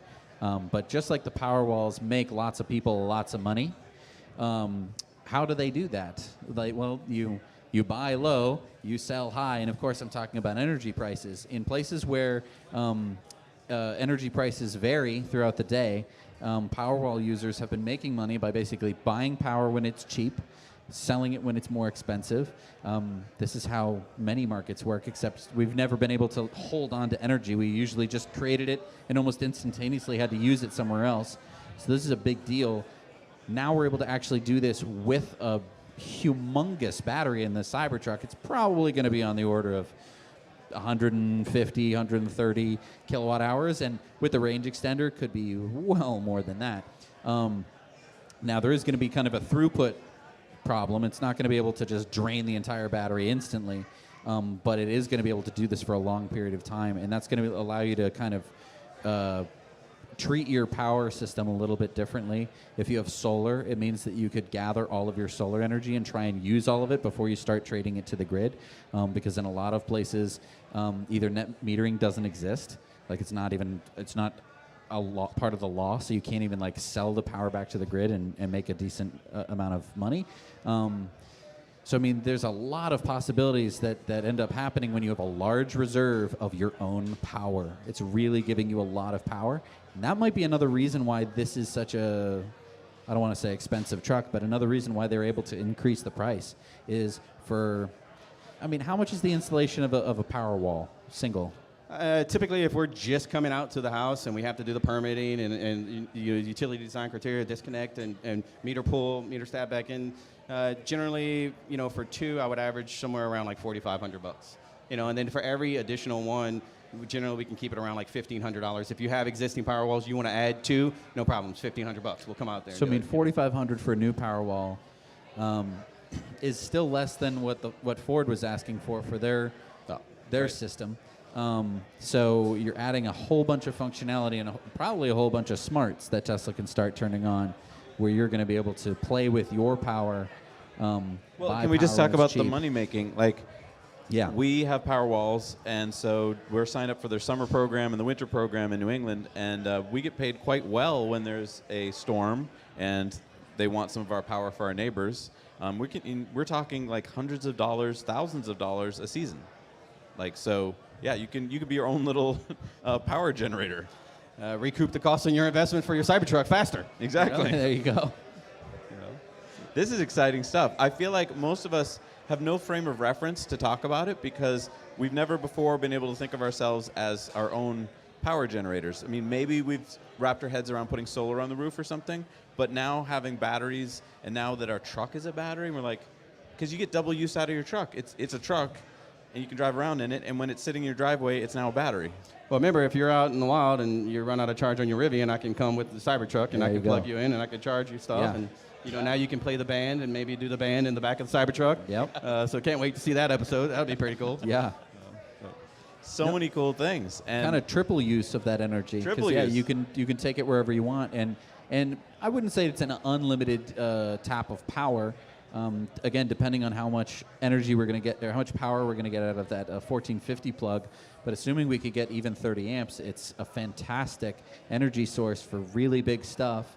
I almost wonder if if you have a cabin, let's say, I think that some people have a second house or a cottage or something. This could enable you to have a cabin that's completely off grid. You show up, you plug it in, and it goes to a panel that's in the cabin, and that's your power source for the week. It could very well happen. I'm not saying that it's necessarily legal or permitted, but I mean, the first few installs that we'll do the bidirectional stuff with, it will most likely be the ones with either solar or just Powerwalls there because of the gateway and the communication's already there. There's some additional hardware we'll have to add, just like we talked about before. But yeah, I mean, as long as your cabin's got Powerwalls, we can rock and roll. If it doesn't have Powerwalls, then I'm going to have to treat that installation like I'm going to your house to install Powerwalls. I have to do all the things in the back. Right. But adding the electronics and the boxes for the Cybertruck and for that Powerwall, we're still trying to work on, there's like 3 different configurations that we may be able to do the setup with. So we're still trying to work on one of them may involve the taking out of the meter and putting it back on, but maybe the other 2 don't. And so we're really trying to focus on okay, which one is the better, but every house is wired different, every house is built different. So each scenario that we go into, we're going to have to take, hey, look, this is the best way we have to go about this, just to bring down the cost of being able to get this technology out into customers' hands. Like that's our whole purpose. Like, let's make it happen. You've been working with Tesla for a long time. Yeah, since 2012, so over a decade now. So, yep. If anyone's interested, you have a YouTube channel. Can you tell us about that? Yeah, YouTube channel. I mean, you guys inspired it. I mean, seeing you guys doing what you do. We have a podcast called Charge Life, and so it's basically where we geek out and we talk about all things EV charging. That's it. Electrify America, Tesla charging, EVgo, like anything that surrounds that charging community, we want to be the first to be able to put that in. So you can imagine that I got a pretty good episode coming up tomorrow when we talk about all this stuff. But we'll go into a lot more detail in it. It's just a space where we can go and just geek out on stuff. But yeah, I mean, the company Smart Charge America is sponsored. They are the main sponsor for the Charge Life podcast. But I felt like it was essential for me to just kind of get everything that's up here, just get it out to you guys as much as we possibly can. Because I think it's important. What we've seen when we do the installations for people that buy these electric cars, we see they don't speak volts and amps and kilowatts. They understand range per hour. But when you start talking and you start introducing them slowly but surely, there's this light bulb, no pun intended, that lights up and they start to understand, oh, no, I get it. No, it makes sense. And that right there, that's what we're hoping to bring with our Charge Life podcast. So definitely appreciate the plug. So much good plug. information on there. Yeah, if you guys are geeking out over this stuff, definitely go over there. Yeah, smartchargeamerica.com. I mean, you guys can find us anywhere. We're online. We're in 30 cities across the U.S. right now. We're hoping to be in the top 50 EV-friendly cities by this time next year. So that's awesome. And as you get your Cybertruck and you need to hook it up to your house, this is the guy to do it. Joe, thank you so much. A lot of work to do. Thank you guys. Appreciate it. Jesse, Zach, you're going to be always very a pleasure, busy. All right, so I hear that we have some comments. More Yeah, we got some people. comments. Let's see. All right, so we got Paradigm Shift 7. It says, I can understand that most people are not going to be going on 300-plus mile trips on the daily. That's a really good point. I want to talk about my car. I bought a mid-range Model 3 way back in 2018, and it currently has a range of about 230 miles of range, which is... Oh, no. Oh, no. It's fine. It is not a big deal. I think that it is... It doesn't make you feel super great in terms of range anxiety, but the supercharger network, and I've been saying this forever, and you're so sick of me saying this, but the supercharger network is so great, I could probably have a range of about 100 miles and still be able to do a lot of what I need to do. Okay, but let me ask you this, though, because a lot of these folks are not going to get their Cybertrucks until 2025. Yep. 2025 is this magical year that we've heard from almost every other manufacturer when they're going to start delivering NACS, which is the North American Charging Standard, or the Tesla plug, to their vehicles. Yep. So is 2025 going to be the kind of equalizing year where basically the Tesla plug is everywhere? We can all use superchargers, even if you're a Ford F-150 Lightning, even if you're a Rivian, even if you're a Silverado EV. So is it going to matter anymore that Tesla has supercharging, since all these brands are going to have supercharging? I think it's a really good question, but it does... No, it is a very good question. It depends on how the integration is going to work, and we do not know how that integration is going to work. We did hear from Ford that basically they were trying very hard to make sure that you did not need to download a special Tesla app in order to use the Ford. Right, they wanted to keep you on the Ford Pass app. Because obviously, as soon as you download the Tesla app on your phone to have to supercharge your Ford, that is just a gateway for Tesla to basically advertise directly to you and be like, you'd have charged faster if you used a Tesla. So I think that that's... I don't know. I think that Tesla can do a lot of things to kind of disincentivize non-Teslas from charging at the chargers. But I think from that comment, what we're hearing is like, who cares if it's 300 miles? I don't need 300 miles most of the time. Breaking news, if you look at the source code of the website, Configure Tool, the price of the extended battery is in code, but simply hidden for now. It states it's estimated at $16,000. So the extended range battery, or the extended battery, excuse me, would be $16,000. This is from the source code, and this is and from it's estimated at. Okay, so estimated that's at. great. It gives us kind of a number that we can wrap our heads So around. the most expensive Cybertruck that you could buy would be $116,000. Interesting. I guess Some people thought that that's what the top end was going to cost. This is so interesting because now that I have that price in my head, and now that I know that if it does indeed sit in the back of the truck, and if I don't need it most of the time, yeah, could I rent it to you? Like, could I be like, hey, Jesse, you want to rent my extender for 2 weeks? And, you know, like, become a little small business. It could be. It also could be that Tesla has to install it for you, and that, you know, maybe they'll uninstall it for you too. It's an interesting question. I think that there are going to be some... Look, let's just be honest. There are some people who need to tow a lot, okay? There are lots and lots of businesses that rely on towing. Car haulers that, you know, are driving between, you know, New York and Florida every, you know, twice a year, driving, you know, grandma's car up and down. And I think that it's not out of the question that those people especially need the extended range. Right. I think that for towing for the average person, if you're going on a long trip, yes, the range extender is going to be a very nice to have. But I think that if you get, say, the dual motor, and it has a range of 340 miles, you have that, you're down to about 200.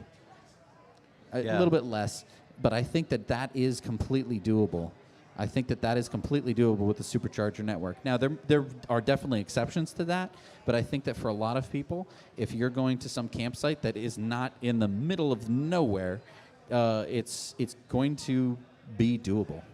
I think the other thing is, a lot of these superchargers are going to have to get better at trailers. A lot of them right now you can't. You have to dehook a trailer, very time consuming. And we've experienced this multiple times. Right. Even with simple trailers, which are easy and quick to do, it still adds a lot of time to your trip. Right. If Tesla were to add more easy towable trailer pull-ins, Yes. it would make a huge difference, because then you just pull in, you charge, you get your drink, and you go. Right. Yeah, I definitely agree. So, Ellie. So in just a minute here, we're going to have Ellie in Space join us on stage. Woohoo! So I'm excited to talk to her. I'm excited to... I think I see her coming up. And she was so lucky to get to go to the event, so I can't wait to pick her brain and find out what happened at the event. So, yeah, we're all set. All right, good. Yeah, this is so great. So coming to the stage right now, a big warm welcome, everybody, for Ellie in Space.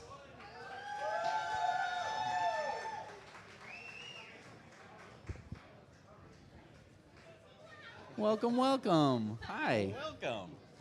Here you go, Ellie. This is not your home studio. No. But You it's get to see our legs and everything. And your boots. I know, right? And your very cowboy attire. Are we all in boots? Oh, yeah. Well, we are in Texas. So. Yes. We're in your home turf. You are in my home turf. This is actually literally one of the reasons I moved here. Yeah? Was because it is the global So you could wear headquarters. cowboy hats and... Well, that too. But Was to be closer to Giga Texas? yes, to be closer to Giga Texas and in a place where I could drive to Boca Chica easily, but happy here in Austin. All right. So you got to go to the event today. Yeah, tell us all about it. Did get to go to the event. Well, I almost didn't get in, which was surprising. I was a +1, and I got there, and they're like, we're not taking any more +1s. We're at capacity. Oh, no. Oh. So I was like, well, that... Do you know who I am? No, I didn't say that. But I waited for 35 minutes, and I guess they had it in the very, end of the production line, so it was very cramped. And It's cramped in the Gigafactory? where they put us, yes, it was actually very hot too. This was a little bit overheating, but so I'm very glad that they let us in. But it seemed like there was actually maybe only 500 people that were allowed to. Really? So it to was be there. 500. That's kind of the number we heard, but I thought it was like going to be bigger. Right. So I was like, hey, can you do a head count and see if maybe by the time 1:45 rolls around, we can get in. So very thankful that they let me in because can you imagine? I know, right? Wow. I actually flew home from Vegas late last night. I bought this whole outfit in the Vegas airport. Wouldn't expect that. Wow, I didn't know you could get such an outfit. I know, That's well, great. it is Good Vegas. to know. I know, it is Las Vegas. So very glad that I got in. It's just awesome to be a part of so many of the Tesla events. I was at Cyber Rodeo, many of the shareholder meetings, and I wish it would have lasted a little longer, but Yeah, it flew by for us. it flew by. Yeah, it did, and it was a little delayed too. It's like, when is this thing starting? A lot of people were sweating in there, but it was really cool to see people take delivery live and drive away. So it was awesome. Did it feel like those were regular folks, or did it feel like they were like investors or somebody who were getting the trucks? Hard to tell. Particularly because I was in a spot where I couldn't even see Elon. Oh. So like the entire keynote speech, I didn't see anything, which kind of sucked. But hey, I was there, right? But one thing that I think was really awesome, and they haven't done this before, is letting us take pictures and video of the production line. You know, usually when you go on a tour, they want you to put your phones away. And so as a content creator, I mean, you know, what a treat to be able to document that. And just, I think that there were a lot more being produced than we thought. Really? I think so. Can I quote you on that? Well, No, but so it really felt like there was a lot of activity, and that there was. yes, and the line was still moving, and people were still working while we were there. Wow. So I love that about Elon. He's like, it's Thursday, keep working. right, and I guess some people that work on the production line were granted, you know, entry because of their hard work. So it was definitely a very special moment, and yeah, I was a little worried at first because I was like, at the end, okay, price? Right. What's going on? So did anyone there tell you, or? So I refreshed, Jessica Kerr, shout out to her. I went on X and refreshed the page, and she said that they were put up the price and specs. So thankfully, because that would have been quite a cliffhanger. Now, remember when the 2.1 million people reserved the truck to begin with? Right. Just to be safe, we went and ordered another one. But like, do you think you had to do that? Like, I was very confused because now it's a $250 deposit. It used to Okay. be $100. Right. I'm just wondering, like, was there any word there at the event of like, are they honoring the first orders, or do you have to go and redo your order? Not that I heard. Interesting. I don't know, but how many do you have on order now? A lot. A lot. And what a treat it was to have Sandy bring one here I know. in person. I got to sit in the driver's seat. Didn't get to drive it around yet, but I guess he had to return it, Yes, I heard that too. which is such a bummer. And you guys have been doing this for what, hours now you've been out here? Yeah, no, it's been a beautiful day, beautiful crowd. Everyone's super excited. But I feel like when we saw the video, the announcement video, kind of, it just seemed a little bit of a letdown. Okay. I just guess. I mean, it was really exciting to see it pull the Porsche. Yes. Right. And a And few get, other. and get shot at. Get shot at, Yeah. right? Yeah. But then, right, we were kind of waiting for like, I don't know. I just felt like more. But a lot of people pointed out, like, Elon doesn't need to tell us more right now. This is Right. already exciting enough, and there's going to be much more to come. Right. I did see, I was also a little let down. There was a sign for a demo drive route at Giga Texas, but we were not offered demo rides. So maybe that's, I don't know what that was for. Interesting. Maybe it's for filming purposes, but I was like, are we going to get to drive in it? Because, you know, in the past, I mean, you've been in one. Yeah. Correct? Yeah, we both have. So I know. what's I know. going on? I know, it's a delivery I don't know where event. to look. Oh, okay, there's multiple cameras here. But I just want to say thank you to you guys for putting on such an amazing stream. This is, I've been watching it in the room, and it looks very well done. This is all to corporate streams and Noah and his crew and our amazing our amazing sponsors. Yeah, sponsors, we're just two dudes sitting down, but they Yeah. do all this magic. Look at all these amazing cameras, by the way. Like when I went out in the crowd, I just was like, can I get a camera? And there's a camera like following me on a rope. Like exactly. Wow. Wow, It's really that's cool. incredible. Yeah. Now, may I turn the tables on you and ask you guys some questions? Sure. You know Absolutely. that I have a reporter background, almost 10 years in TV news. What surprised you? I was surprised by how short the event was. Like, I really thought, here's his moment to shine, right? He's talked about this being the biggest event of the year, the biggest product event, and it just felt a little underwhelming, I guess. I mean, maybe because I already know so much about the Cybertruck, and I know it's bulletproof, and I know it's fast, but so maybe this was just geared at the average person who doesn't know much about it. But to me, I was just like, I don't know, I want to know about bidirectional charging, and I want to know about the frunk, and I want to know Right. about the power cords and the In this tailgate. And the, extended range thing. right, what What's is that? going on? Like, we're only learning it basically Right. piecemeal now online. Right, right. How about you, Jess? How about you? Yeah, I mean, I think the brevity of it, and also, I mean, I think that they really didn't want to do too many live demonstrations. I think that in 2019 at the unveiling, they were like, let's do everything, you know, and they did everything besides shoot it at that event. Well, they did do the baseballs live, right? Well, yes, they Yeah, did. but it's not a steel it's a ball. Baseball. It's a baseball. What was that? I mean, I'm sorry, but what's going on? I mean, so and that it surprised wasn't a people. home run hit. Sorry, Franz. I can throw a baseball harder than that, and so could Franz. You guys were watching it live here. I mean, were you like, okay, well, I kind of thought he'd start with a baseball and then come out with like a steel ball. Right. So when And look, a steel ball. Why are we shooting cannonballs Mm-hmm. at anything? Like, I get that. But like maybe a rock, But something like within the context of Yeah. human life. Besides a baseball, like a baseball is great. Everyone knows what a baseball is. A steel ball, is ridiculous. Not a lot of people hold ball bearings that size, you know, cannonballs. So I totally see why you don't have to go that route. But a baseball is just a little bit wimpy, a little bit soft. I feel like a rock. You know. well, and it would have been a great redemption moment. Let's have a redo. Let's yeah, have a but take two. I feel like it's regular window glass. Yeah. Don't you think? Yeah. It was a joke. It was a joke. A joke. We're hearing from the crowd. Maybe it was a joke.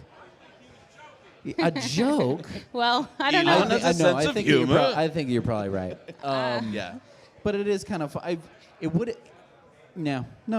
I guess. So after seeing all of the, you know, videos that they showed us, so what was your favorite about I mean, the crowd appeal was the Porsche. Right. You know, seeing it cross the finish line with a Yes. Porsche attached to it was Well, pretty awesome. Because I mean, last time we saw Tesla do this, it wasn't even Tesla, right? It was a different entity. It was Car Wow or something.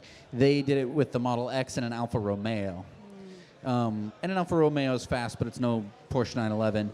And so yeah, seeing a Porsche 911 be faster in a trailer being towed by a Cybertruck is 2.6 seconds. Wow. Like, Yeah, that's just gonna- insane fast. It's yeah, incredible. Especially for a bulletproof truck. I wonder how many bank robbers right now are going like, So that Cyber Beast, you know, you need almost 100K, maybe more if you want to get that extension. Right. Yeah. What do you think? I mean, it's expensive, but It's expensive, but talk about margins, baby. Yeah. Look, I mean, they have one of the most desirable things on the planet right now. Right. As I've been driving around Austin and I see them, I can't take my eyes off of them. The only Yeah. time I can is when I'm putting my phone on it. And then I'm like looking between my phone and the real thing, and I'm going like, my phone isn't capturing the... No. I've stopped taking pictures of it because my phone doesn't really capture what it looks like in real life. It elicits such a reaction from people, such a visceral reaction when you see it in person. You just kind of demand to know, like, you demand to see reality's manager. You're just like, excuse me, how is this existing in real life in front of my eyes right now? Yeah. It doesn't make any sense. It doesn't look like it should exist. Yeah. It looks like it's fake. It looks like CGI, it's CGI. So many people have been tweeting out CGI IRL with all of these pictures that they take of the Cybertruck because that's what they mean. Yeah. It's pleasing to the Yeah, eye. Like, it there's is. something about it, you just can't take your eye off it. Some Like, people, I heard them, Some people hate it, and go, that's Or great. it's too small. I They're, think you know, it's awesome that some people absolutely detest the design. I think it's perfect because that creates such a buzz around it. Because as soon as you hear someone who hates it, you're going to want to kind of defend it, or you're going to have a conversation. It's a conversation starter within vehicles that are going to be driving around near it.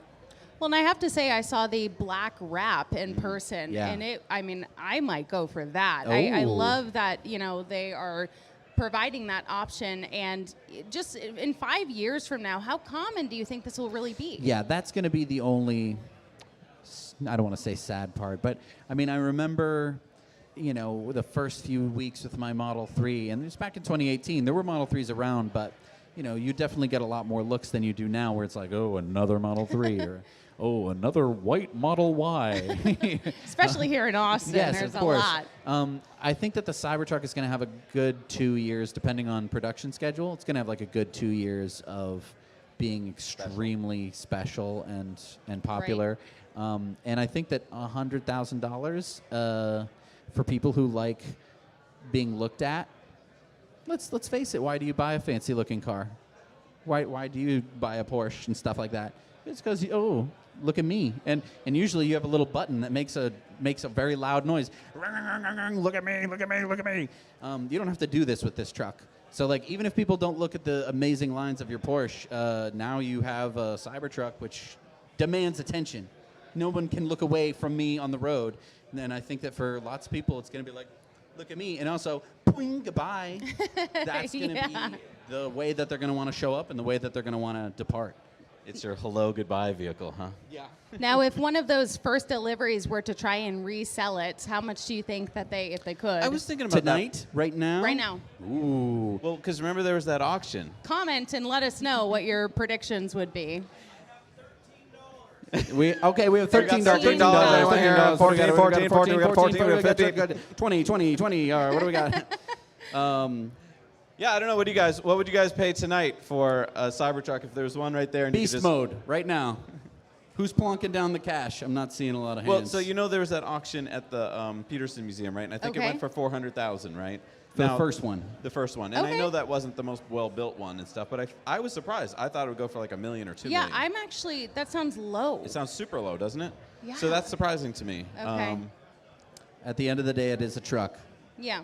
And it is beautiful and it is amazing, but it will depreciate in value very quickly from $400,000. So I can see why I wouldn't want to pay $1 million. Yeah. I don't have $1 million, but if I did, I don't know if I would spend it on a truck that I could buy for $100,000. Well, especially since it's not a limited edition, there's going to be millions of them. Right.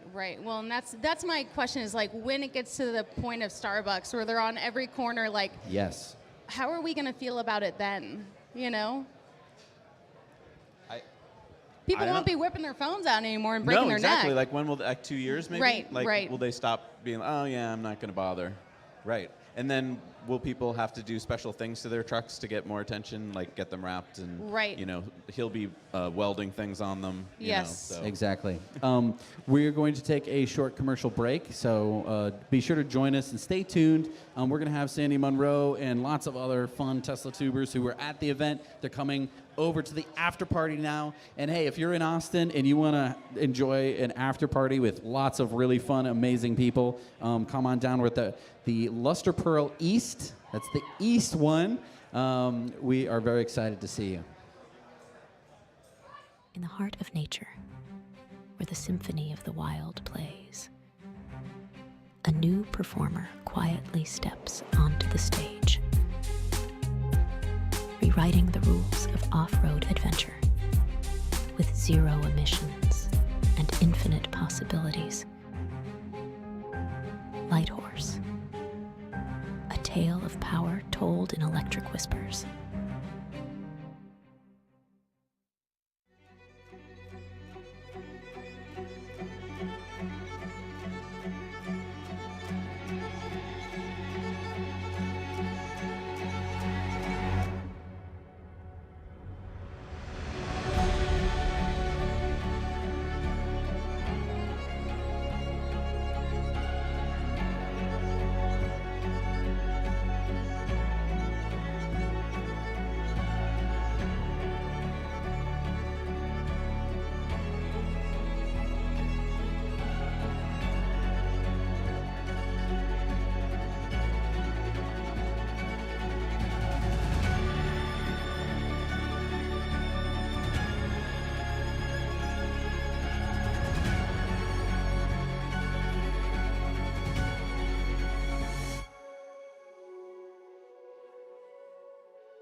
A good shave is a precise shave, but just how small is the scale of this precision? When we were initially experimenting with different blade gaps and blade exposures, we were surprised at the difference that microscopic changes made. For context, a piece of paper is about 4/1000th of an inch thick. Turns out, that's enormous compared to the scale of shaving. Currently, our blade is extended past the shave plane by about 1/3 of the thickness of a piece of paper. We realized this amount of blade support was necessary to minimize skin irritation and discomfort for most people. At Henson, we build our razors to aerospace standards, holding microscopic tolerances. Why? Because as it turns out, it makes all the difference.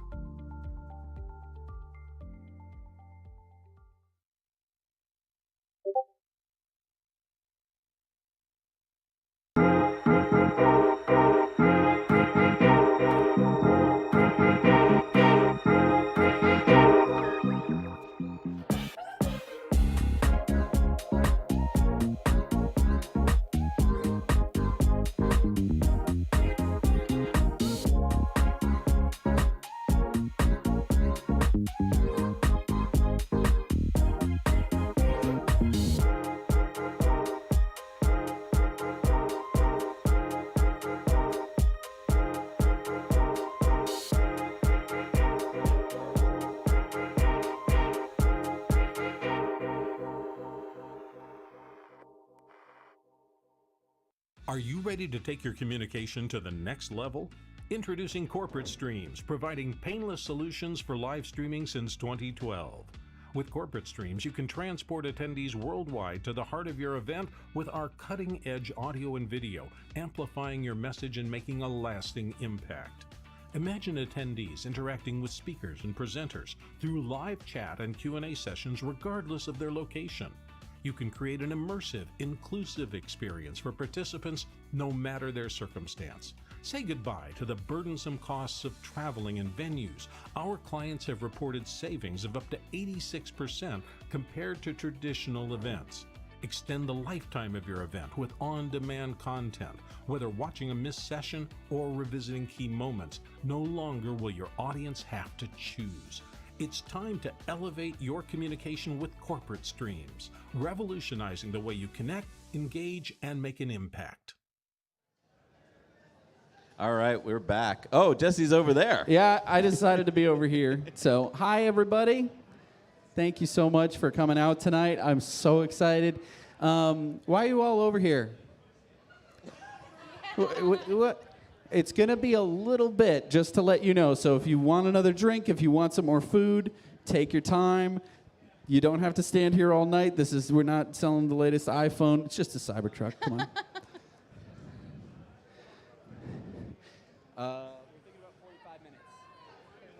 Yeah, we're thinking about maybe 45 minutes until something comes. I don't know.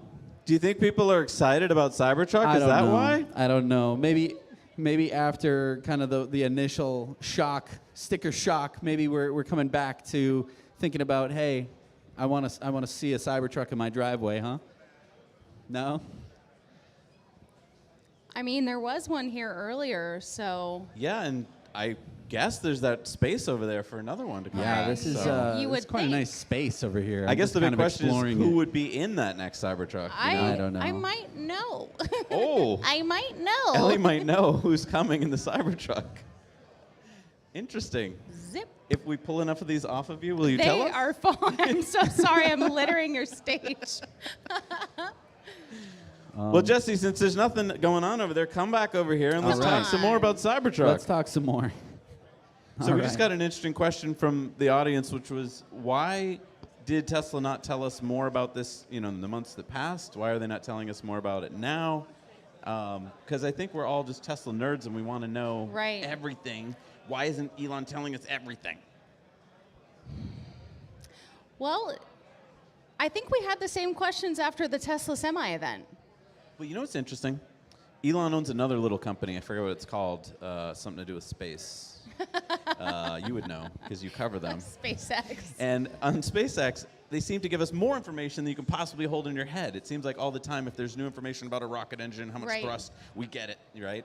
And it's so much information. Like you're telling us all the time about stuff that I'm like, I can't even fathom all of this information. Why is it different, do you think, between SpaceX and Tesla, where Tesla, it's like mum's the word? I know.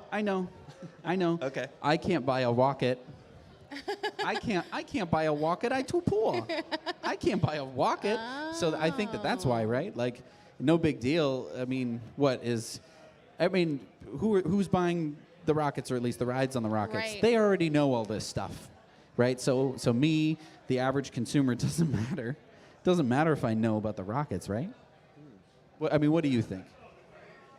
I think you might be right. I honestly don't know the answer. I think I was worried that they weren't going to give us the price today, so I'm glad that we got that. But it's hard to know. It's hard to know what's going on behind the scenes. Unlike SpaceX, we see a lot of what they're doing because it's publicly accessible pretty much. And so what's going on behind closed doors at Giga Texas, we don't really know. Well, and another thing is, SpaceX is a privately owned company. Right. So you'd think, you'd know less because it's a private company, but it's like, no, in fact, you get to know more because it's not public. When a company is public, they have to make sure that they go through all the right steps to share information. And so Elon has to be very careful when he's tweeting to make sure that he doesn't share too much information. Otherwise, you end up with a funding secured tweet and the SEC breathing But we down also his get neck. this interesting thing where we feel like we're getting information, right? Because Joe Tegmeyer and others are covering the drones, and you get to see, a Cybertruck just pulled out of the factory. What does that mean? And so we're all trying to ask these deep questions, but in fact, we're not really getting to know much at all. Right. Speaking of Cybertrucks in front of the factory, when I got there today, they had pulled them inside because of the weather. Then, when I was leaving, they had 4 of them on display. The matte black one of them. Have you guys seen it already? The one with the Baja, and then the camping one. Yeah, the camper one. You've seen it? Yeah, we had some cameras on the ground, and we got to see the camper. Oh, good. I was going to say, I can show it to you. So there's a camper and a light bar. Right. Both of which I think are going to be accessories that Tesla's going to sell. Right. And they talked about that. I actually interviewed Drew Baglino back at the Tesla lithium refinery groundbreaking, and he said that they would be making accessories, didn't specify what. But when Cybertruck rolled up with that beautiful rack, everyone was like, what's going on with the rack? Can we get the rack? So doesn't surprise me. And you know that there are going to be other companies that have their own accessories as well. Well, I think that's another thing we wanted to hear about tonight was, are there Tesla accessories? And I just thought we'd hear at least a couple of them, light bar or whatever, and then we didn't hear about it. But we don't, I guess Elon doesn't need to tell us about it today. I have a question for you guys, actually. I had one of my subscribers reach out to me just maybe 30 minutes ago. He said he's trying to order a Cybertruck and use my referral code, and it is not working. Oh. So is that because they don't want to give that discount? Interesting. That is interesting. So I want to know if you guys Maybe they weren't know thinking anything about it. that. Yeah. No, that's a really good point. I Yeah. mean, maybe they just, part of me feels like an intern was told to turn this on last night. You know, Right, I don't know, like if they've even Sure. gotten the website fully working. But that's also, a really good point. maybe they didn't need you to tell them about the Cybertruck. No offense. I mean, I don't think they probably needed me to tell them about the Cybertruck either. I feel like it's in the zeitgeist. It's so popular. Right, totally. So it would be good to know, like, are they not offering any sort Unless of... it's going to be the final purchase. Yeah. But it's like, how many times do I have to order this Cybertruck before I actually take delivery of it? Is it going to be in $250 installments over the next 2 years? Yeah. When do you guys actually think you'll see your baby? I don't know. I've, you know, when you waited 4 years for something, part of you wants to have like, oh, it's coming this date, you know, and have that in your mind. But then part of you is like, I've been thinking that the whole time. Like I thought 2021, 2022. So I would hope January, but I have no idea. Yeah. I have no idea. We think we're number 20 in line, but you know, I'm sure there's a lot of people that get moved up above you, like employees and stuff like that, and they deserve to get theirs first. So. And I think also it's going to be a lot like the Model 3 delivery ramp, where people were so excited the day of the delivery event. They thought that their Model 3 was going to be just weeks off. And then it was quite a while before they actually took delivery of their Model 3s. But Tesla was ramping up that production. I hope it's not, you know, as bad a production hell as Tesla was in 2018, 2019, Right. 2017. But, you know, it very well could be. This is a brand new style truck. Totally. Well, and it just makes me wonder, you know, we heard that, we saw that comment of we dug our own grave with this, right? That, you know, kind of made a lot of headlines. And it just makes you wonder what's actually going on behind closed doors. Like, is it as put together and, you know, like, how... What is the production hell currently? Sure. I'd love to know. And also, where's my Cyber Quad? Well, yeah. It's great that I can get the one for my child, but, you know, where's the... I want this big boy Cyber Quad. Did you see or hear anything about the ramp that comes off the back of the truck? Remember when we first saw it in 2019, we saw this metal ramp that goes... To get my Cyber Quad onto my truck. I didn't see that. It wasn't talked about or anything, Not right? talked about, and definitely like not on display that I saw at least. Right. And there were a couple on display. There was one that they crashed, Mhm. and they put that on display. Oh, They put the one that was shot at on display. So they had some really cool displays out there. Oh, that's cool. But they also didn't give us much time. It was like by the time I got out there, you know, I had 15 minutes until the last shuttle. So Wow. Wow. yeah, it was short. Yeah. That's such a funny event. Like, Yeah. you didn't really feel... The weird thing too is like I feel like compared to Cyber Rodeo, this has got to be like the second biggest event, Mhm. right? Like Feels like it. I don't know. So it's like Cyber Rodeo. I mean, they went all out. They had free tattoos. Like they were just like they were going out. And so I was expecting it, you know, shareholder meeting. Okay, I get it. Like Sure. you know, this is kind of more business, but I was expecting a little bit more. I don't know. Me too. Yeah. So like like over the top. I'm not trying to complain, Right. but just sharing my honest experience. But I mean, it's not complaint. It's what I think would be best for Tesla. Right. I don't need unfettered access over the thing, but just tell me about the things that you're telling me about on your website. Why am I reading this in text when Right. you could show me what the extended battery looks like? Or Right. just say we might have an extended battery. But then if it's Elon like- says that on stage, I'm excited. And then you know it's like still estimated. So are they just not ready yet? Right. I mean, if you do it at the event with Elon, then you control the message. Right. But if you have these things kind of trickle out afterwards, and then the story gets kind of misinterpreted and blah blah blah, Right. then If you, don't if you control let the two message. doofuses like Zac and Jesse Right. start, you know, running with these ideas, it's Right, like because for the first hour we didn't know what the battery extender was, so we're just Right. like, I don't know, is it a bigger battery? Like, Well, then you get a little bit of breaking news experience. right. Sure. I mean, which is fun, but yeah, it just seems better for Tesla if they control the whole news narrative, Right. and tell you, for instance, about the bidirectional charging, Right. which you didn't mention. I feel like that's a huge story for this truck, right? But he didn't talk about it. So even though it will come out over the days to come, Right. And it's a huge value add for the truck. Right. I mean, to know that basically if you already have a Powerwall, that the Powerwall is going to be your inverter, your gateway to your house, to your home, and potentially even to the grid, going through the Powerwall, that's really neat. And you know, there's no information about it. We basically had to hear about it third hand, and so, I mean, it's a valuable part of the truck. When Ford came out with it for the F-150, the Lightning, it was a big news. Like a lot of news articles were written about, like, oh my God, you can back up your house with this truck. Like it became a story. And listen, I know that the Ford thing was a little bit on the BS side because you had to buy an $11,000 inverter. And with this one, you're going to have to buy like a $4,500 Powerwall. Am I right on price on that? Well, so the Powerwall is more expensive than that. I don't know if you'll have to have the Powerwall because as Sure, Joe you could was have the telling us, gateway. you can get the gateway. So I mean, there's still going to be some extras you'll have to have. Sure, but to me, it's a little bit more exciting. The truck is a little bit more exciting, at least even just visually, it's more exciting than the Ford. Well, and you guys saw it here when Sandy drove it over, and you got to go inside, I'm guessing, too? Just a little bit, yeah. What'd you think of the inside? It's just, to me, having the vaulted ceiling Yeah. is such a different experience for a vehicle because normally you get a flat roof. Right. And so even though I'm sure it's not in inches that big a deal, just visually it makes you feel like you're in this palace. At least that's why you were in it, right? I was, and 17 inches of clearance that's adjustable. I mean, that's...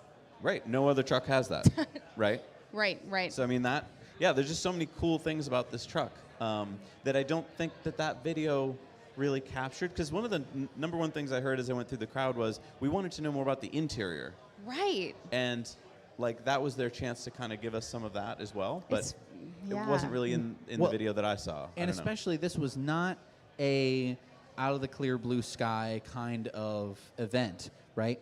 We all had, I'm not going to say preconceived notions about the Cybertruck, but we were all told Cybertruck was going to seat 6. I don't think it's going to seat 6, right? Well, and they didn't let us inside any of them at the event. So Right. Sandy, thank goodness for him. Sure. And, you know, we had a release candidate here. I think it was a release candidate. And so, right, like, there's just a lot of things that we thought this truck would do, like having the ramp, like having the 6 seats. And so I totally get it, having to like go on stage and be like, actually, we're not going to have this and we're not going to have that. That's no Right. fun. I get that. Right. But giving a full tour of it, giving a full explanation of what it is, telling us the prices, since it's not like you weren't going to tell us the prices, it's kind of interesting. Part of me wonders if they couldn't do that because of some kind of SEC thing where they couldn't release any information while the markets were still open. But then also, why hold it at this time of day? Right. Why is it right now? Why isn't it at night? Why aren't they having a big old party? Why are we having the big old party? Well, it wouldn't have been so hot at the Giga Texas factory if it had been tonight, right? it was, I'm not kidding. Like, I'm sorry I keep saying that, but it was so hot in there. Yeah, they're melting aluminum in there. People were sweating, you know what? What was I going to say? Well, good. That makes me feel a little better like- about not getting a ticket. Honestly, no chairs, super hot. I was like, But they did serve you water, didn't they? they sure did. Was there Beggars pumping can't be DJ choosers. music while you were there? They were playing music, and like I said, I mean, it was really great to be able to take video. Mhm. I'm going to be releasing a video on my channel, Ellie in Space, Nice. of the production line, and I interviewed a couple people there, Dr. Know-It-All, Sawyer Merritt, some people that hadn't met before. So so make sure to tune into my coverage. Awesome. Yeah. Ellie in Space. Make sure you do subscribe. And hey, I think we're running on almost 4 months of. Yeah, you're on our show every week now. It's so Yeah. great that you give us all of what's going on SpaceX every week. Which, it's crazy. This November, we had a Starship launch, and now this. What did you think about Starship Launch, by the way? Made out of the same material as Cybertruck. Right. Or vice versa. Right. Right. It was awesome. It was definitely way more promising than the first one, especially just that initial launch with How did it feel when it turned around and started coming back to base? Like when the the Went booster. for the flip. It didn't necessarily make it. Well, it didn't make it back, but I mean, It's when it, hard for me to see at that point from where I was. Yeah. But it was, I'm telling you, like, and I tell everyone, if you can make a trip down to Starbase, go. Especially because they are starting to put up some fences and some walls and starting to kind of close up access a little bit. So, where's the best place? Is the beach the best place to go? Like, where's the best place? well, so yes, Isla Blanca Park is where, you know, hundreds of people go. You don't have any service there, but you are about 5 miles from the pad. So it's very close. It's kind of this nice communal feel, but if you're a content creator, you might want to have service. So I was able to go on Margaritaville, the roof again, which the Musk family was there the first time. They weren't there this time.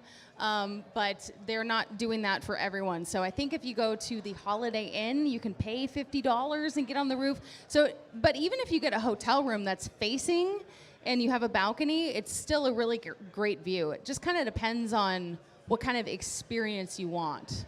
And it was loud.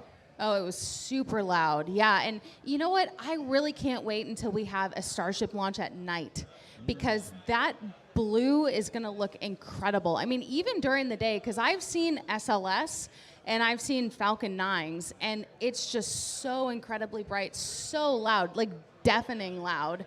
Apparently some people on, you know, you guys get trolls too online. They're like, you shouldn't have been screaming and cheering during the launch. What do you mean I'm human, dude? Everyone was. So I was busy weeping, by the way. I was just I was crying. tears were running Yeah, down my face. yeah. So good on you for actually like being excited. I mean, I was excited, but I was just like, I was crying. Yeah, well, I have actually cried. They're emotional. Have you? Yeah. I forgot. Have you guys seen a launch? Not in person, no. What are you doing? I know, right? What are we doing? What are we doing? Like literally, what are you doing? We have to go.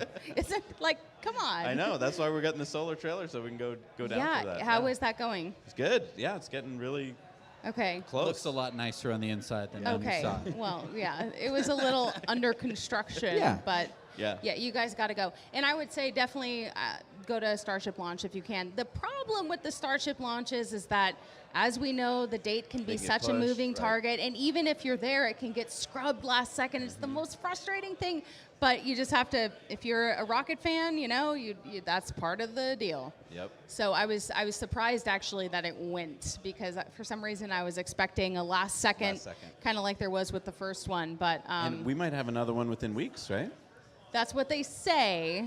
But you know, You don't think so? I think it's possible. I think it's possible, especially if they have like a capped number of launches they can do next year. Of course, they want to get another one under their belt. They want to get as much data as possible. So they said maybe next month, which is what, tomorrow? Yeah, tomorrow. Right. So All right. maybe. Be ready. Maybe, but Now, so they have a bunch of version 1 starships left over. Like, I or think not. he said 3. Are those 3 or 4. Does he actually want to launch those, or has he already moved past those? Good question. I'm not sure if those are in the queue as something that they could just, you know, Or are they just use going to in weld December. them into Cybertrucks? Like, Well, probably not that. A lot of weirdly round Cybertrucks. Yeah, but we can flatten it. it's definitely worth seeing. It's an incredible experience, and you know, people come from all around the world. I have to say something too about this event. We're here at the Luster Pearl. So many people flew in just to be at this after party. I know. I mean, that's incredible. You're talking plane tickets, hotel, rental Yeah. car. They didn't even get into the event, and that's how powerful the Tesla community is. It Yes. really is incredible. You know, And- and the SpaceX community is powerful too, but I think the Tesla community is like even deeper. Well, we I get really to do. drive the cars every day. We get to feel what it's like to launch in a rocket Right. every day. Well, there you Whenever go. That's want. true. That's the true. push of a pedal. And hey, if you are in Austin or if you're around and you can make it, we're gonna be here till pretty late. So if you want to join us, we're at the Luster Pearl East. Feel free to join us. We had an Eventbrite with tickets, but we didn't pay. We didn't ask for any money. So I don't know. We can probably get you in right now. We are definitely under capacity. So There's come on plenty of down. room. Lots of people are standing, waiting for something. I don't know what they're it's- waiting for over I there. love that crowd mentality. Some people went over there, and then everyone followed. I think like and 4 people had to go to the bathroom, and then all of a sudden we're left with a crowd sitting over there. So that's pretty funny. that's because everyone wants to see the Cybertruck. Exactly, and It's, it is coming at some point. Very invisible-looking Cybertruck over there at the moment, but Yeah, no, it should be here very soon, I think. So Yes. that's going to be What exciting. time is it right now? It is 30? It's pink o'clock. It is Oh, pink o'clock. What time is it? It is. Oh, and I think I see 5:30. somebody I recognize. 5:30. Who is that I recognize right there? Oh, the teardown titan himself, Sandy Monroe. Looks like Welcome Sandy's to the making his way through the party. crowd. Sandy's in the As Jehu house. says, Sandy's in the Woo. house. Yep. Nice. He's so nice. I love Sandy. Sandy's got to be tired. Yeah. He's been doing a lot. Yeah. Somebody let Sandy know we can pull a seat up here for him. I Wow. mean, you guys have got to be tired too. Yeah, but you see, I got to sit down Yeah. all day. I will say. You're standing, you're walking around, you're Oh, getting my shuffled from here to back there. hurts. In a hot, Like, hot for real, my factory. back I know. hurts. But Yeah, and it was worth it. as you can see, we're showing you some shots of Sandy making his way through the crowd over here. So that's great. He was here earlier in a Cybertruck. They let him drive it, by the way. Yes. How cool, how badass is that? Yes. The Tesla lets you drive a That was Cybertruck. really cool. And he loves it. And he loves it. Yeah. Yep. I want to drive it. Especially since he gave them a whole list of things to do better. Remember during Model 3, and he's like, Right. Elon, So- here's some things to fix. Right. We're gonna have to ask him his list for the. I was going to say, Cybertruck. do we know any of his lists? Let's ask him. We'll see. Sandy. Psst. All right. Psst. Yeah. Paging All right, Sandy so Monroe. Let's see. Hey Faye says, yes, someone said steel origami when they saw the Cybertruck. I swooned. Nice. Thanks for commenting, you guys. I Feel know. free to comment and engage with us because we Oh. have the technology to see your And comments. hey, hit the like button. That's Hit right. the like button because you know what? This is going to get Someone a whole buy lot Sandy more a exciting cold in just beer. a few minutes. Because I don't know that the crowd is over there for some reason. I don't know why.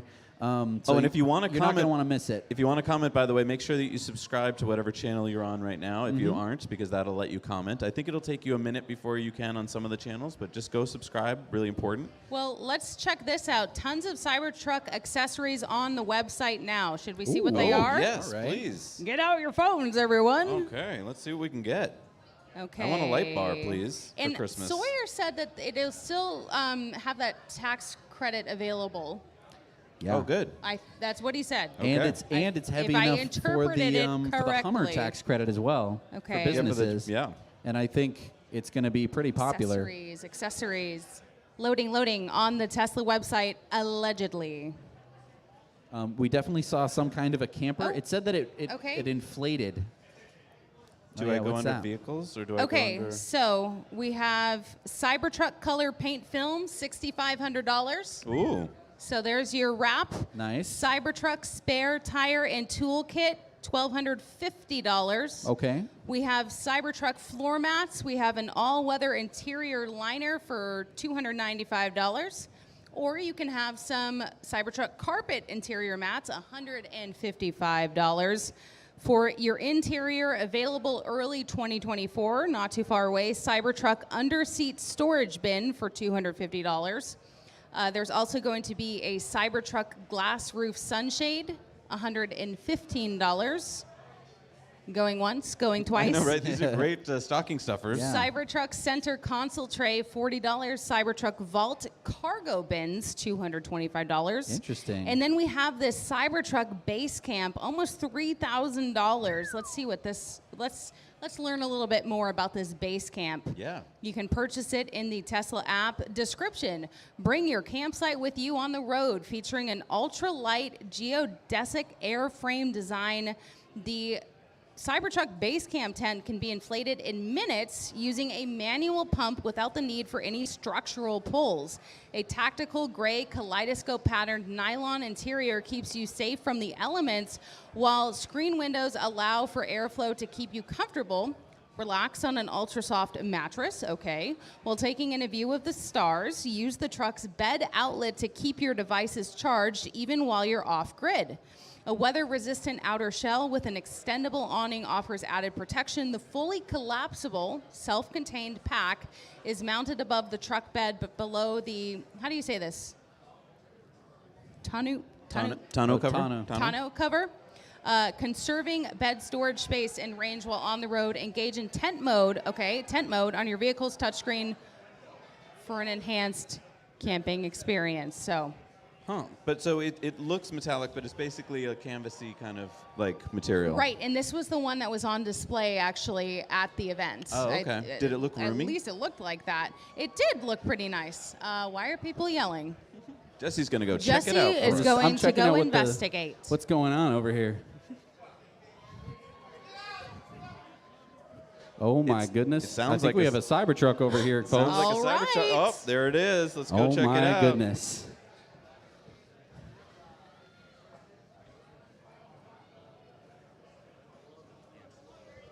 Oh my goodness! Oh man! Wow. Look at this thing. Beautiful. Is it centered under the 360 cam, Wow. Jesse? Not quite, but it's pretty good. Now, who is this in the driver's seat? I don't know. Is this someone who took delivery? I don't know. It's an awfully... Because I don't recognize that it's face. not Sandy, because Sandy's standing right here. Howdy. Hi again.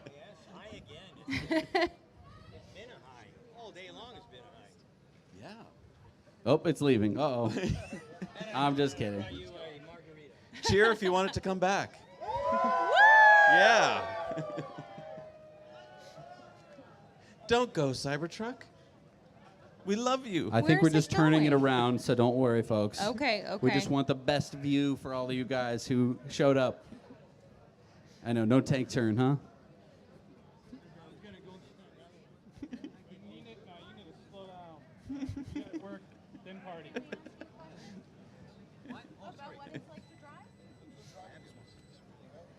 So, Sandy, will you tell us what it's like to drive since you've been driving it?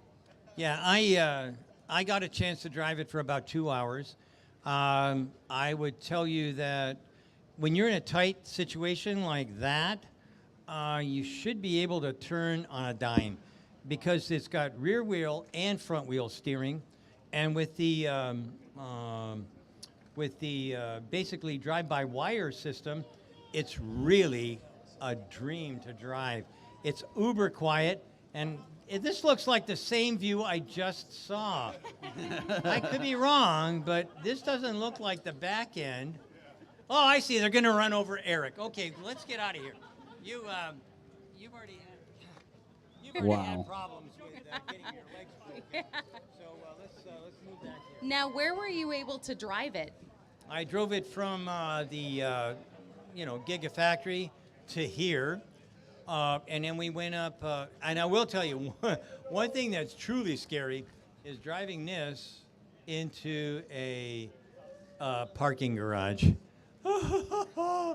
I thought I was going to pee my Elaborate, please. pee my pants. Well, it's usually like something happens and you get really warm, but at the end of the day, yeah, that was scary because you can't.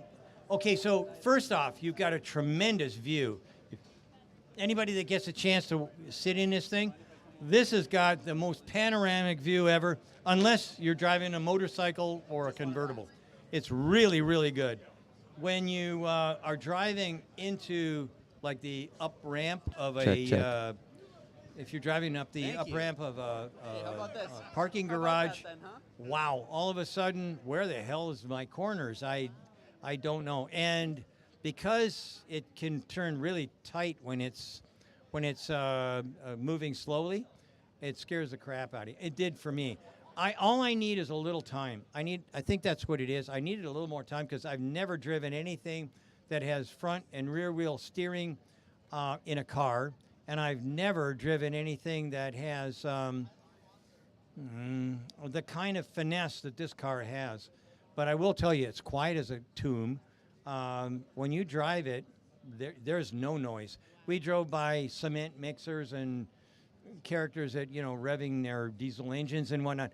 But this is super duper quiet. I can't begin to tell you what a thrill it was to drive. It's probably the apex of the day. And being as I was at the the Tesla release and everything, that was pretty good. But driving this is superior.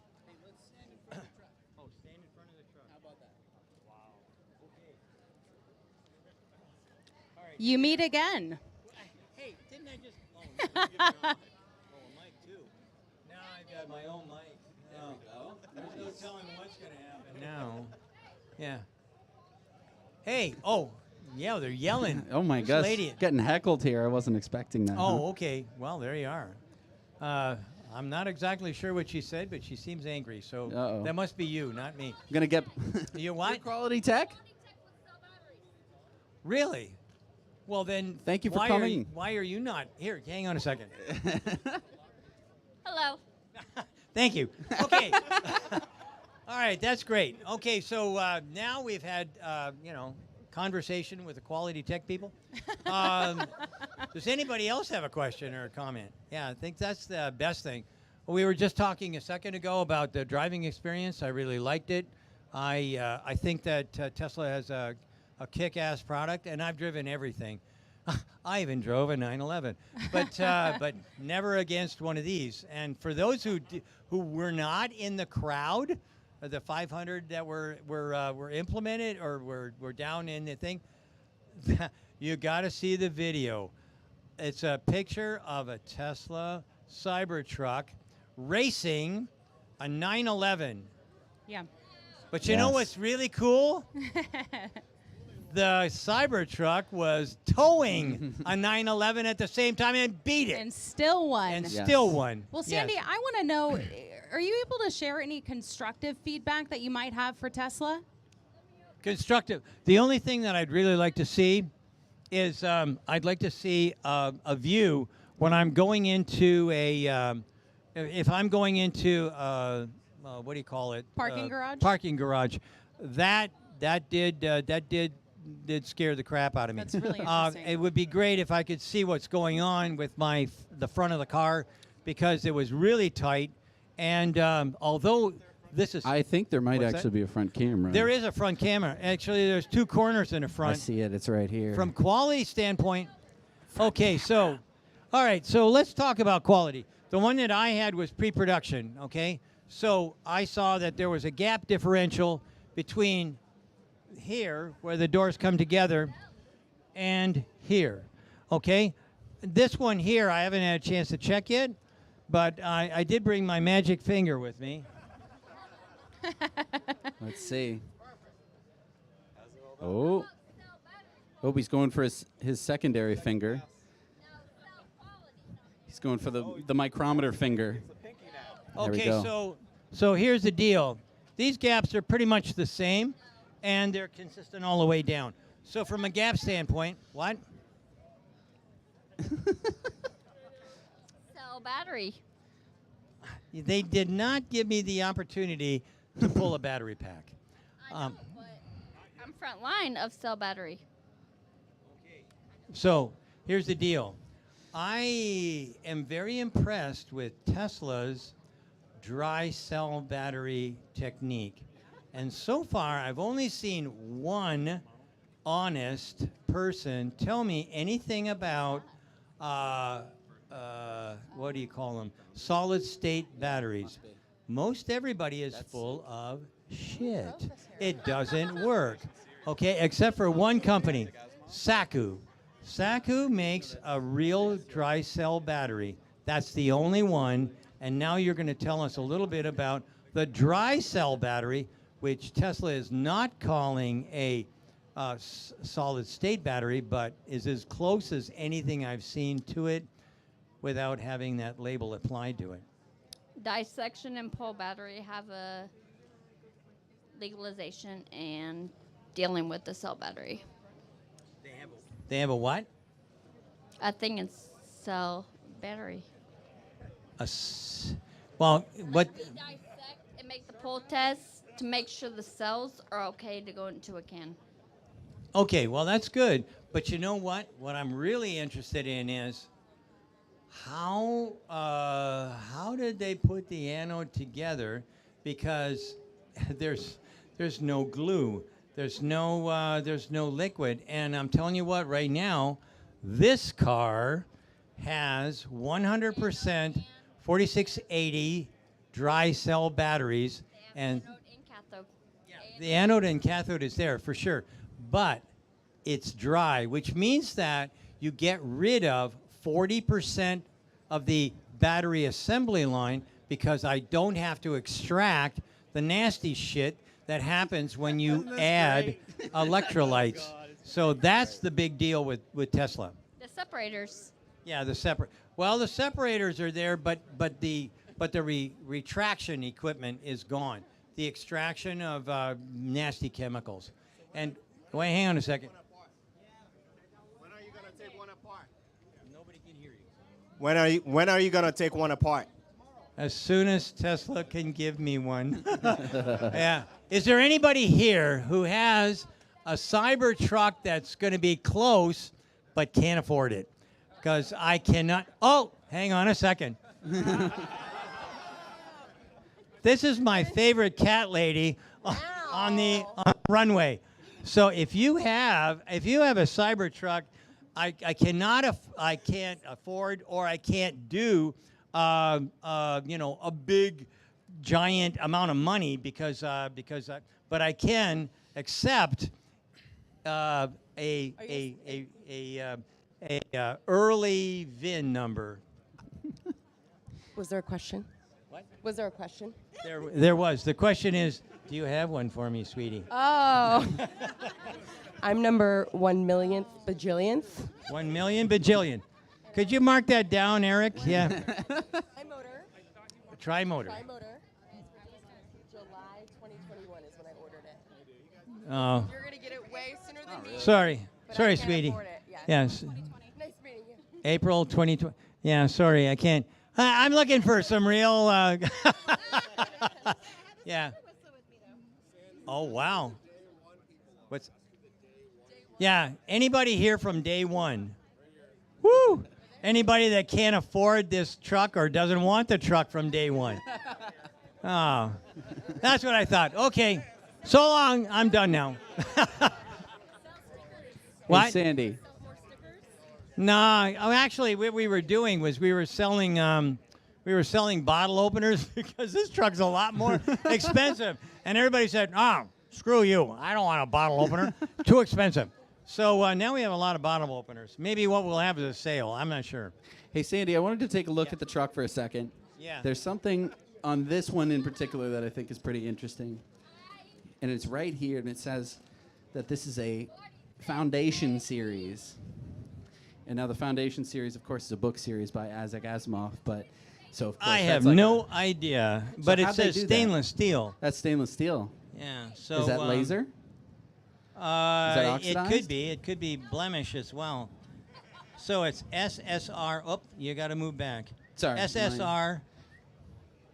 SSRI.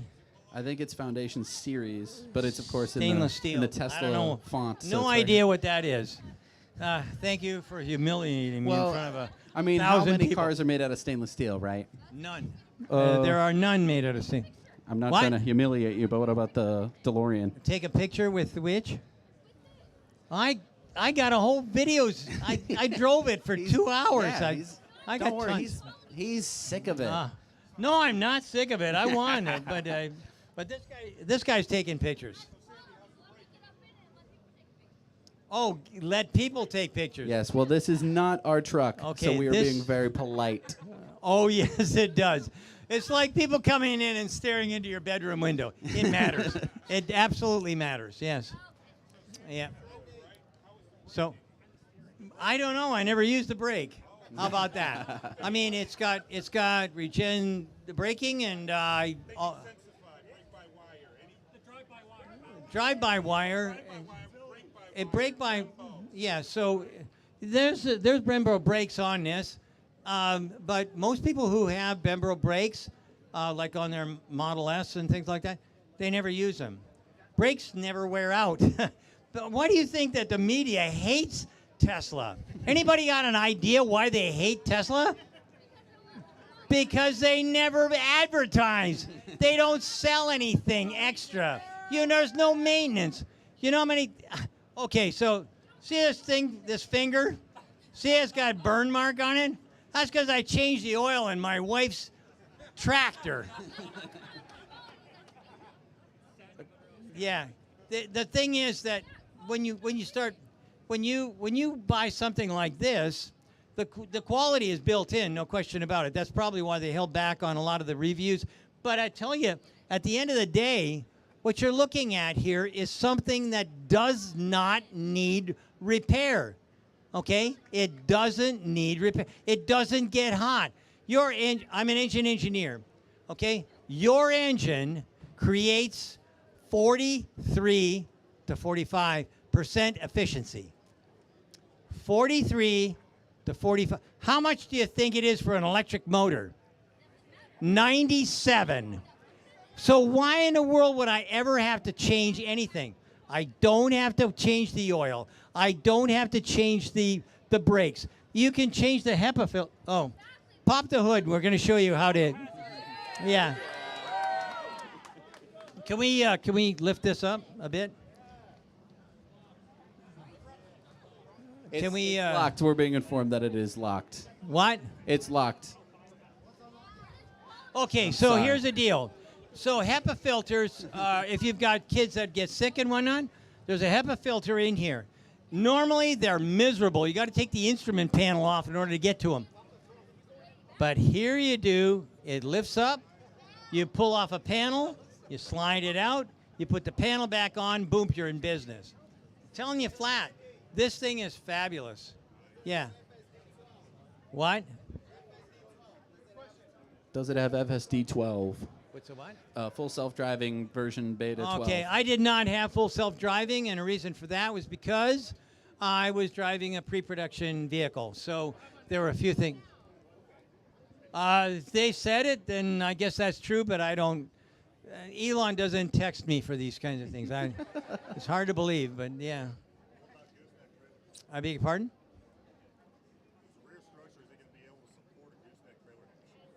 11,000 pounds. Oh, you mean like what do you call it? Trailer? Yeah, a gooseneck. I don't know about that, but I know that it'll pull 11,000 pounds. And I watched it beat an F-350 diesel, which came in second, and from towing standpoint. And they were towing like an astronomical. I don't remember the numbers, but they will be in. They will be like we took video and whatnot. But it's phenomenal amount of towing capability. But 11,000 pounds, and if you get the extended range. Oh, okay. I have an NDA, and I just about crossed the run. So I will answer as much as I can as to what I saw at today's presentation, and they didn't tell everybody about that. So anyway, let's move on. What's that? Actually, we did not lower anything, so I don't know. But I will tell you that everybody was comfortable when I was, wow. Let me rephrase that. They were comfortable from climate standpoint. I don't know about my driving, but camp in a vault, that's what I intend to do. Okay, so one of the things that they did was they showed off some of the stuff that's aftermarket, and a guy has come up with, or somebody has come up with this tent that comes up here, goes over the whole unit, okay, and then you enter from the back. So there's places to store stuff underneath this rack, and then you've got a bed, and the whole thing is expanded using air pump.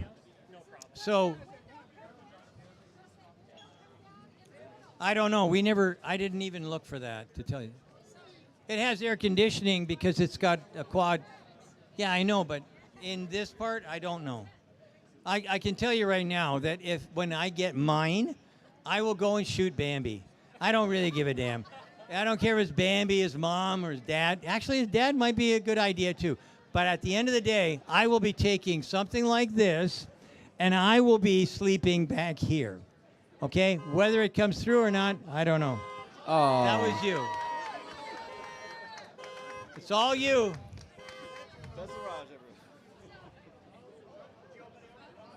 What? Yeah. As long as you don't set it off again. I believe we're going to be keeping this one locked, What? unfortunately. Elon's here. I'm surrendering my. Did you? There is no ramp in the tailgate, okay? I can tell you that for sure because I tried. There is no ramp in the tailgate. It's too heavy. But here's the deal. For those who can see, let me see if I can. There you go. Here we go. We got the frunk, everybody. Okay, so there you go. So you can see what this is, and quite frankly, this is good. It's about 5.5 feet of cargo. When you add this, it's about maybe six or whatever, 6 and a bit feet. So you can put in 4x8 plywood. You can do all kinds of stuff. You certainly can haul what? No, but you know what's nice? What's really nice is this has a clock spring, okay? And this is really nice because watch this. Bear in mind, I'm 75 years old. Is that cool or what? I really like that. I mean, having that clock spring in there makes a big-ass difference because what happens here is when it goes down, it coils up, and then when you want to close it, you can lift it, and you've got that spring action working against the weight to clock it in place. No, I did not see any battery stuff. But I know there is one. That's about as far as I can go. Any other questions? You know what? I'm going down here. These guys here, these guys look kinder to me than you guys. Any questions here? Hi, how are you? You can't hear us? Oh my God. Well, the speaker is way down there. We need more speakers. Where's Anwar Beck? He's our speaker guy. There he is. Oh. Sign your truck? What are you shitting me? You might. Oh, I'll tell you what. I'll buy your truck. Holy shit! You're kidding. Is this? Oh. Okay, so let's go to the signing while I try and talk this guy into letting me buy his truck. Wowzers. Well, I tell you what. Let's do this. Can you do me a favor? What I'd like to do is show you where they. Philip, hi. Philip. Sandy, how are you? I'm well. How's it going? Yeah, it's been You having a exciting good so day? far. So let's open your. Why is it working sometime? Okay, what? No, it will not float. Okay. Okay, so let's open this up. Hey, Sandy. Did you know about your HEPA filter? I'm gonna swap you out. There you go. Hello? Oh, wow. This is much louder. I've been just yelling at these guys. Nobody heard me down there. Okay, so actually, if you get in and open it from the inside. Oh, never mind. Okay, so hold this. Hold your breath.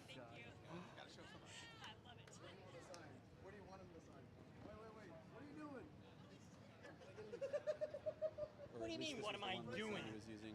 So everyone, this is where the HEPA filter is stored. It's just 4 bolts right behind this. You're going to need a crowbar. Anyway, this panel right here, you can pull off.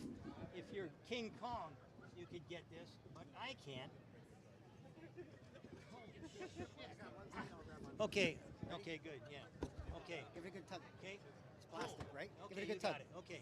If you can get one side, Yeah. you can get them both. There you go. Okay, hang There. on. Here we go. Okay, so here you are. And now here's your HEPA filter. Here's your HEPA filter right in here.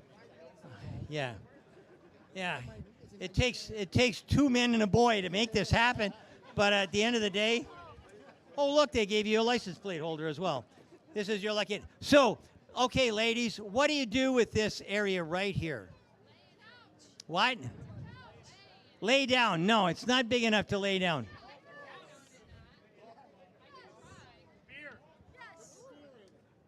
Jump the fence, Speedy. I'd like to see you. No, you cannot do that. I can't make that happen, but I can tell you, you won't lay down. But you can put at least 3 shotguns in there with ammo, okay? So what we've got here is the ultimate. This is, as far as I'm concerned, this is the ultimate hunting machine. This is the ultimate for quad. This is the ultimate for if you got 2 or 3 motorcycles that you need to bring in. And by the way, Tesla does have. There's no such thing as a ramp inside the tailgate. However, Tesla is going to be selling tailgates, ramps for the tailgate, and you'll be able to get it in that way. But I tell you what, this is. Wait a minute. There's something else I need to see. Open that back up again. Press the button. Oh yeah. Well, that's where I was. See the green light? I can't see anything. Oh, there we go. Okay. That's what I'm here for. Okay, so how many people here drink beer? Anybody? Okay. So you're out in the middle of the woods, and you want to drink beer, but you don't want to get rained on. Yeah, just throw the shotguns on the floor. See this? I can now drink without getting wet. And for those who do outdoor kind of stuff, it's a good idea. There you go. Okay, now we can lower it. What's that? Oh, yeah, this guy can. Where is the owner of this vehicle? Okay. Black hat on the phone.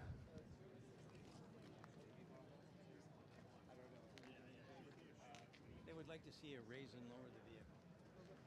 I'll show you if you know how to do it. Oh, it's your. Oh, never mind. Can you raise and lower the vehicle? Yeah. Yeah. Okay, great. Let's do that. And okay, so the owner has graciously allowed us to raise and lower the. Don't put your hand in there; it'll bite it off. Okay, so this is probably in kneel mode, or I don't know what they call it, but this is probably in the lowest mode because that's what you do when you get into the vehicle. But now it's going to raise up probably somewhere around 10 inches, 10 or 12 inches. And that's for your off-roading kind of stuff. By the way, you got to have the doors closed. What?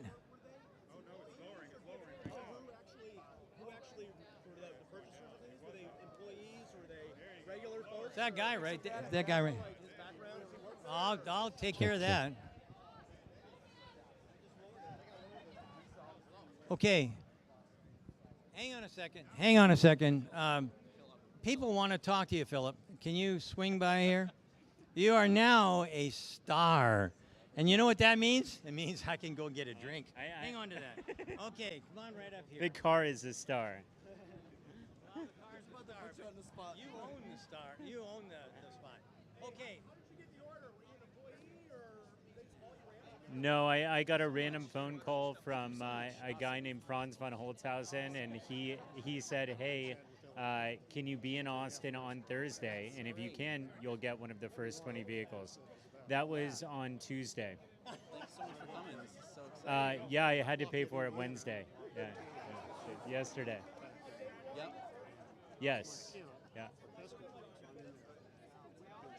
Yeah. Tri-motor. And there's a laser engraved 3-headed Cerberus on the back that designates the tri-motor. A really cool logo. Sorry? The tonneau cover goes down. The back window, I don't believe it does. Yeah. It may. I'm not sure. This back window? Yeah, go for it. Wait 1 second. I'm trying to do it. Not. Yeah. No, I haven't. Thank you. All right, we're going to find out, does the glass go down? Really? I don't think so. I can't tell. I can't tell if the back glass goes down. There's a seam that I can fit my finger in just a little bit, but I don't know if the back glass goes down. I'm going to go with no. I'm going to go with the back glass does not go down. Observing it here. I'm going to go with no. I got a thumbs up from the owner. Everybody heard that? did the owner go?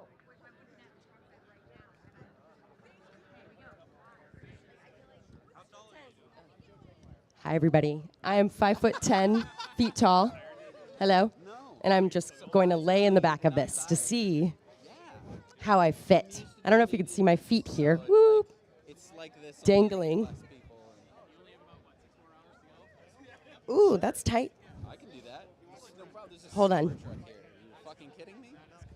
All right, Jessica's laying in the back just to see how deep it is. She's 5'10". She's laying at a diagonal right now just to see camping accessories and whatnot.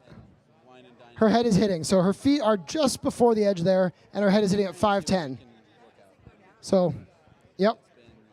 All right, there we go.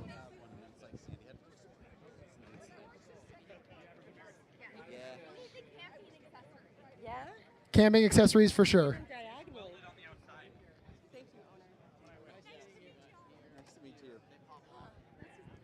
All right, where'd the owner go? I need to give the mic back.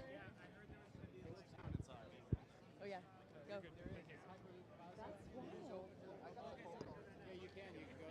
Maybe not right now, but maybe tomorrow.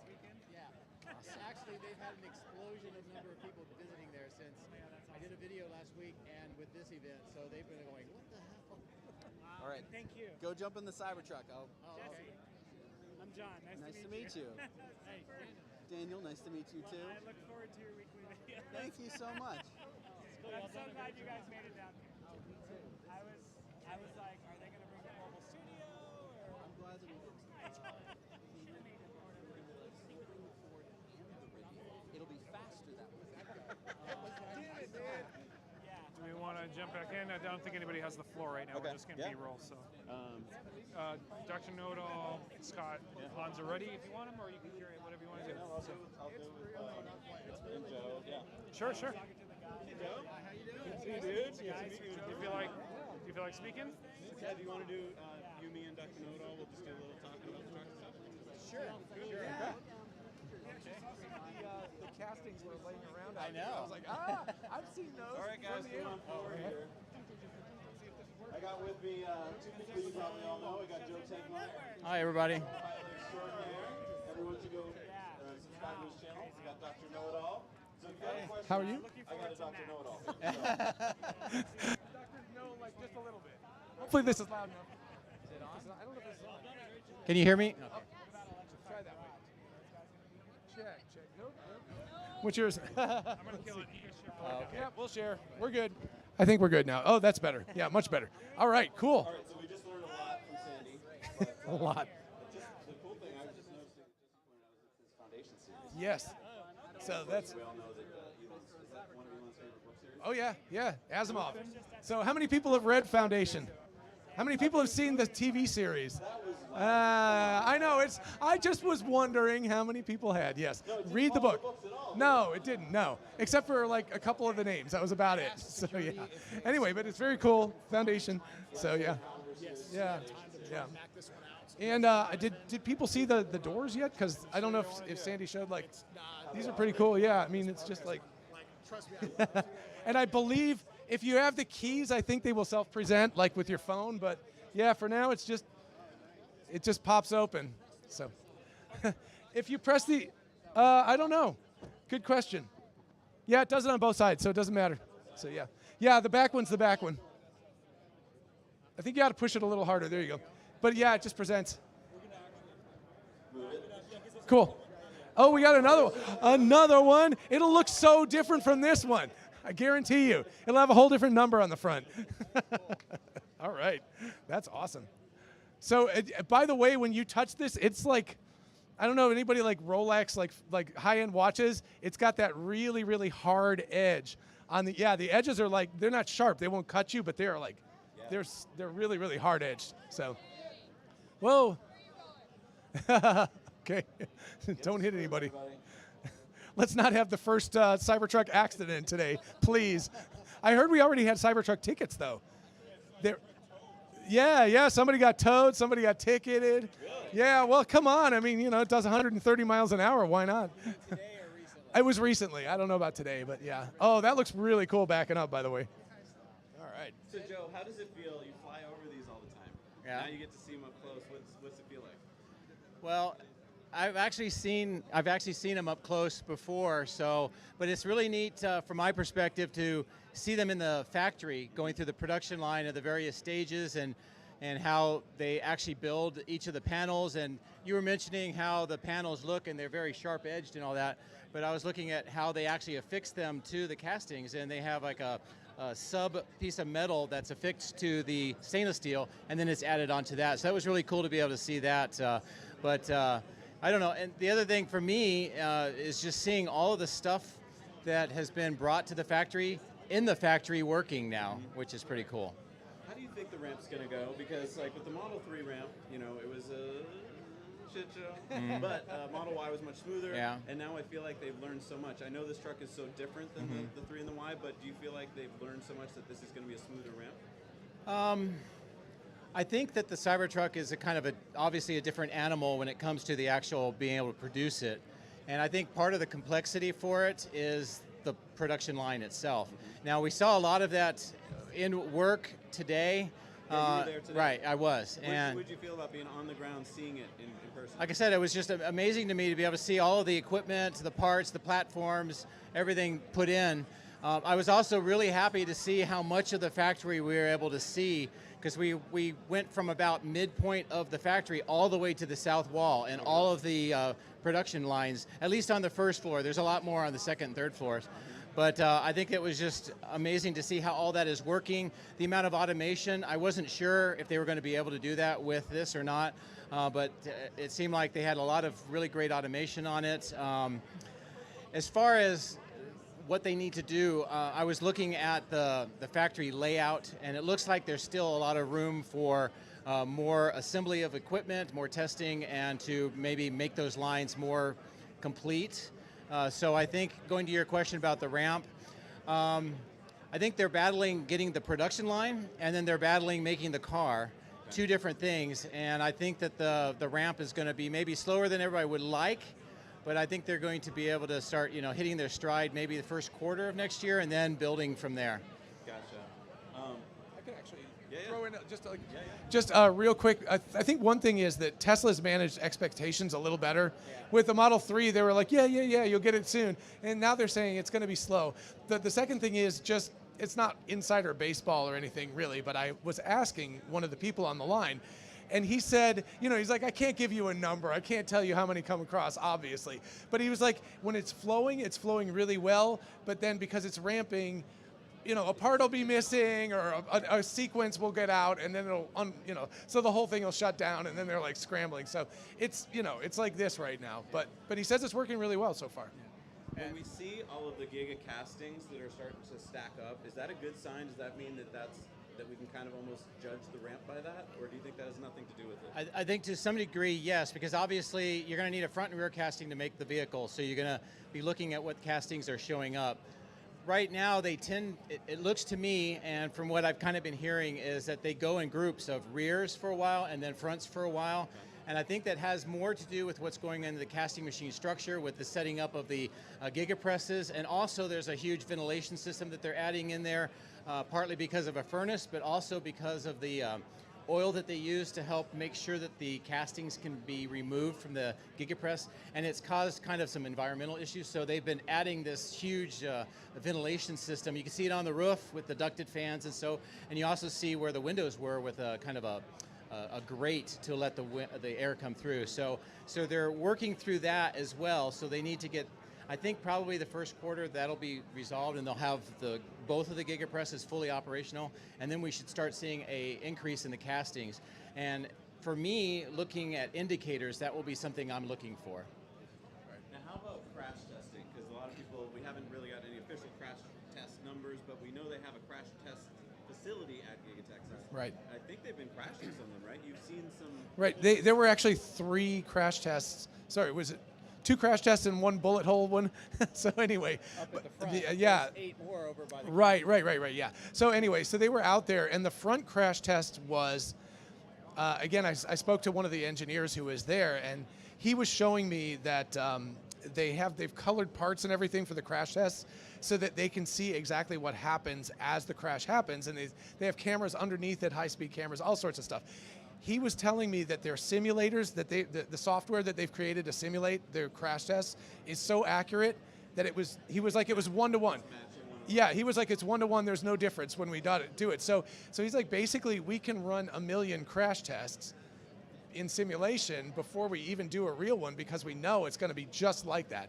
And he was showing me how the motor, which is very heavy, you know, it's on a sled, and obviously it just goes down and it just hits the ground as the front end gets crumpled. So it's really impressive stuff. Now, I did ask him about other people, and he said, you probably don't want to be in the other car if you get in an accident with the Cybertruck. He's like, it's probably going to win, so yeah.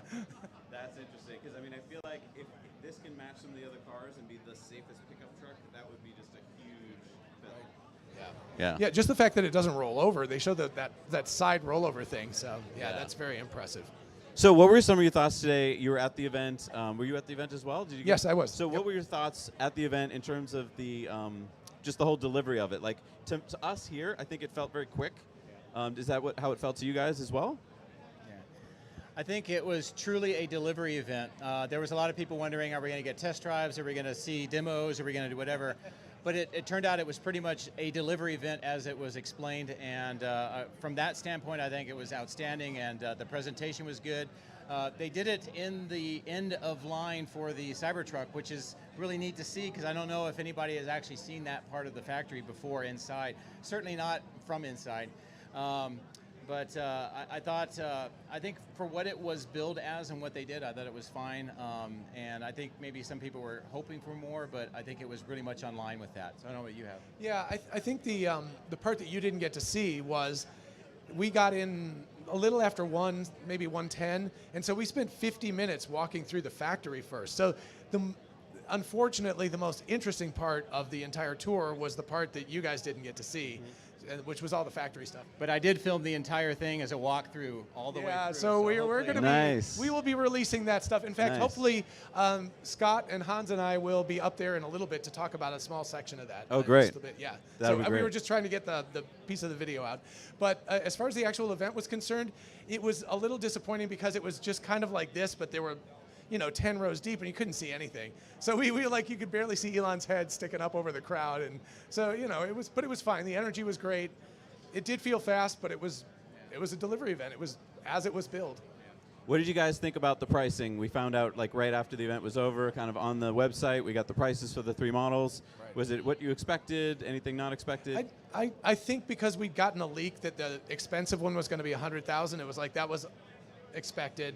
And then I don't know. I think my wife and I were really happy with the 2-motor one for $80, which means you get the $7,500 tax credit, which is a big deal, which makes it about $72,500. So I was like, yeah, that sounds like a pretty good deal to me. I think the single-motor version, if they ever make it, is going to be a little underwhelming.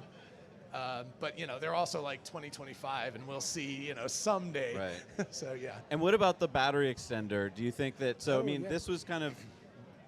The news came in weird here where we're like, what is the battery extender? Well, we didn't hear anything about it, so yeah. But a little birdie was talking to another little birdie there. I don't want to say individual names, but somebody who would know.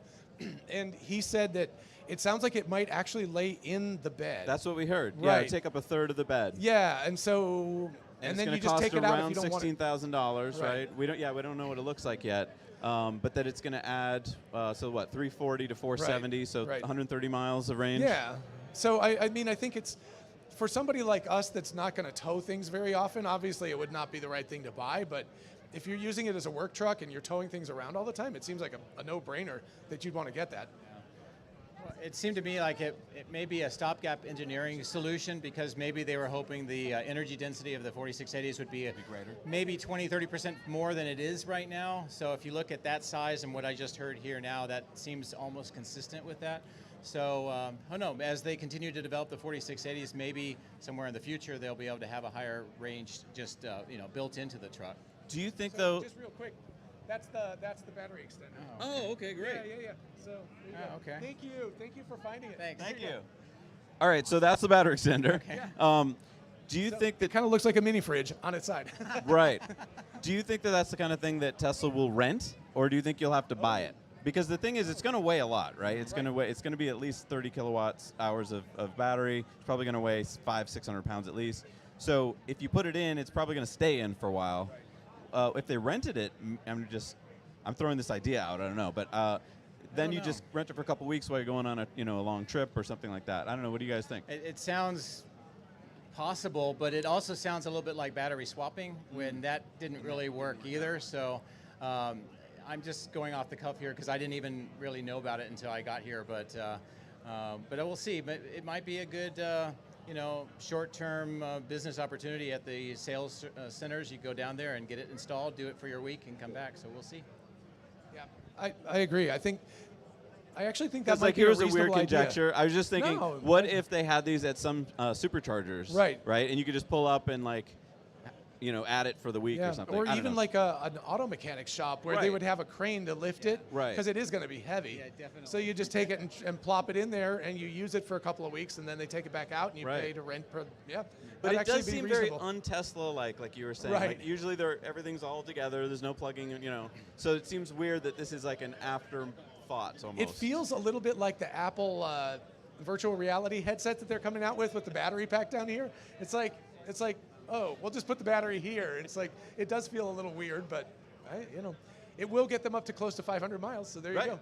No, I mean, that seems to be, everyone's kept saying that's the magic number they wanted if they're in the towing world, right? Because if you're not in the towing world, like you said, 500 is not necessary. We all know that by now. But with towing, maybe that's now you're down to 250, and so that seems to be. But, I will say, with supercharging network, I don't even know if you need 250. Like, what are your thoughts on that?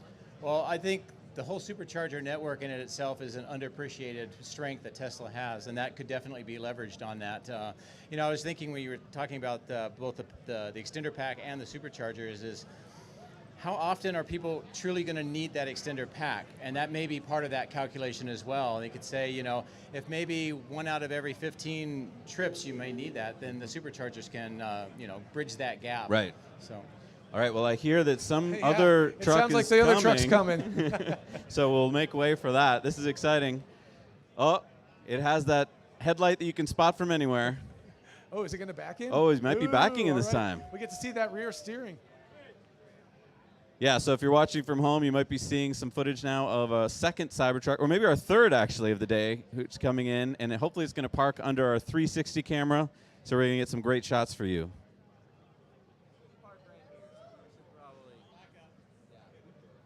Looks like we're moving some cars out of the way or something. I know. Well, it's big. There you go. And if you're in the Austin area and you want to come on down, we're going to be here for quite some time. We're at the Luster Pearl East on Linden Street in Austin, so come on down if you want to see a Cybertruck.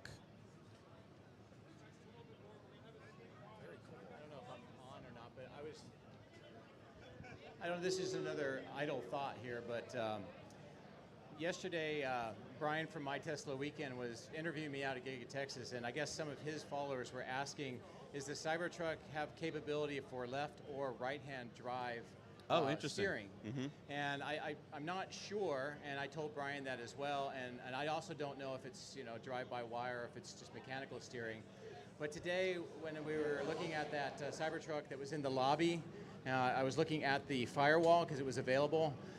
They have a cutout that's the same shape on both sides. Oh. So that seems like that may be an opportunity. Yeah. And I can add to that. That's actually what we're going to talk about is the drive-by-wire. Oh, cool. Yeah, steer-by-wire is definitely So now, a thing. legally, right, you have to have a mechanical backup at the moment for I don't NHTSA? believe so. Oh, really? Yes, so we're going to actually talk about that. He Oh, said great. there's multiple levels of redundancy Oh, in there. wow. So, yeah, I mean, really this would interesting. really point to robotaxi, wouldn't yeah, it? Exactly.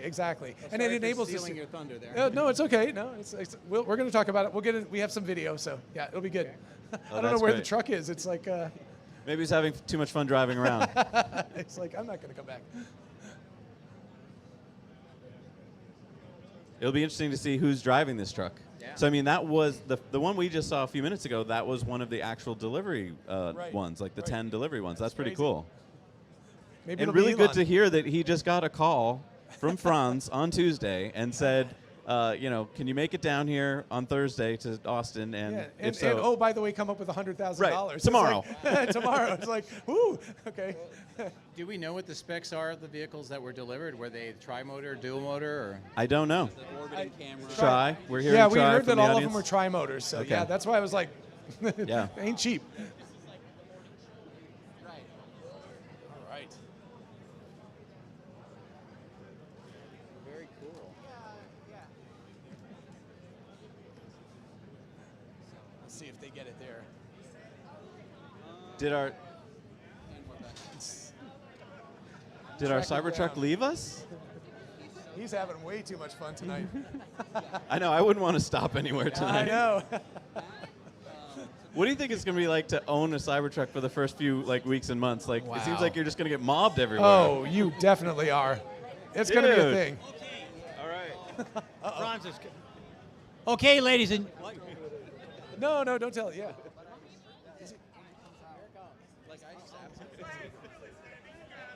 Ooh. Seriously? Welcome the art creator himself, chief designer Franz van Holhausen.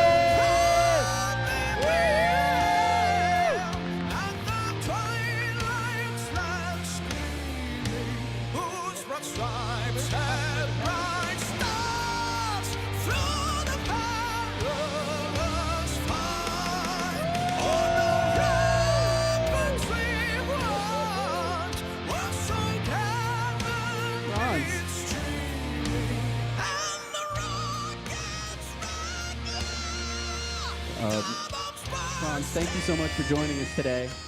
This is a momentous day, and we all want to thank you so much for designing this thing. I didn't know I was going to get on a mic, but it's amazing. Thank you, I guess, for coming out and just believing in us and supporting us and working on this project. It's super exciting to finally see it on the road. It's been, something we've been working on for a long time, and it's going to change the landscape. It's an awesome machine.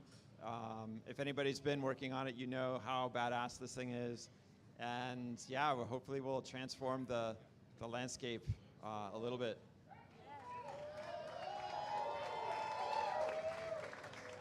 If you have a minute, I would love to ask you some questions. All right, one minute. Okay, here we go. Go. So when you were designing this truck, there had to be at one point where you drew this truck and Elon was like, yes. Were you happy or were you a little afraid when that happened? No, I mean, when I came up with the design, Sure.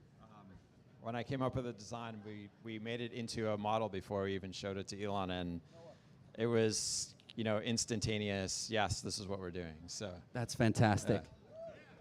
I mean, you you have so to, Elon believed in this project from day one. There was a lot of people that didn't. This is super polarizing, and it's tough to, it's so radically different. And Tesla could do anything, and could have done a normal looking pickup truck and killed it, of course. But this is also an opportunity to really change change the paradigm a little bit and bring the future forward.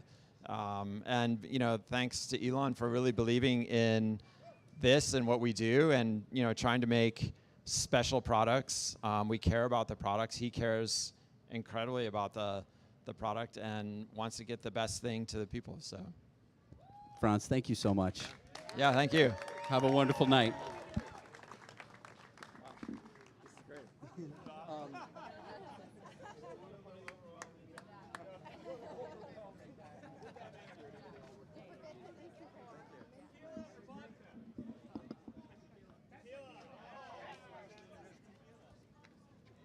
Well, I mean, that was something. We got Franz here.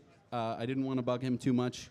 He's had a very long, busy day at the end of a very long, busy while developing this truck. And I can't believe I'm standing next to one. This is, honestly, it's a little emotional. I think a lot of people around here, this is like something that we've been waiting for 4 years. And that is so exciting. Isn't it, though? It is. I mean, it is a little emotional. Yeah. Yep. Because I think we're all going through this letdown moment where we've been building up and building up and building up, and now it's here. It's here. Oh man, let's hear it one more time for Franz and the whole team at Tesla, because this thing is amazing. Yes.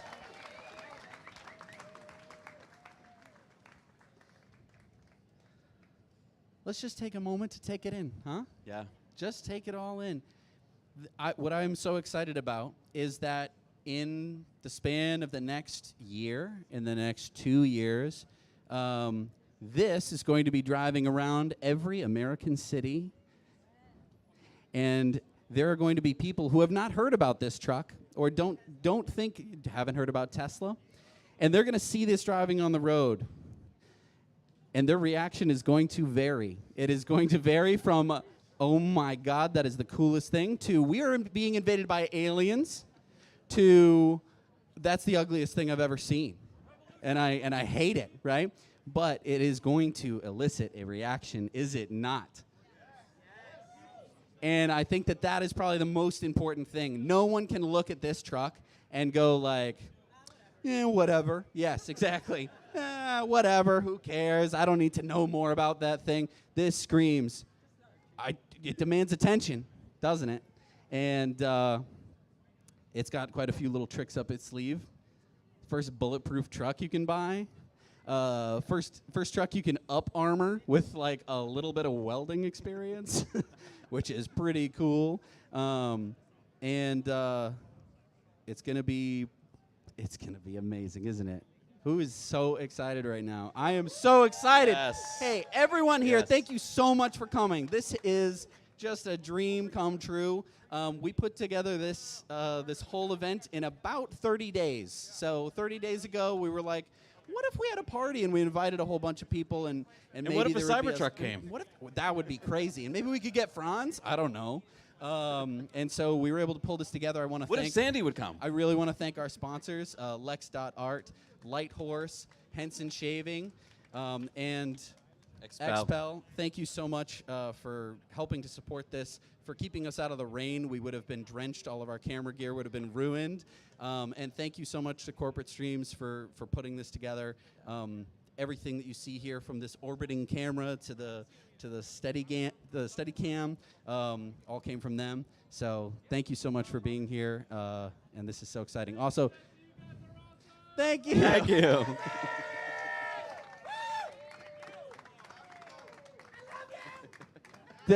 Nothing would happen without this community. We would not be here without this community. This community is the best. Thank you. And so, yeah, I hope we're all going to have a really fun time. Has everyone had enough to drink? Are we all having a good time? No? Well, I think you've seen your fill of the Cybertruck. Maybe it's time to yeah, so we're going to go to think and drink about commercial, it. and then we're going to have Sandy join us up on the stage. We're going to have some fun with Sandy. So we'll see you guys in a minute over there. See you right over there. In the heart of nature, where the symphony of the wild plays, a new performer quietly steps onto the stage, rewriting the rules of off-road adventure. With zero emissions and infinite possibilities. Light Horse. A tale of power told in electric whispers. Are you ready to take your communication to the next level? Introducing Corporate Streams, providing painless solutions for live streaming since 2012. With Corporate Streams, you can transport attendees worldwide to the heart of your event with our cutting-edge audio and video, amplifying your message and making a lasting impact. Imagine attendees interacting with speakers and presenters through live chat and Q&A sessions regardless of their location. You can create an immersive, inclusive experience for participants no matter their circumstance. Say goodbye to the burdensome costs of traveling and venues. Our clients have reported savings of up to 86% compared to traditional events. Extend the lifetime of your event with on-demand content. Whether watching a missed session or revisiting key moments, no longer will your audience have to choose. It's time to elevate your communication with Corporate Streams, revolutionizing the way you connect, engage, and make an impact.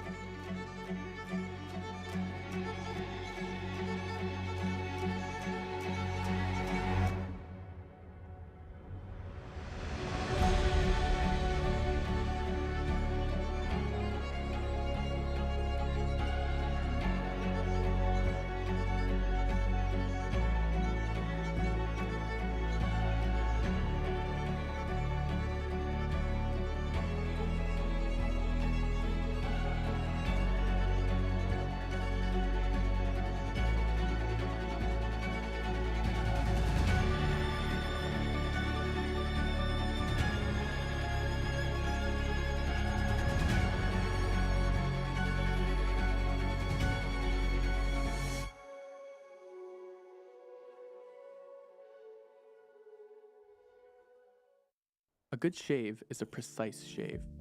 But just how small is the scale of this precision? When we were initially experimenting with different blade gaps and blade exposures, we were surprised at the difference that microscopic changes made.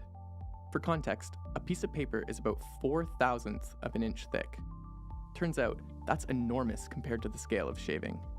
Currently, our blade is extended past the shave plane by about 1/3 of the thickness of a piece of paper. We realized this amount of blade support was necessary to minimize skin irritation and discomfort for most people.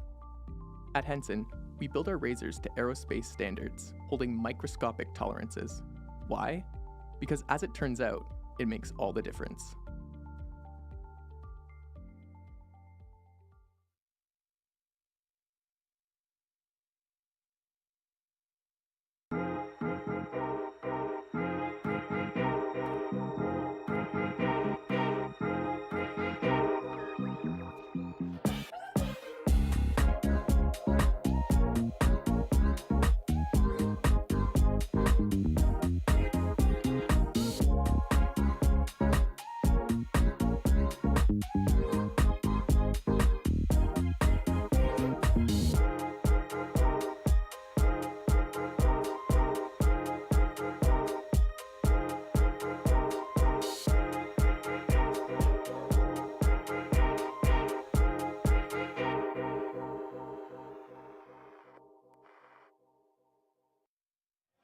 And we're back.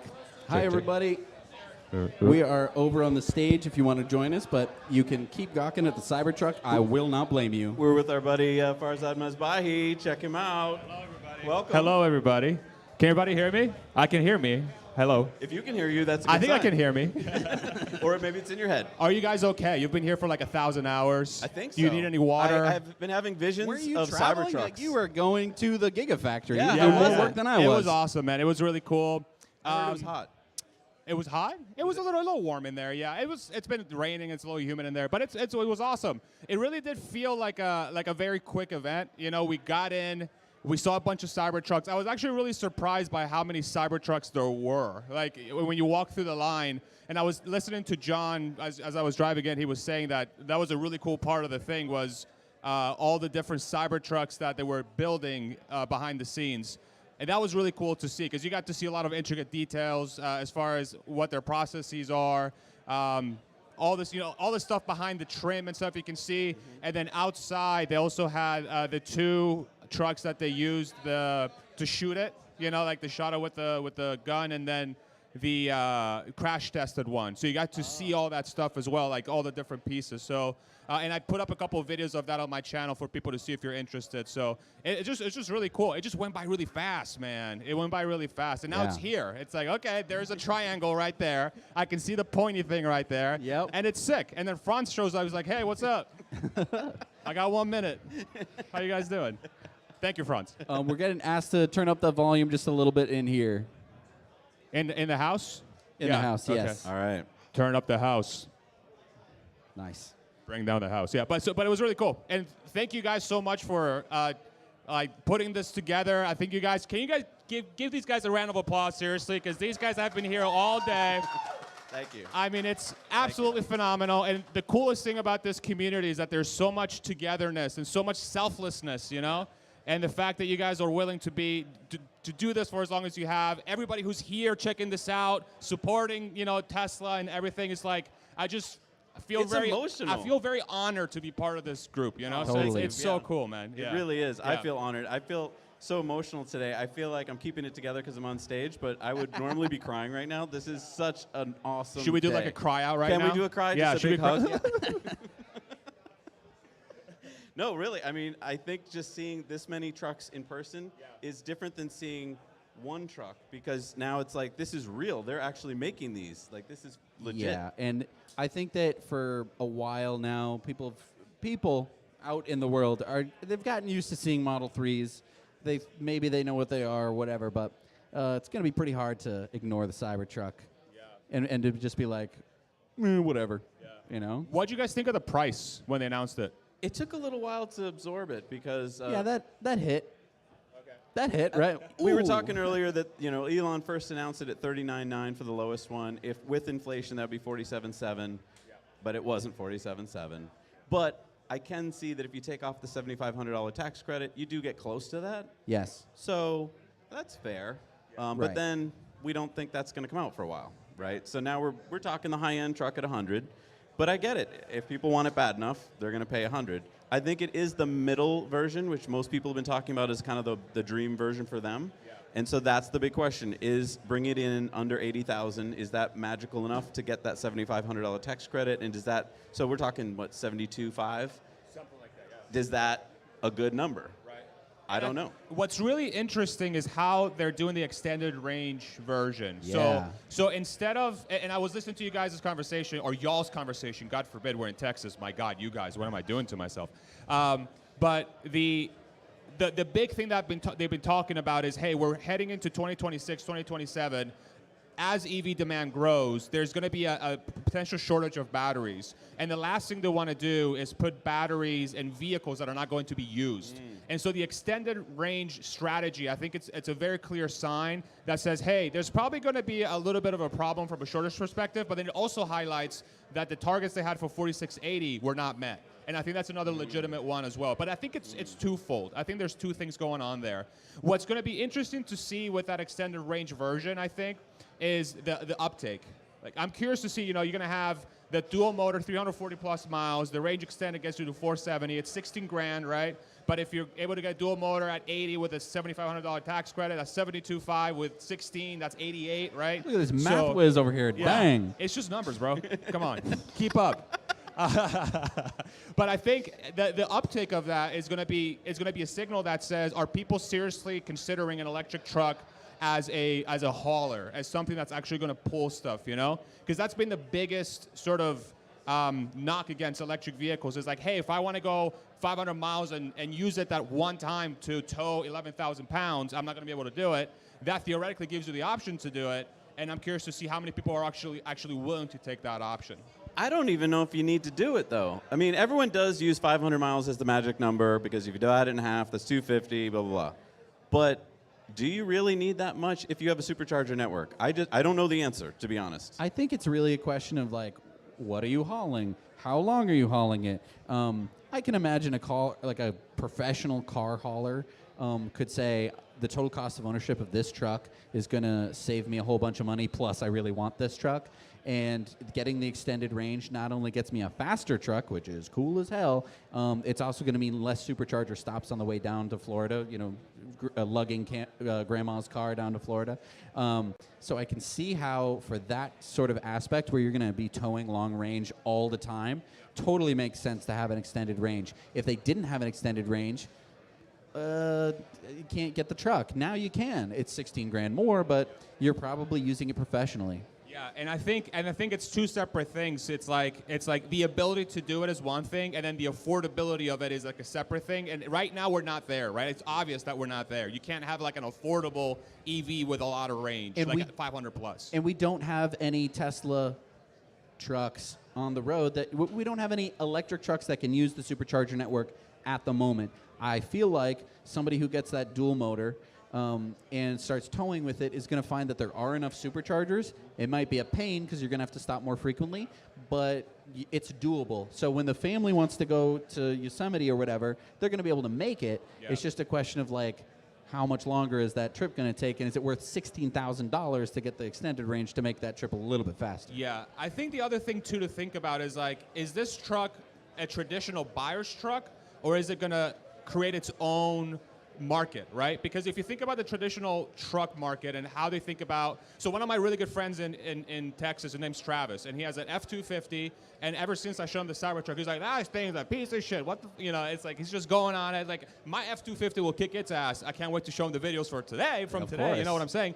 But the one thing, and this is how, like, I don't want to create stereotypes, but I think that there's a certain truck buyer out there that says, my truck, I can spend 60, 65, 70 on an F-250 or a low-end 350 or whatever, and I can do that once in a while, 500-mile trip towing, right? And that gives them a sense of security, because that's what I feel like being American is that. It's like, I want to do that one thing at that one time when I'm alive, right? Yep. And so, like, good is point. that what it's going for? Is that going to be its key market, or is it going to create its own market? I you know? think that being able to say it could do it really answers that question, I think, for a lot of people, and it'll shut them up, that stereotype where it's like, yeah, but what if I want to tow blah, blah, blah, and it's like, well, you can get the extended range one, and sure, there's a comeback to that, but I don't think that it really matters. I think there's also going to create a new dynamic, because I think many of us, it's so expensive to think about doing something like that, where the gas and so forth.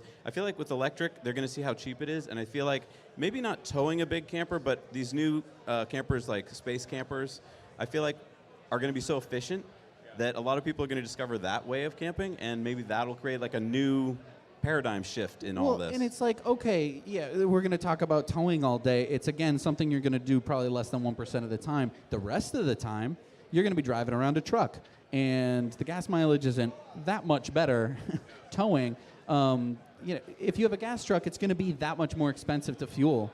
And so do you really want to own that F-250 or whatever just in case? Or would you rather have the Cybertruck every day and it still can tow, damn it? Yeah. I think the other thing, too, is by the time Tesla's able to make enough trucks to potentially start eating away that market, like 2026, 2027, then we have to take into account savings from economies of scale. You have to take into account savings from the 4680 going to the next few generations, right? Maybe new manufacturing practices. Maybe, I don't know, we have some sort of deflationary thing happening because of automation and artificial intelligence. So I think that's where the story gets really, really interesting. It's like today's pricing, it came higher than I expected. I thought 70,000 for a dual motor, 3 to 350 miles, and then beast mode was 89. That was like my final prediction. It was 10 above, right? Plus the extended range that took it a little bit further on the top. So you were really off. I was very off. On I the was top too. end, I was But you very were hoping off. like I was. I think I was you know. optimistic. I mean, and I was also, falsely using the initial specs that we got from 2019, and I did that inflation factor on top, and I'm like, well, it's also going to be more because there's going to be more demand. But of course, it turned out to be even more than that. But I would be like 2 to 3 years from now. I'm not going to say that 79,000 won't be the price forever for a dual motor, but I wouldn't be surprised if, like the rest of the lineup, they either add more range or they lower the price over time. Well, because I think Tesla has a demand problem. They have too much demand. They have 2 million people signed up for this vehicle. Yeah, it's all your fault. Maybe that number is lower, blah, blah, blah, but that's a big problem because they're not going to be able to deliver 2 million trucks in a reasonable amount of time. So you have high demand, you're going to do what the market demands you do and raise the price. But I do think that 2 million is going to be less after this pricing came out Of course. today. Yeah, but that's what they need. It'll be, I 100% agree. It can't stay 2 million. They're Correct. in trouble. They're actually going to have a place to sell. It's a demand problem. Very true. 100%. On the opposite end of the spectrum, as of course. When can we Doofus start Gordon talking Johnson. about the robots making the trucks? I feel like when we talk about it now, nobody believes us, but I feel like it is going to happen very soon. And I think the thing I want to talk about is, for me, a robot seems impossible. It seems like, I don't even know where you begin, but I think for Elon, it's a bunch of motors and some actuators and some software that he's already figured out, and he knows that it's going to cost him, $30,000 or something. So when he can turn that part on, isn't this whole game change? Yeah, if it works, absolutely. Like there's no reason why it wouldn't change, right? So the promising thing there, Andrei Karpathy put out a video a couple of days ago where he was explaining a large language model for dummies, right? And then he was also using the work they were doing with FSD and the Tesla bot and figuring out how to kind of bring those two things together. And it's becoming really obvious that what Tesla has created with FSD, the foundation, and they've said it before, but it's quite obvious that all they have to do is just feed data from the bot for it to work. They don't have to build anything else from scratch. It's already there. The foundation's there. So now it just becomes a matter of having the bot learn how to do the motions and then figuring out a manufacturing process so that your bot is less than outfitting an entire factory full of robots, right? And that seems, from a mathematical perspective, you sit down and do the math from a raw materials perspective, you're like, of course this is going to work. But the bot has to do the motions. They have to do the movements. Optimistically, if you want to be optimistic about it. I do. Me too. Who doesn't? Probably like 2026, bot will start influencing the cost of goods sold on the Cybertruck, if I were to guess, in some way. It might be like small, But if it's as simple as move part from A to B, that is so much of manufacturing. I don't think a lot of people understand. Move part from point A to point B is like 98% of it, right? And if the bot can be involved in that, you all of a sudden you get a huge drops in COGS, cost of goods sold. That's what it stands for. So, but it might take a while to get enough bots in there to be a part of the process. Yeah. But I mean, that starts solving a whole lot of other problems, right? Because right now, Tesla is ramping up, and they're going to have labor problems, labor shortage problems, right? And then you don't have to deal with the whole UAW problem if you're. I don't think they can unionize yet, right? Bots. Last time I heard, that's not the case. And if they can, boy, are we. Yeah. When your smart TV has to go on a union break. I don't feel like watching Netflix right now. Yeah. I'm on my break. There's one other thing, too, with the Cybertruck is that the thing we have to remember is that the manufacturing process for the Cybertruck is supposedly, from what we've seen so far from Tesla, what I saw at the factory, significantly less parts than a traditional truck, but significantly less parts than, say, a Model S or even a Model 3. Yeah, I mean, if you think about it, everything's casted. It's just a bunch of castings. It's 48-volt architecture, which reduces how much wiring you're going to put in there, and like they're going to streamline the harnesses. The new technology is going to come from the manufacturing processes and the type of equipment that they put in the truck. But it's a huge simplification of the process. So that is also going to help with manufacturing. Let's talk about the 48 volts, because I think for a lot of us who don't know much about cars, 12 volts, 48 volts, who cares? But this is the first production vehicle that we know of that's done 48 volts. Can you kind of give us an idea of why that's such a big deal? Yeah, so this is where I'm actually very excited to talk to Sandy about once we bring him on stage too. And I let him kind of really go deep in this. But really the biggest savings come from huge cost savings and also huge weight savings. So with the 48-volt system, you basically reduce the weight by about 70%. And then with the 48-volt architecture, you're going to have a lot more reliability because you're not sort of depending on this old school 12-volt architecture that's just not going to be nearly as reliable as a 48. So it's a cost and the weight savings, and then when you have the weight savings, it's also a downstream cost savings because that means you need less batteries. Even though it's a little bit of weight, you're still getting a little bit of savings from that side as well. But that's where Sandy's going to be able to give us a lot of insight as to why that's such a big deal. What do you think the other automakers are doing today? Like, do you think they're bothering to watch this, or do you think they already think they know, or do you think they're all going into like bunker mode? I mean, what's interesting about the other automakers is that they've been very upfront about how they're not taking this transition seriously, right? They've already come out and said, we're going to delay our plans to make an EV. GM, Ford, VW is delaying their plans for their battery factories. So there's already a signal out there that says, hey, what we're making already, people don't want. So why would we even try to compete with that thing, right? If I'm an executive that's making that decision already, I don't think there's any planet where that same executive is going to say, yeah, but we're going to make something to go against that thing. What they're going to do is they're going to try to use their existing lineup and try to justify it as a superior product to the Cybertruck, and they'll say, buy our Toyota Tundra hybrid that, is just a truck that has been around forever, but it has a 7 kilowatt-hour battery, and I will get the $7,500 credit, So that's, I think that's the direction legacy automakers are going. They're going to try to use marketing and advertising to try and convince people that their inferior product is actually superior. So, I mean, do you think that they're actually going to regress? Because I feel like we made some progress, right? Like, we got some electric vehicles from these companies. We begged and screamed and threatened them, and they finally started to do it. And now they're, like, regressing, right? Do you think that the arguments that they're going to start pulling out of their hats are going to be the old arguments that we've already debunked, and we're going to have to debunk them again because they've fallen down in the algorithm, and they're going to say like, oh, electric cars actually aren't that good? I don't know if they're going to regress. The way I would define it is that they're going to try to lean really heavy into hybrid technology, and they're going to say, you don't really want EVs, you want hybrids. Right. Because that does two things for them. One is that it allows them to utilize their existing manufacturing processes that they have built for gas cars, because hybrids are just gas cars. And I'm not trying to say hybrids are terrible cars. I'm just saying. I am. Okay, you can. You can take the heat.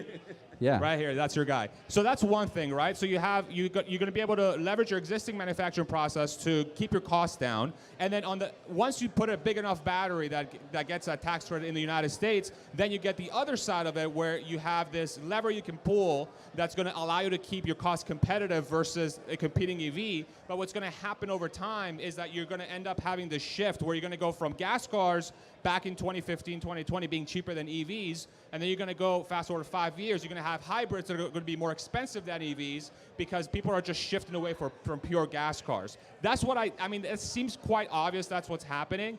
And legacy automakers, if you look at their financials with the amount of debt that they have and just how just unwilling or incapable they are to shift to the new technology, they're going to have no other choice to appease their investor base that is all very happy about dividends, and God forbid they kind of do something where the dividends go away, or the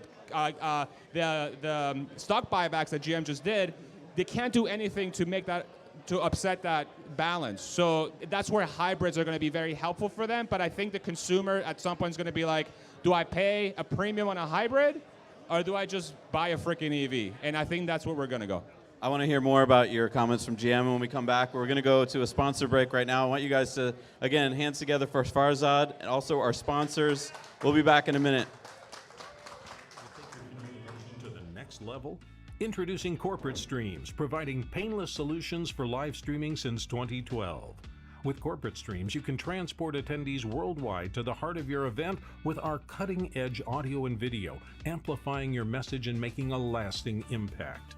Imagine attendees interacting with speakers and presenters through live chat and Q&A sessions regardless of their location. You can create an immersive, inclusive experience for participants no matter their circumstance. Say goodbye to the burdensome costs of traveling and venues. Our clients have reported savings of up to 86% compared to traditional events.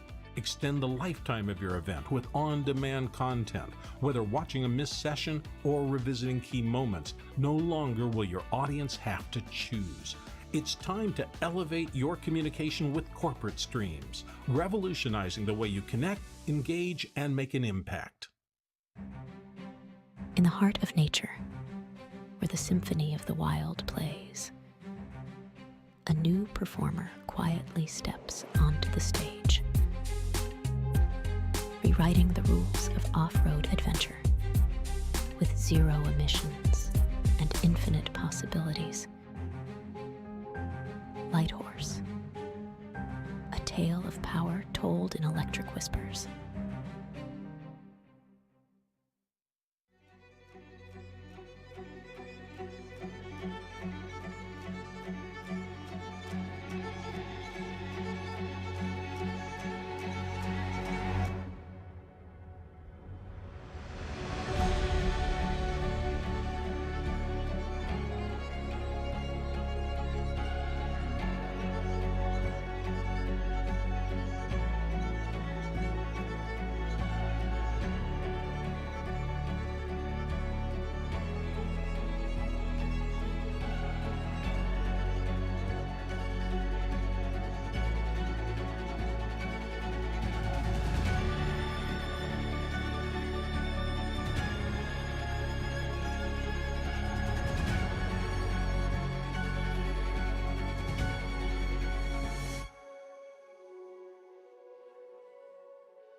A good shave is a precise shave. But just how small is the scale of this precision? When we were initially experimenting with different blade gaps and blade exposures, we were surprised at the difference that microscopic changes made. For context, a piece of paper is about 4/1000th of an inch thick. Turns out, that's enormous compared to the scale of shaving. Currently, our blade is extended past the shave plane by about 1/3 of the thickness of a piece of paper. We realized this amount of blade support was necessary to minimize skin irritation and discomfort for most people. At Henson, we build our razors to aerospace standards, holding microscopic tolerances. Why? Because as it turns out, it makes all the difference.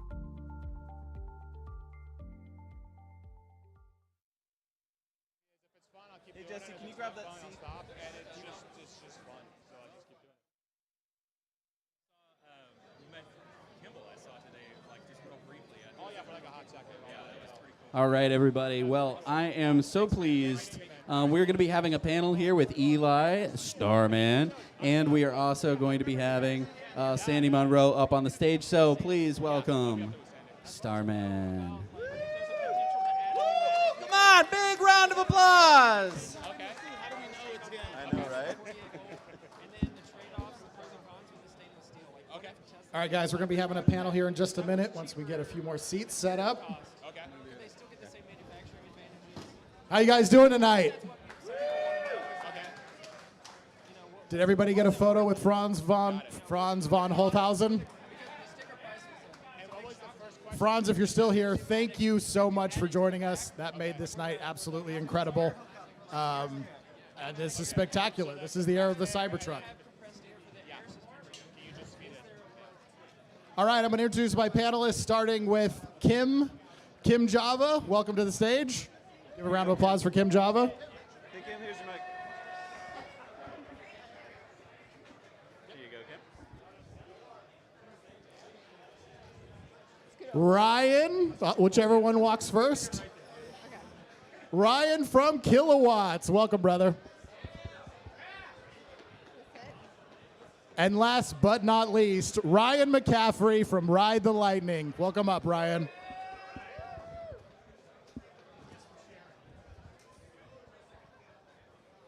All right, so guys, the topic of this conversation is going to be the disruptive power of the Cybertruck.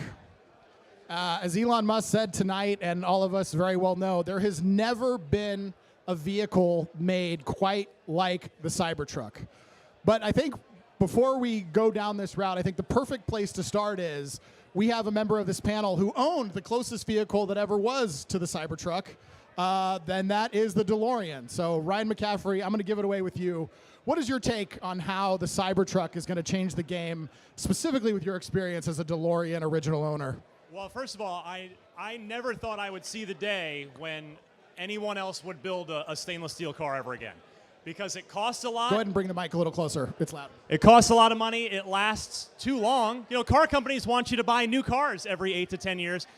My DeLorean, when I sold it in 2012, it was 31 years old at that point, looked better than when I bought it when it was 19 years old, because I'd had done a little work on the stainless steel finish. And the Cybertrucks that are starting to roll out of Austin now will look as good in 50 years as they look today. Even if they get scratched up, they'll be heavy-duty Scotch-Brite, just blend those scratches right out. So that, to me, is really, it is the signature feature why I'm interested in buying a Cybertruck. If this were a regular steel-bodied, painted vehicle, I would probably, I've never owned a truck, and I would probably continue that. But stainless steel, it's so easy to care for.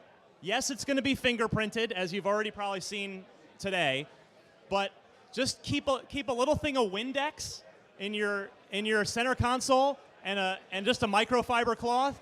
Fingerprints will wipe right off, and you never have to worry about bird poo, because there's no paint for that poop to etch into. You never have to worry about sun damage. There's no waxing the finish.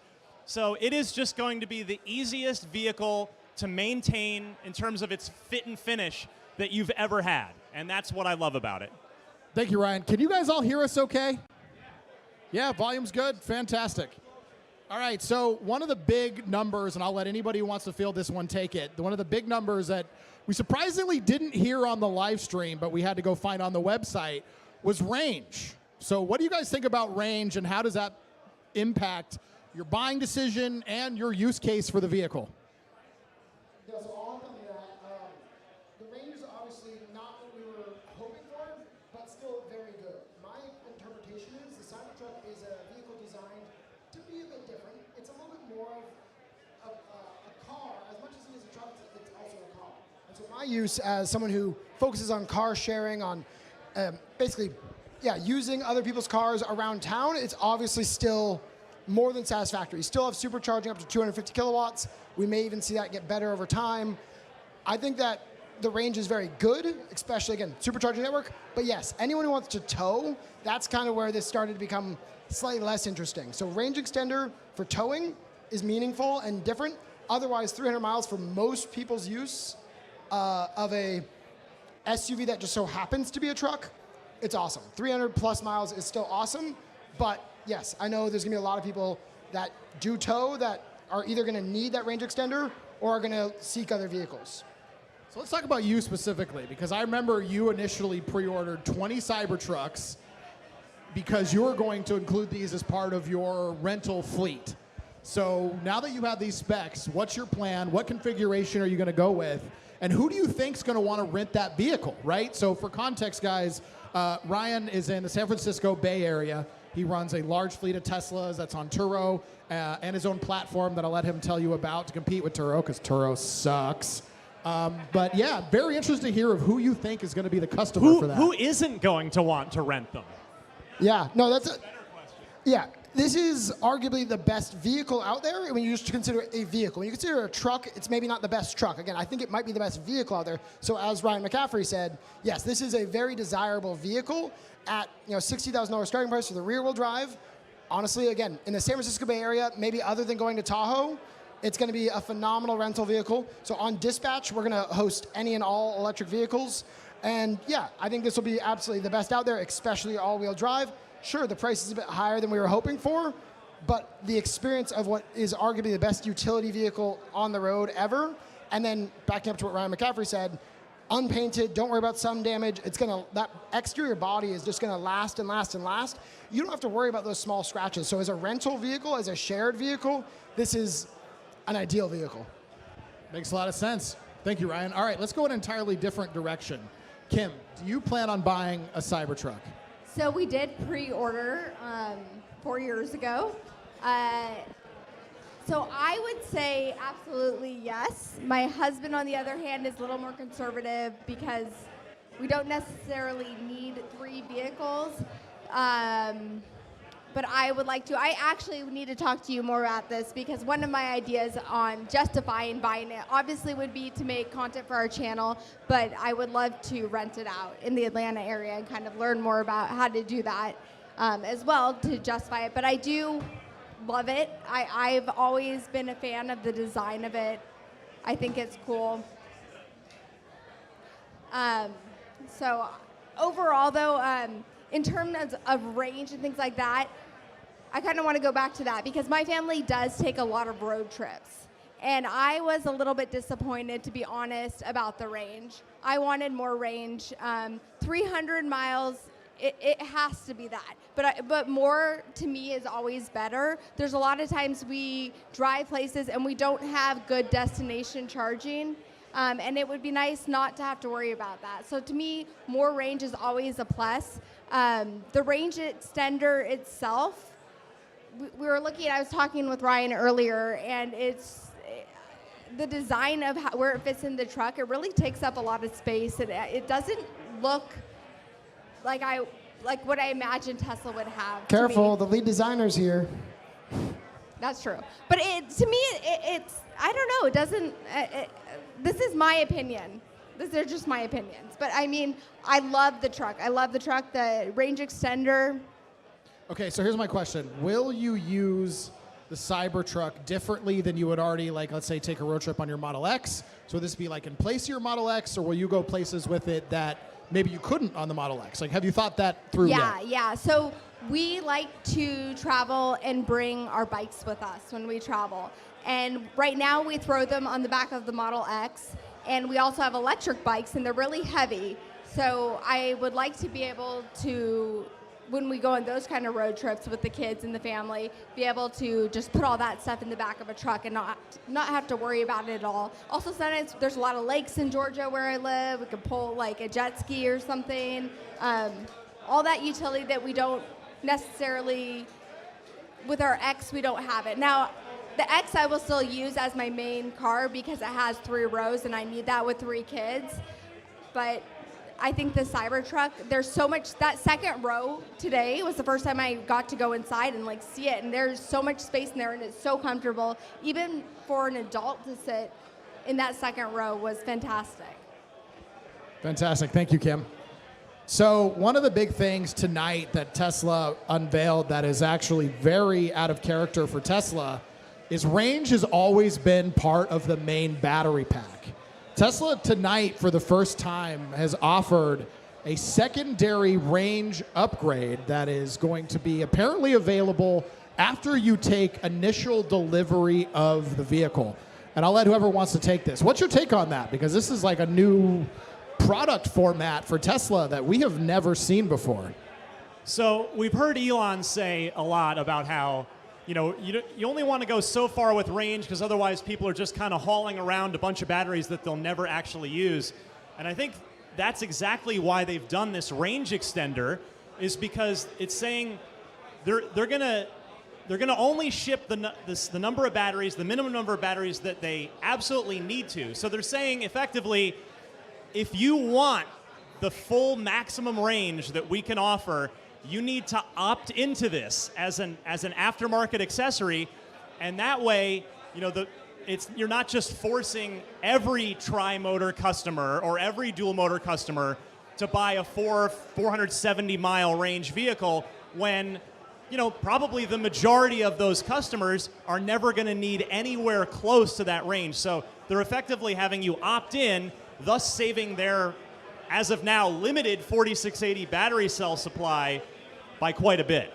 I think my main question is, how easy is it going to be to remove and add that back in? Is that something you can do at home, even with like a winch? Like, how is that going to be possible? I was doing the rough math with somebody earlier off stage, and it seems like it's probably going to be on the order of 50 kilowatt hours or so when you kind of look at, it's 130 miles of range, and it's about a third of the pack. So I can't imagine it will be light enough for a normal more than a person. couple hundred pounds. Yeah, I think you're going to need service center installation on this, and I'm not sure it's coming out unless you take it back to the service center. We don't know, but I can't imagine it's just going to be a thing that you lift out and keep in your garage when you're not using it, because that invites all sorts of fun other problems, like what if water is flowing through your garage, and so that's going to be. It does seem like it's going to be a service center situation in my eyes. Absolutely. And then if that's in there all the time, you lose some of the utility and the space that you would have in the bed of your truck. Absolutely. So let's talk about the other piece of this, which is price, right? So that was probably the biggest change since the unveiling, is the price to range to capability. How do you think the market is going to respond in general? How do you think this is going to impact the reservation list, right? Because reservations were under a certain set of assumptions, and Tesla's not entirely to blame for the assumptions that have changed, right? Everybody's been impacted by inflation. I mean, interest rates are 7% to buy a home. The world's a different place, but how do you think the average buyer who's thinking about buying a Cybertruck today is going to be impacted by these new numbers and these new metrics? I'll briefly jump on this first, just as someone that previously had a Rivian R1T. I think that other than the certain things that make this a unique vehicle, the stainless steel and how long it'll last, it is a more competitively inline vehicle. And I think we were all kind of thinking it was going to be blowing everything out of the water. If you look just at the spec sheet, it's more competitively in line, which I think will encourage other people to, do I like the way certain things look better? Or it's more in line, and I think that as a result, some people that were on the fence are going to go for other vehicles. That's good. But those of us who are here are probably people that really want it now will actually get it, and the people that don't want it, someone else can take your reservation and move up the line faster. I do think it was priced a little bit higher than I was expecting. I'm not going to lie. I wish it was less and make it a little more affordable. But I think also we kind of have to disregard some of the numbers that we all heard 4 years ago, because it's a completely different time. So much has happened since that event. So much things that no one could have ever expected. And we have, COVID and war that we're about, all this stuff. So it's completely different climate that we're in right now. And when you look at other trucks, it's competitively priced, like what Ryan said. I agree. Yeah, I don't think anybody reasonably expected the 2019 prices to hold in the end, but I do think there are a lot of people that put down their $100 4 years ago hoping for a $40,000 version that's not going to happen. And so I think that those of us who are going to stay in line, I think a lot of people will ultimately either hold off or drop out, which will allow the rest of us to get our trucks a whole lot faster. Fantastic. So I want to give out a shout out to our sponsor, Expel. Expel's a local shop here in Austin that does wraps for vehicles. They're going to be wrapping Cybertrucks. And this leads into my next question. Wrap or not to wrap, and why? Definitely wrap. Because why not? I wrapped all of my vehicles with Expel. It's so much fun. I mean, I feel like that's one of the reasons why I love the Cybertruck. To me, is that it is a completely clean slate, and there's so much you can do with it. Like, I'm already thinking of all these mods you could do with that truck and really customize it to whatever you want. So for me, it's a definite 100%. I would wrap it. Do you have any idea what your wrap's going to be yet? I'm not sure yet. I really don't know. I have to kind of play around, look at the deck. All right, we'll see it on Instagram. So, having owned a DeLorean, I have no intention of ruining all the advantages of stainless steel by wrapping it. A wrap requires care and maintenance. Stainless steel does not. Also, on a similar note, on the way over here, I saw that a ton of Cybertruck accessories went on to the shop.tesla.com page. One of those, some of them are the wraps. There's a black color-changing PPF and a white one. Great. But there's also a clear one that's $5,000. Please, no one waste $5,000 on clear PPF for your Cybertruck, because it doesn't need to be wrapped. It's scratch resistant. You're not protecting anything with a stainless steel finish with clear PPF. If you're going to wrap it, change the damn color of it and personalize it, but do not do clear, I beg of you. As someone that has wrapped multiple vehicles myself, multiple Tesla vehicles, wraps are very interesting. I'm just going to quick overview. So there is vinyl wrap that mostly just changes the color. It's very thin, not meant to protect the vehicle. There's PPF. That is, as you were just saying, generally clear. And lasts longer. Thicker, lasts longer. Expel, the sponsor, they are well known as being one of the best, if not the best, at providing that. And then there's colored PPF, what Tesla just recently started rolling out. You can buy, so yes, you can buy black and white colored PPF, which is going to last the longest. Unlike vinyl, it's not going to get cut as easily. So I do understand why they're choosing colored PPF, because it's roughly as tough. Definitely not, no, I shouldn't say that. It's not as tough as stainless steel, obviously, but it's more tough.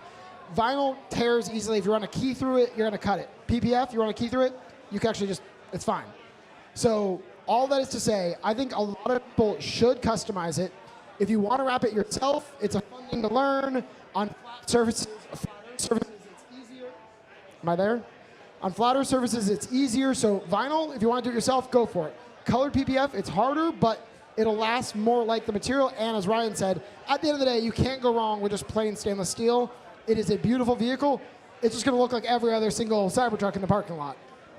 That's a great point. Cybertruck is going to be a vehicle that is the best case for a DIY wrap. The curves on a Model S, an X, a Y, it's incredibly difficult. I mean, I had mine professionally done right before Cybertruck came out, as it turned out. Brushed steel, they had to redo so many panels, and they were professionals. I would never do that myself. But Cybertruck, I bet you there's some members in this audience even here that are going to successfully be able to do that themselves. That's going to be fun. And just specifically, so what makes wrapping a car hard is rounded surfaces. Anything more like a ball, think about putting a piece of paper on a beach ball versus putting a piece of paper on a wall.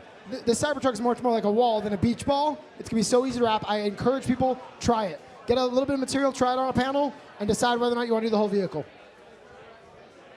I agree with everything Ryan's saying 100%.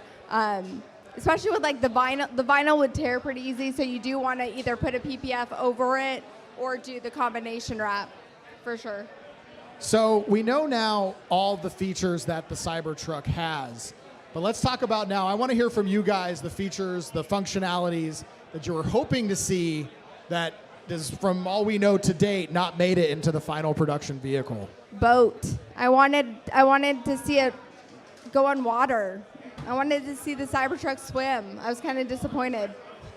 So do you think it doesn't have boat mode based on the presentation? I don't know. It could. I think it might still, but it hasn't been announced, so I don't know. I don't know. I'll be honest. Who's going to be the first YouTuber to put it to the test? They'll probably, even if they sink their truck, they'll probably make enough money off the views to buy another one. That's a good point. I think out of spec, maybe, or whistling diesel. I could see them doing it, but someone should definitely do it.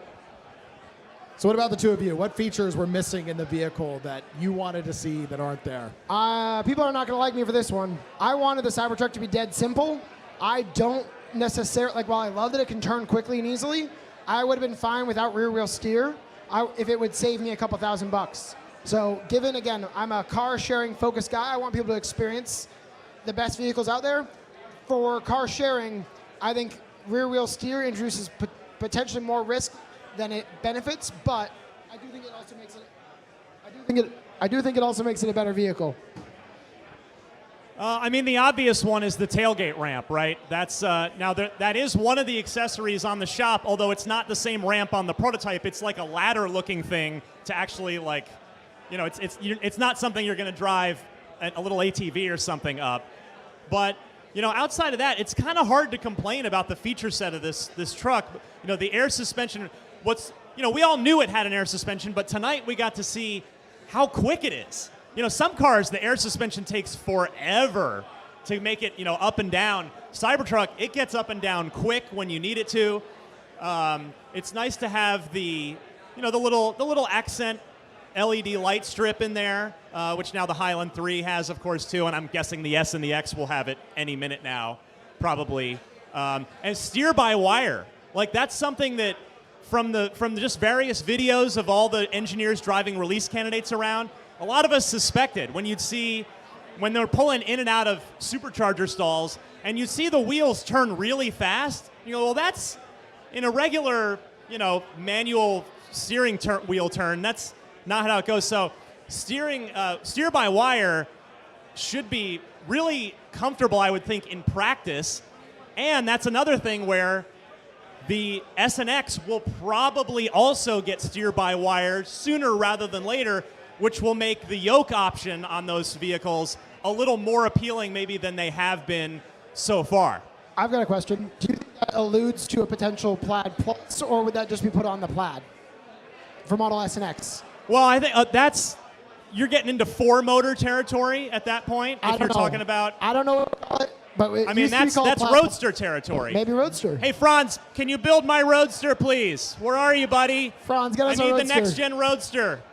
That's next, and that'll have steer-by-wire too, and four motors, no doubt. That was fantastic. Thank you, guys. So let's talk about it for this final point about how we know the way the mainstream media is going to go after this vehicle. It's going to be Tesla Cybertruck versus the F-150 versus the Ford Lightning. How do you think that's actually going to stack up, and where do you think the market understanding of this vehicle is going to get it wrong? I think all of mainstream media is going to get it wrong, for sure. I think it's just right to be torn apart because people are going to say it's too expensive and blah, blah, blah. I already saw a meme where they're like how it started versus how it's going, and it showed the steel ball versus the baseball. We already know this. It's all the FUD that just surrounds Tesla, and it's, yeah. I'll say, Elon is known for overpromising and over-delivering, under-promising, over-delivering. Both happen. I think in this case, we've had so much expectation that if you just take the vehicle for what it is, it's an incredible vehicle. But as you're saying, the mainstream media is going to look at the promise versus the reality and say, yes, certain things were missed, range, cost. But if you look at what this vehicle is, there's a lot of things, LED lighting, rear wheel steering, drive-by-wire. I think its tow capacity is greater than what it was initially rated for. So yes, you can pick it apart for the things that it's not. You could pick it apart for the things that it's not, or you could look at what it is, and it's an incredible, maybe the best vehicle, as I said earlier. I'll tell you, I actually think there's very little overlap between a Cybertruck buyer, a Rivian R1T buyer, and a Ford F-150 Lightning buyer. I think that they're all very good in general, but I think they're all good at different things and appealing to different buyers. I mean, I think they're just all going to steal ICE truck customers away, and that's the end goal, Hell right? yeah. That's what we all want to see. So, yeah, I mean, I just think they each speak to a different type of buyer in a very good way. I mean, our Rivian's kind of got that Land Rover lifestyle outdoor thing going on. The Lightning is very much a utilitarian work truck, and the Cybertruck kind of blends it all, but you've got to be willing to accept super bold styling, which not everybody will, but I'd be happy driving any of the three of them, but obviously given my Tesla history, yeah, I mean, I'm all in on a Cybertruck. I want the second stainless steel vehicle ever made after being lucky enough to own the first one that was ever made. So I can't wait to get mine. And on that note, like with what you're saying about the different buyers for each vehicle, the one thing I think that Cybertruck has that maybe the other ones don't have is that you're going to get a lot of crossover between people who have never owned a truck and are not buying a truck for a truck with Cybertruck. Great point. So, Fantastic, guys. Before we wrap this up, starting with Kim, please tell everyone where your channel is here and watching this on the live stream, where they can find you, what you do. my channel is on YouTube. It's called Kim Java. So that's me. We try to post maybe 2, sometimes 3 times a week. And you can find me on Instagram, X, it's Kim Java. I'm Ryan from the Kilowatts. We're all over the place, but mostly now focusing on dispatch. That's what these shirts are for. So focusing on car sharing, a brand new company. I've got my 3 engineers out here with me, and we're starting, again, as you mentioned earlier, a Turo competitor focused on EV car sharing. Fantastic. And my name's Ryan McCaffrey. I've hosted Ride the Lightning, the unofficial Tesla podcast, every single Sunday for the last 8 years and counting. I have no intention of stopping ever, because I'm just that crazy about all things Tesla. You can find me on all the major podcast services. Just search Ride the Lightning Tesla, because if you just search Ride the Lightning, you'll get Metallica coming up. And so add the Tesla in there, you'll find me. Well, Ryan, and Kim, thank you so much for being part of this panel. And everyone in the audience, please give a round of applause for our panelists. Thanks, everybody. Thanks, Eli. Thank you. We're going to go to a commercial break. Zac and Jesse are going to come up for a little bit after, followed by our headliner, Sandy Monroe.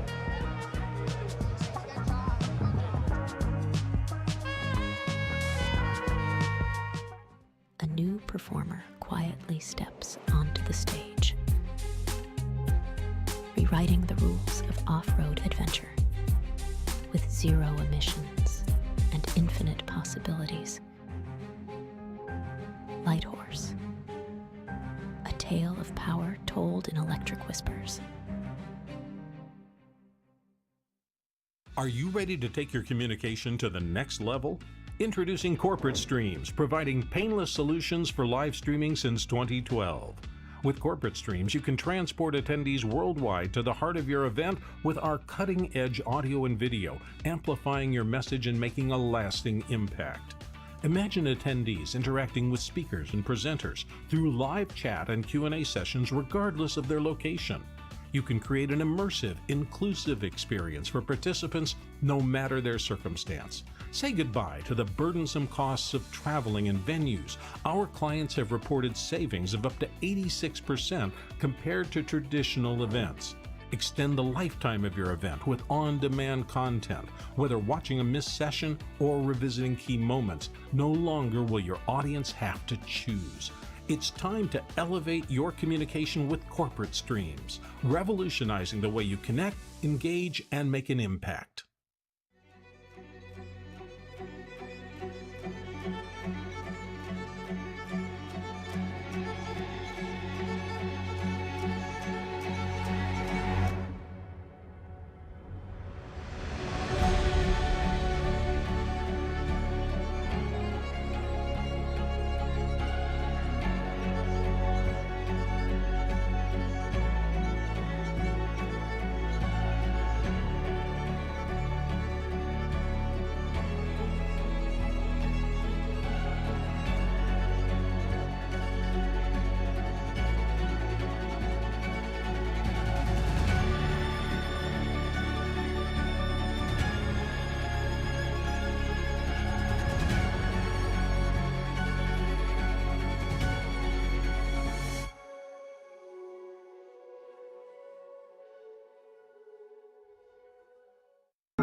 A good shave is a precise shave.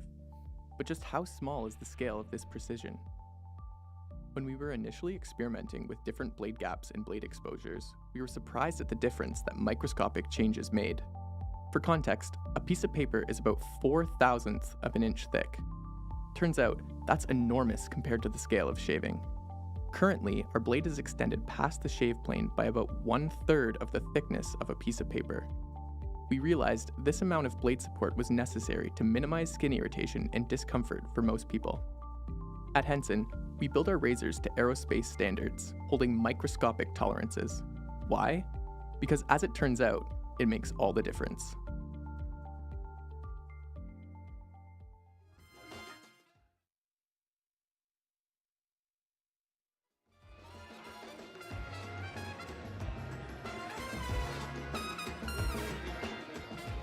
All right.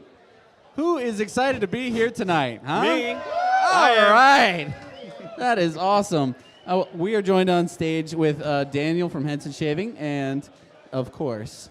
Who's this guy? Who let him on stage? I busted this party. I'm just here to get free hot dogs, and somebody has been giving me booze, so there we are. The rule is if you That's it. show up in a Cybertruck, you're in, right? Yeah, kind of. But I had to drive away, and then I don't have a Cybertruck anymore. Anybody that's got a Cybertruck number that's low and wants to get rid of it, I'm really looking for one. I mean, we have one, and maybe we could like loan it to you to tear down if you promise to put it back together. That ain't gonna happen. But I will tell you. Okay, so you just saw an ad for Henson's razor blade. Razor. Henson Shaving. Not the razor blade. You can use any razor blade you want inside, but they give you 100. I shave with this literally every day when I'm in town. It's hard to get that on an airplane. But I will tell you, every day I shave with it, and every day my wife comes and kisses me on the cheek because you know what? It's really a close shave. You know what? I do not advocate anything that I don't use, try, or endorse. I just don't take money for nothing. But I will tell you, when these guys showed up, hand me one. I have the purple razor, not the what do you call it, titanium one. But I have a purple razor, and I'm telling you, I love that damn thing. And so does my wife. So here you go. It's all yours now. Yeah. Thanks so much. Jesse likes it so much that he's just been complaining all month because... I have, yeah. It'll take that beard down. Like, it'll actually... I know, and that's the problem. It's okay, like, we I'm were like- going to do a live... Oh, check. We were going to do a live shave on camera. There's just so much opportunity for that to go horribly Yeah, wrong. I mean, you know what I mean? pretty tired, so Yeah. I don't think I should be driving. We wanted let to alone get shaving. drunk and shave on camera? Yeah, exactly. Is that a good Okay, but idea? wait, can you just tell me why it works? Because I don't use it, obviously, but Jesse does every week, and Yeah. I know he loves it. Yeah, But why does it work so well? It's literally blade grip. If you look at the razor, how it holds the blade, imagine a diving board. Okay. As you walk away from the fulcrum, the diving board gets more bouncy. If you walk further out, it gets bouncy. So if you look at the way we hold the blade, it's just got a bend on it and a torsion, and it's only held about 1.3 thousandths of an inch of total exposure. Okay. So it's as compared to a diving board, it's more like a cliff. It's more of like it shears the hair than cuts it. The idea was, my brothers are not tool makers, but my brothers are aerospace machinists, and they came up to me one day and said, hey, we thought if we made a razor that held the blade well, it could get an experience that would be noticeably different. And I think we're at this event because products that are noticeably different are rare and awesome and dope. And we were like, well, if we can make something that doesn't suck, we'll be kind of off to the races. And the feedback so far is it doesn't suck as much. Jesse, you wanted to do a poll, I think. Does anyone here use a Henson razor? You can just raise your hand. Let's see, anyone here use a Henson razor? I'm seeing a few. Oh, hands. I see a bunch. We got 1, 2, 3. A couple maybe happy customers. That's great. So put it this way, everybody else in the audience, there's a statistically a high likelihood that if you tried it, you would think that it's legitimately amazing. It's a well-made product that just seems to work in many different scenarios by many different approaches or different people. It doesn't matter color or gender or any of that or where you use it on your body. we're kind of just here trying to get the word out that we've got a legitimately well-made product that works as advertised. That's our hope. Yeah, and I just love that it's sustainable. I mean, instead of having to throw away all this plastic and metal when you're done, you just got a recyclable steel blade. You can use it many times before you need to recycle it.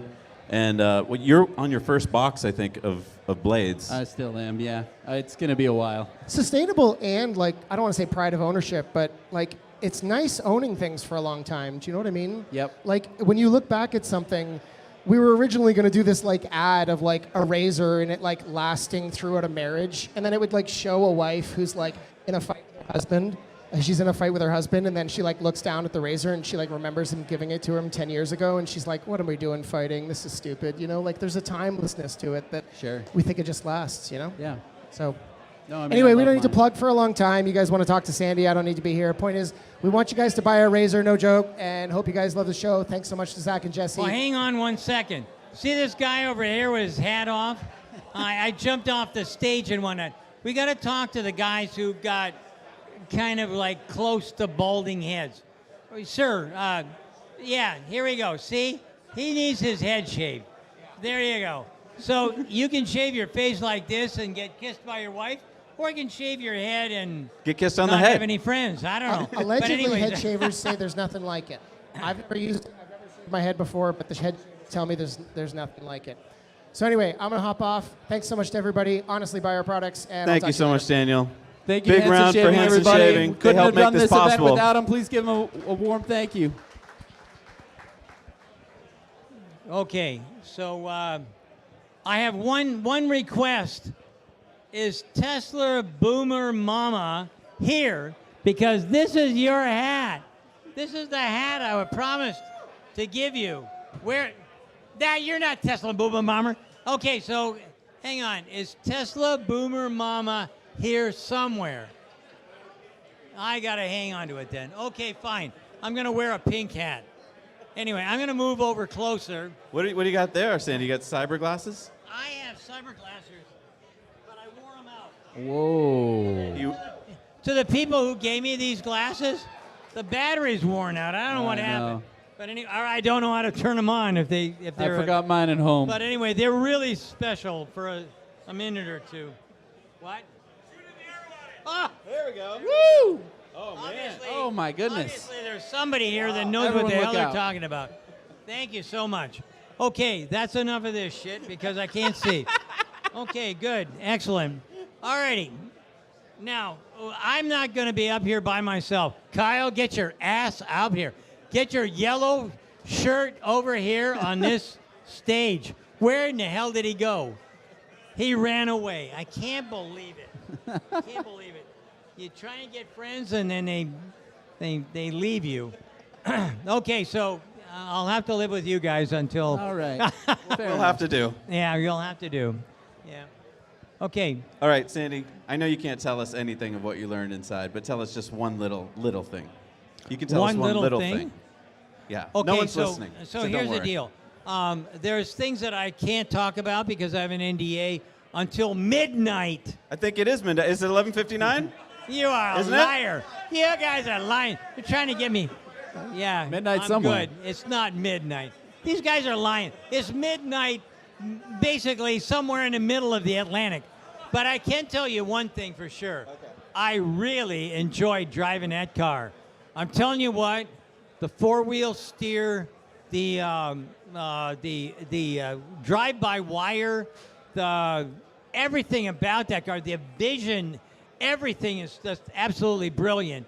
And it's quite a bit easier than driving a Model Y, a Model X, a Model S.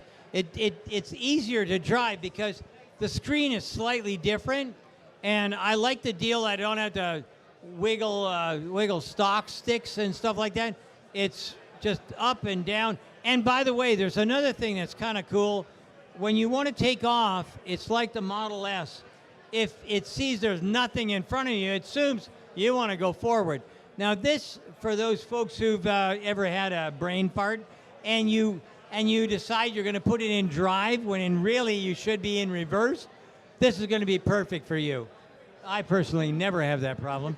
But at the end of the day, this is the kind of stuff that you can expect from the Cybertruck. I love everything about it. I loved it from the first time I saw it. I only made one small mistake, and that was not putting my name on the reservations. I don't want to get into that, but at the end of the day, this is a fine truck. Tesla is going to just kick so much ass. It's iconic. Yeah. Think about it. Think about it. If I say Beetle, what car do you think of? If I say Mini, what car do you think of? This is going to be a car like that. It's an iconic vehicle that's going to continuously be in the public's eye, always.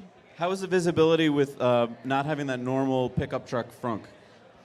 Okay, so normally when you look out the window, it's like driving either a motorcycle or a convertible, and I've had lots of both. But there's one thing I really scared the shit out of me, and that's going into a parking garage with really tight turns. I've already suggested this to Tesla. Give me a view. You've got the cameras there already. Give me a view of what the hell I'm looking at, because I can't see over the edge.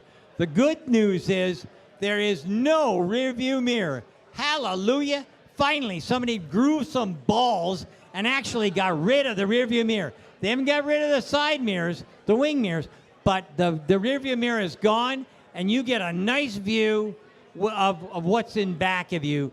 I mean, that's brilliant. I love that. If we could just toss Nishta into a few more, getting rid of a few more old-fashioned, well, you know, we've always had a rear view mirror.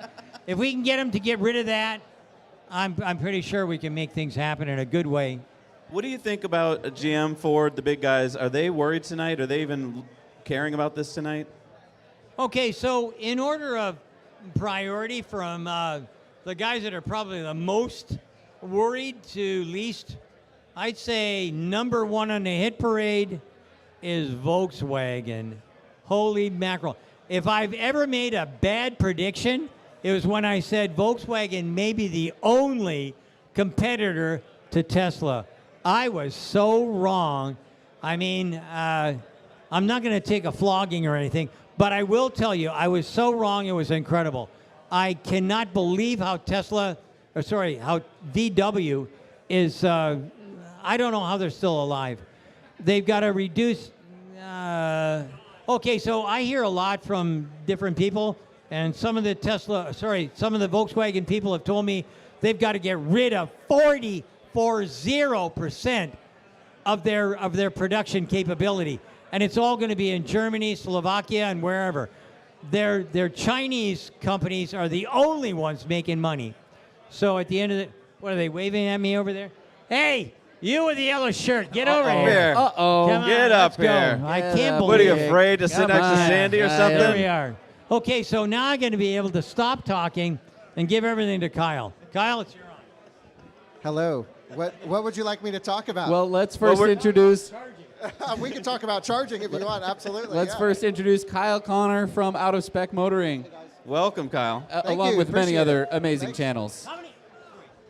How many people have watched Kyle's review of ice-cold weather charging? Stick your hands up. Absolutely. Yeah, thank you. Appreciate that. Yeah, I mean, do you think that the big guys are worried today about what they just saw, or do you think they're just going to ignore it? You mean in terms of their response to the truck?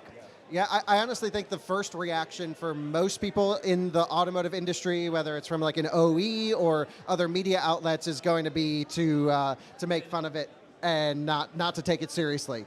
I think that's probably the first reaction. Because of you think they really don't get it, or because they just need to have that reaction? Yeah, I mean, I think we don't know much about the truck yet. And so this happens every time a Tesla product comes out. Lots of doubt, lots of questions. And honestly, same for me. Like, I can't wait to test it. I want to see the range. I want to see the charging. We got to do, this versus Rivian versus Lightning versus Silverado. Yep. And I'm super pumped for all the videos we're going to do with it. And yeah, so if anyone's got one, send it to me before he tears it down. Yeah. Okay, so let me just tell you a little bit about. I've driven everything. Okay, so I don't go into the depth that Kyle goes into. Out of Spec is your best opportunity for real road trip experience. But I can tell you, my wife owns a Rivian. I don't own anything. The company owns a Model 3, a Ford F-150 Lightning, and we got a couple of Chinese cars and some other stuff. But I will tell you that what I drove today is different than a Lightning. Totally different. Because when you're trying to park a Lightning, you're parking a beast. Okay. However, if I compare it to the Rivian, I don't see me as a buyer of an off-road vehicle. I don't see me wanting the Rivian. My wife loves it, but I want a Cybertruck. And then we look at, if we look at the F-150, for those who watch my channel, you know that I wound up with a whole bunch of people coming from all over the world to show up in Auburn Hills with no electricity. How in the world did I save that? I plugged in the Lightning, and son of a gun, they just saved me literally $1 million. So it's hard for me to throw rocks at an F-150 Lightning. Now the good news is that, pretty sure I heard this today. I hope I heard this today. But here's the deal. The Cybertruck is bi-directional. So that means that it's got the attributes of the Lightning, so you can charge you can not just charge, but you can run your household on the Lightning, you can light it on the Lightning, but you can run it on the Cybertruck, and the Cybertruck has got a much bigger battery than what the Lightning does. So as far as I'm concerned, if we're looking at the guys that are going to lose, we're looking at Volkswagen. Down a long ways comes General Motors. A little ways further down is Toyota. They're going to get smaller. And then you've got a whole myriad of folks that are in between. And that would include the Rivian, the Lightning, the Hyundais, the Hondas, the Teslas, the Toyotas. All these guys are making the direction that they should make, that they have to make if they're going to survive in the next 10 years. The guys at the really top, like they've got, I have no, how do I do this without saying fucking? I can't remember how. But anyways, they have no chance of really surviving. And so they will shrink. They'll shrink in size considerably. Now, the question is, who's going to be the biggest car manufacturer on the planet in 5 years? 5 years. Who said BYD? Stick your hand up. You're right. Tesla will not be the biggest because we don't have enough product out there. Oh, sorry. We don't have enough product out there. There's no way that Tesla can compete with BYD because BYD is so huge. They are double. And because everybody should know that China is the biggest market for cars, period. They're double the next closest competitor in the EV world. Double. They are taking over, dominating Europe. They are moving into, they already have bus companies in Los Angeles. They're moving into China. BYD will crush a whole bunch of different companies. And so BYD is going to be number first. Who's number two? Tesla. I believe Tesla will be number two in the marketplace. And the reason for that is because they have a product that's a step above what BYD produces, but will come in at a higher price. And Americans are cheapskates. And that's the way it works. Awesome. Now, okay, there's one question that I have for the two of you, and I think you're probably both uniquely qualified to answer. I want to talk about the windshield wiper. Today we got a good look at the windshield wiper wiping when you brought your truck in, Sandy, and I appreciate you doing that. Is this going to be a problem? Everyone's always worried about how long this windshield wiper is on the Cybertruck. What do you think? I think that the single windshield wiper is an absolute genius move. I tried to talk General Motors into it. I tried to talk Toyota into it. Mercedes already has it, but they've got a cam in it that makes it sweep the whole window. But the window is so damn big, and the wiper is even bigger. I'm guaranteeing you that that's going to be the right way to go. And we've been trying to push this technology forever. I'm going to tell you something that it sounds like I'm bragging, but it's not. I will tell you that every time we put out a suggestion on YouTube, we give it to the world. Who is the one who implements it and who sits around picking their nose, giving reasons why they can't do it? Tesla. And in number 2 position, well, there's 2. One is Geely, and the other one is BYD. Everything we say, everything when we criticize, every time we come out with an idea, like 48 volts, who implemented and who just went, well, I don't think so, really and truly. You know, we've been doing this since 1960, and so there can't possibly be any technological improvements since 1960. Kyle, I want to ask you about snow. And I think a lot of people are worried, especially with the windshield wiper, about snow. And today, looking at it, I kind of noticed something. I'm so used to my windshield wiper being down and then having to come up. And so when I am too lazy to brush off my car in the morning after a snowstorm, and I'm like, the windshield wipers will take care of it, it'll go up and it'll go, and then it'll come back down. But I was looking today, and the windshield wiper is up, and the whole front windshield goes straight down to the hood, and then the hood goes all the way down. Do you think that it's just going to... I think it depends on the snow mix, especially, yes. and how strong that motor is, True. because there's a lot of weight it's going to have to push. But I live in Colorado. We've had a ton of snow, and so you just precondition it for a few minutes. I would just crank that wiper on full, and if it breaks, it makes for a good YouTube video from my side. and if it works, that's an even better YouTube video. Yep. So it's super interesting to see, like, wiper stress test is a video we have to do in the near future. It's double blade, is my understanding. Which is kind of cool. So, we'll see how they wear. All these things, certainly we'll be looking at it. Okay, so I drove the car quite a bit in the rain and the fog and the mud. When you get close to the Tesla factory, it seems like, I don't know how it happens, but mud shows up on your windshield. And what happens is it starts down below and it goes up. And then automatically it figures out, you can't see what you're doing, and it goes down. But when we got to the expressway, I really wanted this thing to do better than what automatic was. So I went thump on the windshield wipers, and it comes up. Do you want to do it automatically, which kind of like I didn't care for? Or do you want to have it thump, thump, so you get one swipe? Or do you want to have it thump, thump, and then wait, thump, thump? Or do you want to have it on wicked fast, which gives you an epileptic fit? Okay, so you can pick whatever you want, and it's right there.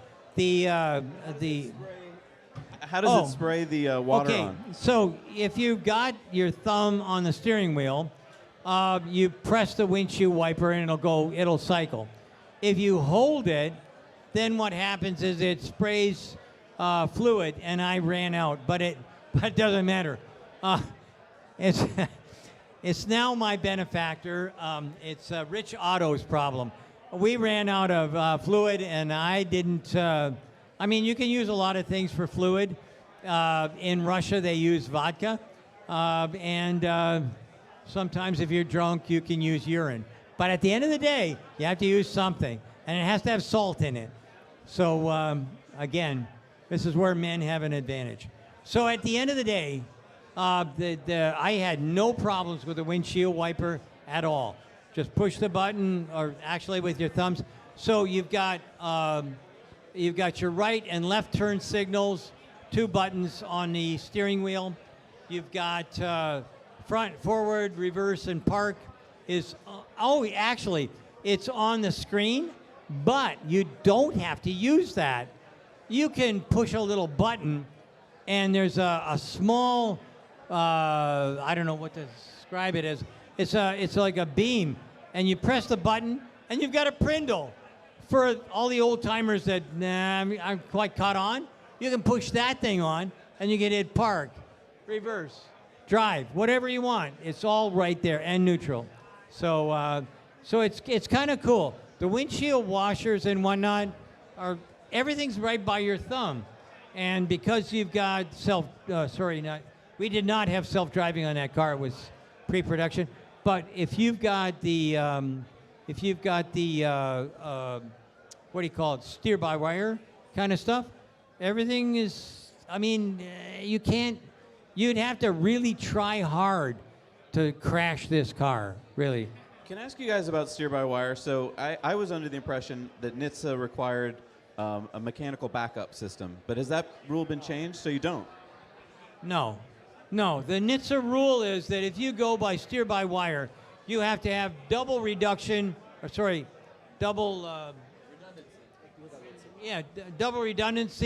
on the electric motors, which they do have, and you have triple redundancy on the controlling system, and they do have. It's just that everybody was too damn cheap and too lacking of foresight to make that happen. Because remember, every major aircraft you've ever been on, ever has fly-by-wire. And there's a lot more going on when it's fly-by-wire versus steer-by-wire. So what is it? Is that an advantage for Tesla going forward? I mean, is that going to be a cost reduction, or what does that do? Well, from a driving standpoint, it leads to a unique driving experience, right? Yeah, so that's can what you we explain focus on. that? So there's something about when you're at slow speeds than fast speeds?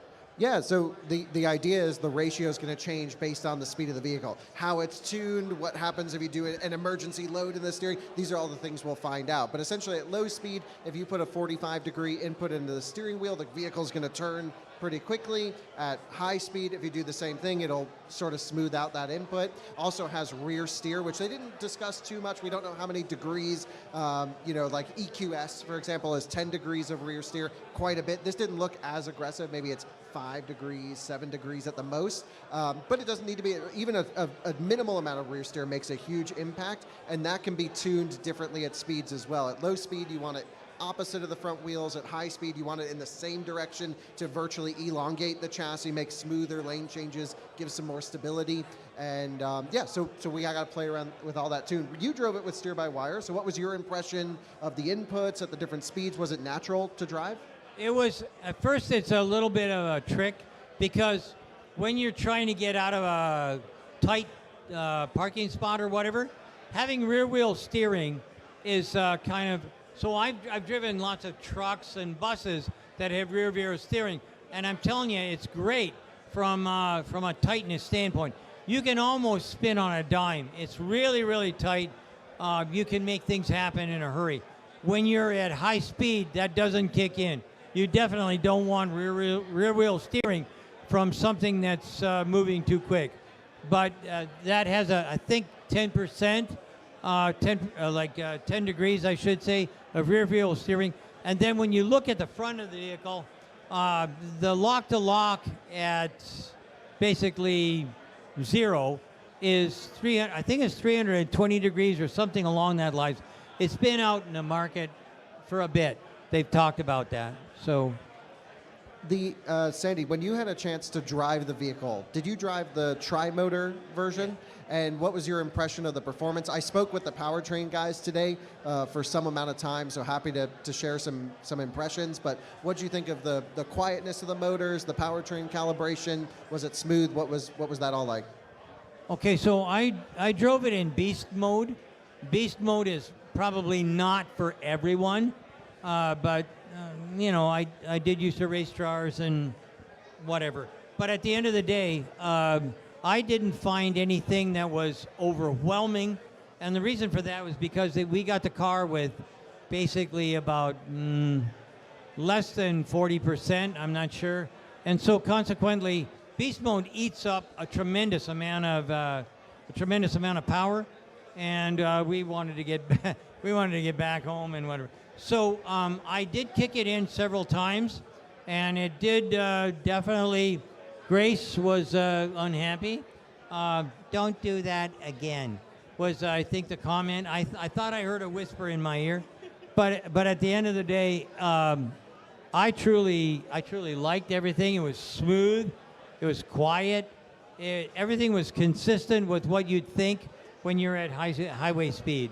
So I did not notice a heck. The only part is when you're on slow speed, and then that does kind of is going to take a little bit to get used to, because I'm not used to rear wheel steering along with like lock to lock steering. Yeah. Yeah, so the motors are interesting. The front is a permanent magnet design with an E-locker, at least in the tri-motor variant, which is great to have a mechanical locker. It's actually a very similar setup to Hummer EV, uses a similar, independent, non-mechanically linked rear axle on the tri-motor variant with a front electronic differential locking mechanism, which is awesome for off-road or in split mu conditions. But what's interesting is the rear motors are induction. There's no permanent magnets or rare earth materials in there. It's also like a huge drive unit in the rear. It's got to handle big abuse loads, of course, being a truck, much more than a car or a Model X even would take. But the fact that it's induction in the rear was really interesting. And I don't know exactly how they'll tune it. We'll, of course, test all this. But what I thought was interesting was my guess is it's going to primarily be front-wheel drive, running that permanent magnet motor, for highway cruising, and then only kick in the induction motor for the hard torque loads when needed.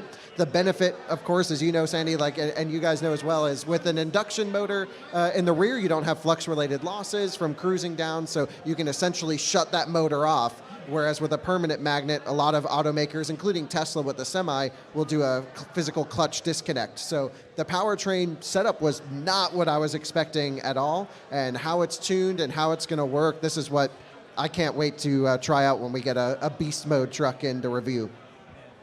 So I got a chance to talk to some folks who've got a new inverter converter that would allow me to get away from, I'm sure I'm going to make enemies here, but I'd really like to get rid of permanent magnet motors and move toward induction motors. And there's a company that's come up with a new trick, and I cannot remember the name, but anyways, these guys, everybody's looking at them right now, and what they're doing is a vastly different way of controlling the electric motor. And they can make a PM motor they can make an induction motor do everything a PM motor can do. And now what do I get? Well, it's lighter. Well, it might not be lighter because what they're advocating is staying with copper. I'd like to see it go to aluminum if I could. But they have, with copper design, they can do anything that a PM motor can do, and they can do it more consistently. When I first saw their graphs and whatnot, I thought, these are bullshit artists. I really don't like magic. There's no such thing. I do believe in magic in a younger soul or something. I can't remember the names of the song. But anyways, I do remember that one thing, and that is that they have figured out how to do magic. So the torque curve that you get with a PM motor can be replicated. That same flat and droop can be replicated in an induction motor, and if that happens, you can instantly drop the motor cost by, well, it depends on whose motor you're looking at, but anywhere from $300 to maybe $1,000. And if I can get $1,000 out at the cost phase, like at the place where you make things, then that is a multiple of 2 that you can see. So if I can get $1,000 of in the difference between a PM motor and an induction motor, then I can sell the car to you at least $2,000 less, and probably 3. So that's a really big. Not only that, it's lighter. Well, I wanted to ask you guys both about the range extender battery, because it really kind of shocked me today when I heard about it. I was like, what? I've never heard of a Tesla product with a range extender. So this is going to sit in the bed of the truck, right? Take up a third of the space of the truck. Can you guys talk to me about, $16,000 roughly, right? And it's going to add about 130 miles of range. Does this make sense to you guys? What do you guys think of this?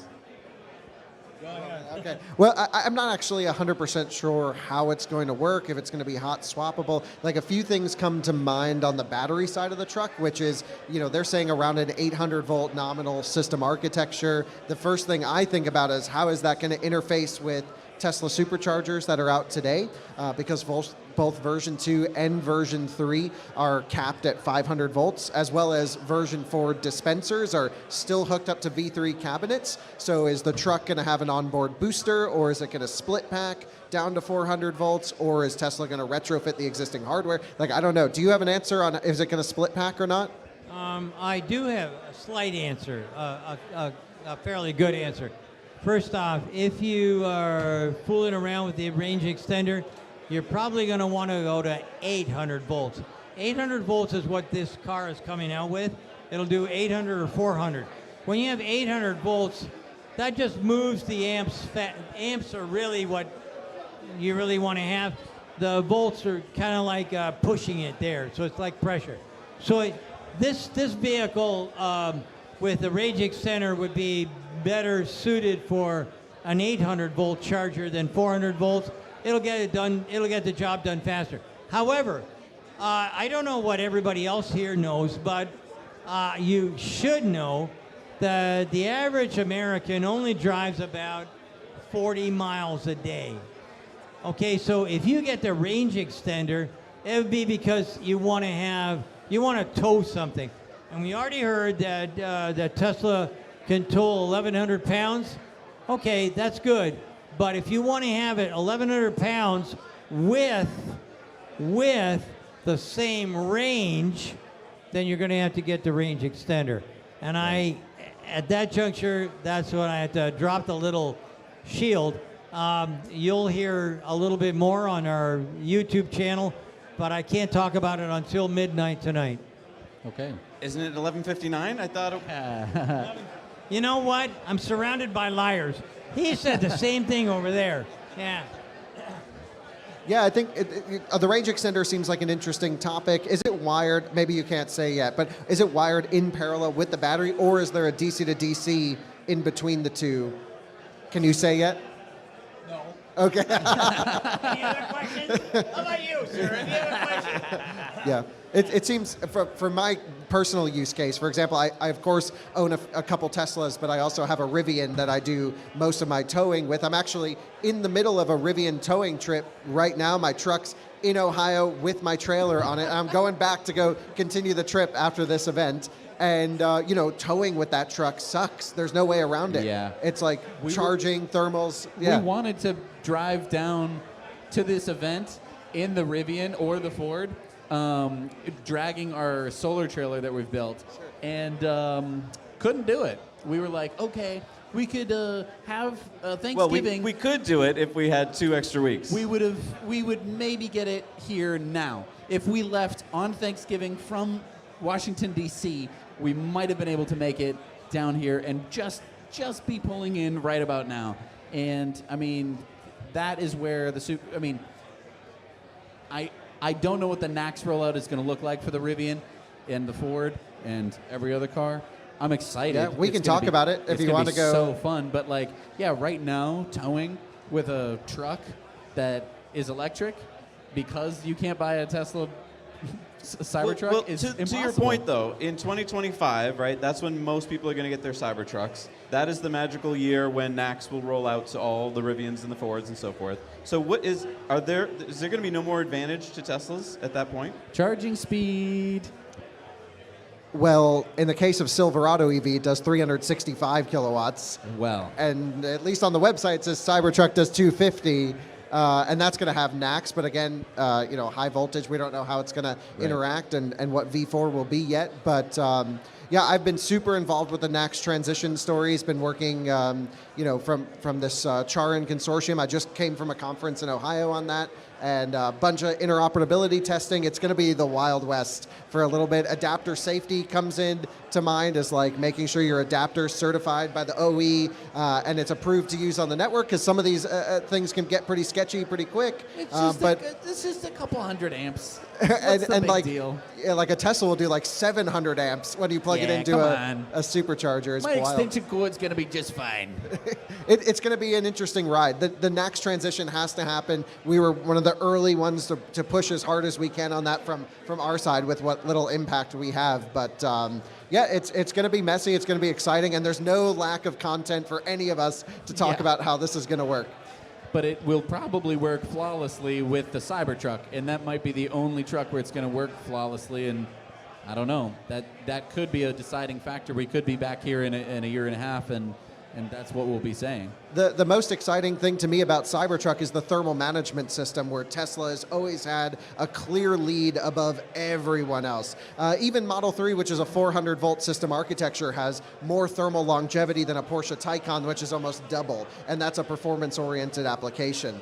And my Rivian, for example, I was just charging it yesterday at an Electrify America station. It was 20 degrees outside, really cold, and I have a way to see my battery temperatures on the truck, and it overheated and stopped charging for a few minutes to let the battery cool down. So the Cybertruck's thermal systems, I think, are going to be a huge improvement over what's out there in the market today. Lightning, by the way, awesome thermal management, but not huge peak charging speeds. Silverado, GM still can't figure out their charging curves on their stuff. So yeah, I think that's Tesla's advantage in my book.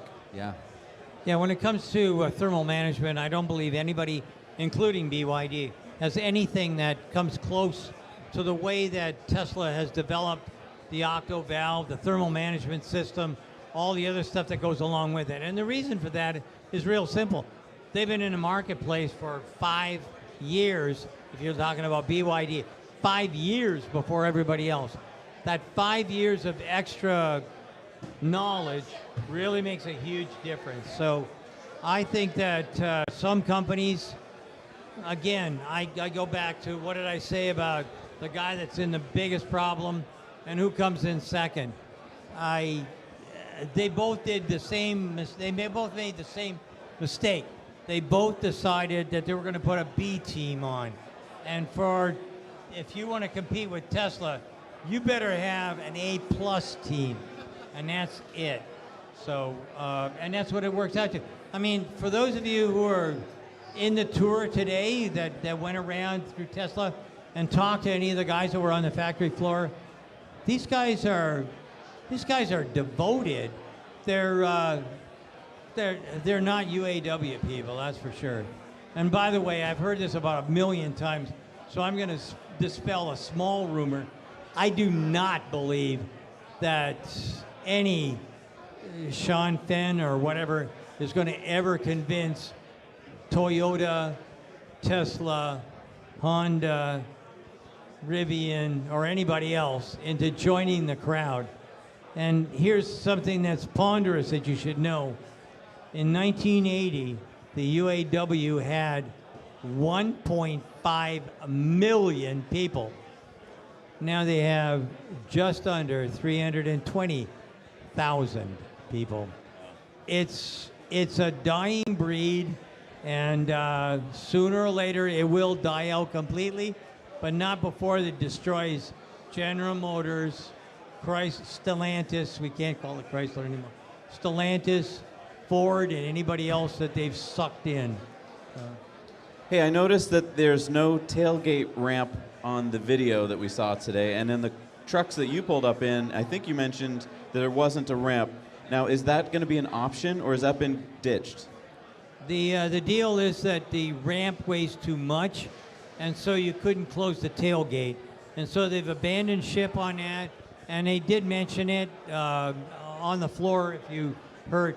They abandoned ship on the ramp. They're going to sell an extension ramp that you can put in the back of the truck and you can make happen. But it won't be built into the tailgate. It will not be built into the tailgate. Oh, that's a bummer, because that seemed like a really cool feature.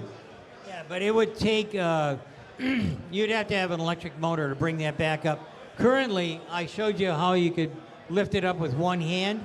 That's because it's got a clock spring, a torque spring, that'll bring it back up. So when you bring it down, it compresses the spring like a watch, and then when you bring it back up, it gives you the energy you need in order to close it. With the ramp, and again, we talked about this, and when I saw the initial one, I said, Genghis Khan, a gorilla, would have to be able to pick this thing up because it'd be so bloody heavy. And that's basically what they've come to the same conclusion, but you can buy a ramp. And by the way, anybody that didn't see it, there's a whole bunch of other attachments. I'm not sure whether they're made by Tesla or not, but there's a little house you can put on the back that's supposed to be bear-proof. Nah, I can't even believe that, but anyways, it'll be bear-proof. And then they've got this other thing, you put a little pump, you plug in your compressor, and a little pump will give you a tent. Phenomenal. I love it. I mean, I don't need it to be bear. I'm not going where there's bears, especially big ones that eat humans. I don't want that. So at the end of the day, I want to go to a place where I can plug in, pump up, and go to bed. What were your thoughts about the shortness of the presentation? It just felt like it flew by because it really was just a delivery event. Were you hoping for anything else to be revealed, or you know that that's just coming in the days to come? Yeah, from my perspective, it was pretty as expected. I actually thought we got some interesting info.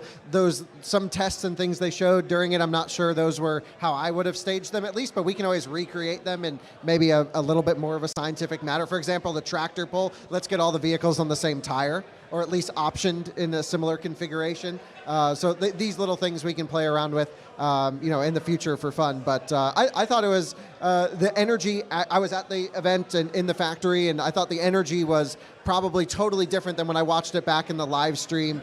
People were excited. It was great. Like Sandy mentioned, they had literally the engineers of each component as you walk down the factory line explaining what their methodology was through their engineering process, the testing procedures they went through. Like I mentioned, I spent a lot of time with the powertrain guys, and they were just so open about everything, which you never get that access from Tesla. And so I was super thrilled to meet the people working on the thing, see their passion, which is very rare, especially as I'm lucky enough I get to review every new electric car that comes on the market. Very rarely do we get this kind of access right to the engineers to learn about each area that we're interested in. And honestly, we didn't even pay too much attention during the presentation. We were too busy tweeting and doing other stuff and having fun, but just talking to the people was amazing. And I thought the mood afterwards was a little bit somber. Everyone was like, the price, all these things, and I don't know, I was probably, and normally I'm pretty hard on Tesla, I thought it was priced exactly like I expected it to be, and I was like, that's what I thought, and I was super thrilled. So I'm pleased with the truck. I'll tell you, the guy that put this on, his name is Rich Otto. Is Rich Otto here in the audience? Rich Otto, are you around anywhere? You don't think so? Okay. So the guy, the genius in back of all of this stuff, his name is Rich Otto. I thought he did a brilliant job. I've been to a dozen of these dog and pony shows. More than a dozen, hundreds of these dog and pony shows. Normally there's a girl with long legs and a cute look, and she doesn't know what she's talking about, but hey, she's got long legs and she's cute. But this one was perfect because I got a chance to see what was going on. I got a chance to talk to the people who actually put the car together. I got a chance to not waste my time on a lot of mumbo jumbo. I don't need somebody to tell me their financial position. I don't want to know, who did this, who did that. These guys were all right there, right in front of us. The ability to get the job done is really what's important. And quite frankly, I thought it was the perfect amount of time because normally you're ready to fall asleep. And quite frankly, the last investor show, shit show comes to mind. I don't know. Anyhow, these guys were all investors, and there was no investors. These guys were all in suits, Nobody was in. Well, there was one guy that had a suit on. These people were interested in what was going on. These other clowns, all they wanted to do was figure out how they were going to write the next short story, as in short Tesla. And I don't want to go there. Well, yeah, I mean, it's funny you bring up this point. I was just at the market introduction launch of BYD in Germany, and I have mad respect for BYD and everything they're doing, but it was literally a 2-hour-long rock concert mixed with a translated presentation where they didn't even touch on the product, finished with another rock concert. And I'm like, I just want to see the car. And today, at least, we got to go see the vehicle and talk to the engineers. It was really great. And that's the difference between marketing at Tesla and marketing everywhere else. These other guys, they don't care about the car. They don't know about the car. They don't know shit. They're marketing people. They're sales folks. They will know about, oh, do we have enough shrimp to feed these characters? Is there enough champagne? Is it the right kind of champagne? That's what they really understand. But nobody gives a rat's ass about that stuff. At the end of the day, I was really happy to see what I saw. And like I say, I've seen hundreds of these things over my 75 years of being on this planet. I've seen tons of these things, and they're always the same. Tall, willowy ladies, shrimp, champagne, and bullshit. Wow, I guess we're can missing, confirm. We're Yes. missing the champagne and the shrimp, huh? All right, so we're going to go to a commercial break. We're going to let our sponsors tell you about themselves. And thank you again to our sponsors, because without them, this would not be possible. Thank you to Sandy and Kyle. We'll be back with them in a minute.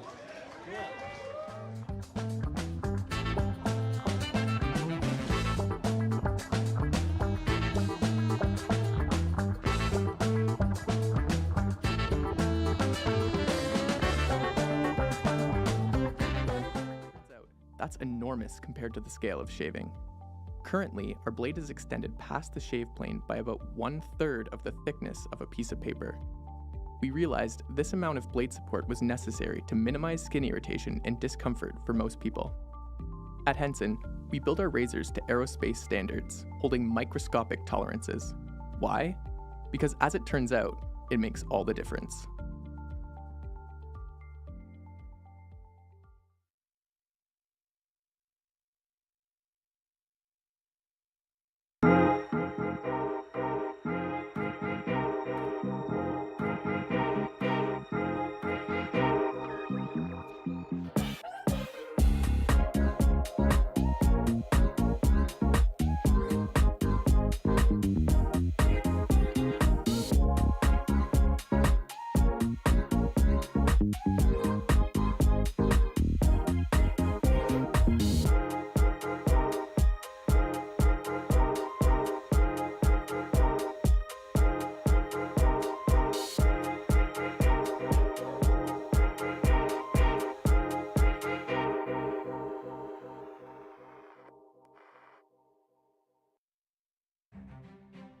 In the heart of nature, where the symphony of the wild plays, a new performer quietly steps onto the stage,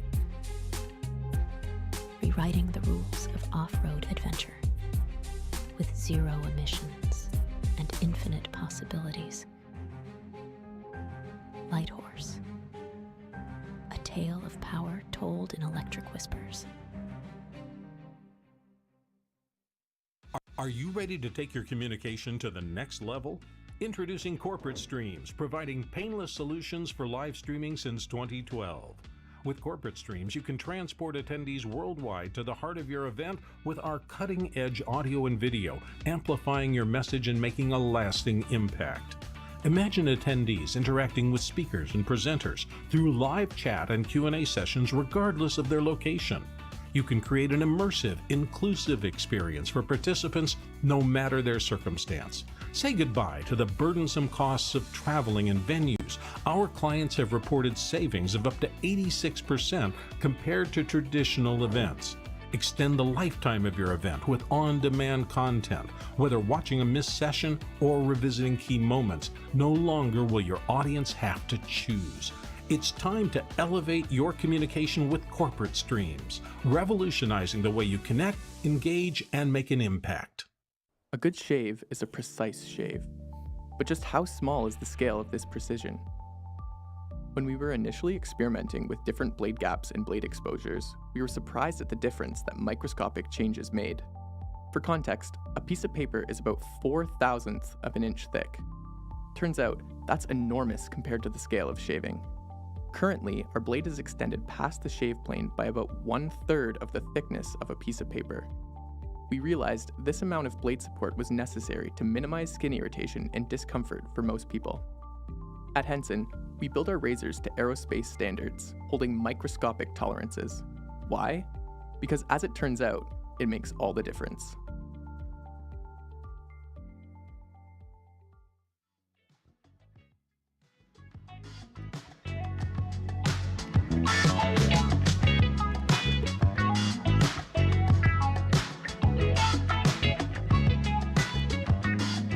Welcome back, everybody.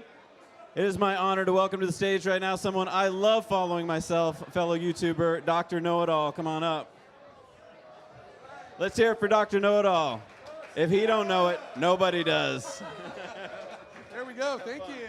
All right. And I will, I guess I'll sit over here. There we go. Whoa, okay, these are deep seats. And we got, I guess I'll let you guys introduce yourselves, but Scott and Hans. And so, I don't know, say something about yourselves. Does everybody know Scott? Do people know Scott? Yeah, okay, there we go. All right, cool. And Hans?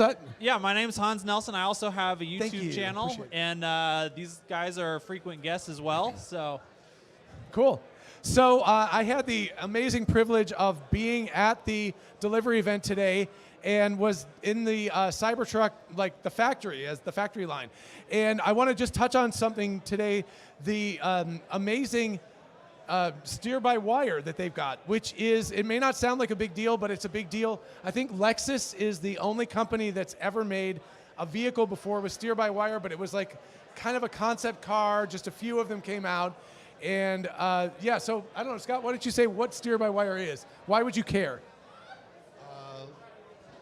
Well, the first thing is you don't need all the mechanical linkages that are going to be. That's the first thing. The other thing is it will allow you to have different kinds of steering depending on the speed that you're going. So if you're going at a very high speed, you just turn the wheel a little bit and it will behave the way you want. And then it'll be a lot easier when you're going slower. You don't have to keep on cranking the wheel around. So it gives you a lot more control. So software can start to do the steering rather than having it being just mechanical linkages. Right, exactly. And so, you know, I guess, I don't know, I'll put you on the spot here. What is the problem? It seems like steer-by-wire is obvious. Why doesn't every car have steer-by-wire?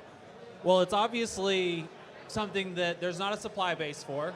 No one has decided to tackle this problem. There's a lot of regulatory challenges because it is a very safety critical thing. You cannot have a mistake in a drive-by-wire system because if you do, crashes are very likely. And yeah, so that makes things really difficult. So getting it through that regulatory burden is a challenge, and it's people, they have a tried and true system that works, and so that's why they don't really want to try something new that might actually cause a lot of warranty problems, liability, litigation later. Yeah, cool. Yeah, so I mean, the basic deal is that normally there are mechanical linkages between the steering wheel. As you turn it, there's a bunch of linkages that pull the wheels, you know, back and forth, whatever. And with steer-by-wire, you get none of that. It's all software controlled. As you were saying, the obvious problem is that if something fails, if the battery goes out, if there's a software glitch, whatever, and it goes down, you have no control anymore. So for those of you who have old cars or have ever driven the old cars, someday the battery dies while you're driving, and you're like, I still got it. You know, I can still steer the car as it goes off the road, and it's okay. But with steer-by-wire, if it doesn't work, you crash. You have no control. So the really cool, amazing thing about this is that they've got so much redundancy built into the system that they have gotten regulatory approval, I guess, because we have cars that are now in the public that have this steer-by-wire, and they have been given, you know, I don't know if it's NHTSA or whoever gives regulatory approval, but they've gotten approval for it. I don't know if we're going to get it, but we have a little bit of footage from the actual factory where you can see the front assembly unit. It's really interesting to look at. But I don't know, Scott, you want to speculate on the Optimus crossover. So, yeah. Okay, in the video, which we're going to be looking at, they're going to point out there's a couple of actuators that are used to steer the wheels. And they did mention that there's 2 actuators, so it's not a single actuator that's actually doing the steering, which means both wheels are decoupled. So that means rather than them both turning to the left or turning to the right together, potentially you can have one turn to the left and one turn to the right. Normally you do want them to be coupled together, and when you have a mechanical solution, that just happens naturally from the design. So there's 2 actuators in there. Given the size of the actuators, they're not the same size kind of motors that you would actually use to propel the vehicle forward. You don't need that much torque. They look like they're about the size of some of the Optimus actuators. So, does that mean they are repurposing some of the Optimus actuators for other aspects of the vehicle? If they are, that means they've got a line that's producing those particular actuators. Right. Or are they an offshoot of it? Is it something specially designed for this that has nothing to do with Optimus, or is it some sort of derivative? And we know Tesla is able to build their own motors. The question is, are they already building the motors they need for Optimus already? And it has been mentioned that starting in November, and if I look at, it's the last day of November. It's almost December, folks. The actuators that were designed for Optimus should be ready, and that might mean they're looking for other applications to use these servos somewhere else. And that makes sense, because then you start reducing your supply chain issues, and whatever expertise you have in being able to produce a certain kind of componentry, you can now do it somewhere else and not have to pay the extra cost and the delivery and the logistics issues that kind of come along with trying to get components from somewhere else. Right. Gotcha. I don't know, you got something to add to that? Or okay, yeah, so we were actually geeking out looking at the video, and we're trying to determine if it was, here we go. We got some video. So what I suggest, I'm going to move out of the way here so you can all see it. Yeah, Scott is going to give us the look at it ahead. We've got a monitor down here. So this would be the front drive assembly unit. The very front part is what we believe are I thank you for stopping it. That's perfect. So if you want to look here, these guys would be the actuators that would be So this sort of cylindrical looking thing, and then it goes off to the right in this case. Oh, Scott, there we go. So perfect. So yeah, we've got these. All right, here we go. Who needs to sit? We're gonna stand up. Yeah, folks. So anyway, we've got the shock tower here, which is huge. We've got the wheel. So this would be where the wheel would be. It's the brake pads and stuff like that. And then normally there would be linkages, but here you can see it's just an actuator with just a cylinder arm that comes out and can actually rotate the wheel around. And there's another one, you can't see it right now, but there's another one over on this side. Here, before we go, yes. This here is the actual motor, and then this part is going to be the gearbox that runs, and I believe this is basically a rack and pinion system, so there is a gear that drives off of this gearbox, and then there is a straight gear, a pinion, that would run back and forth to actuate that rod back. Right.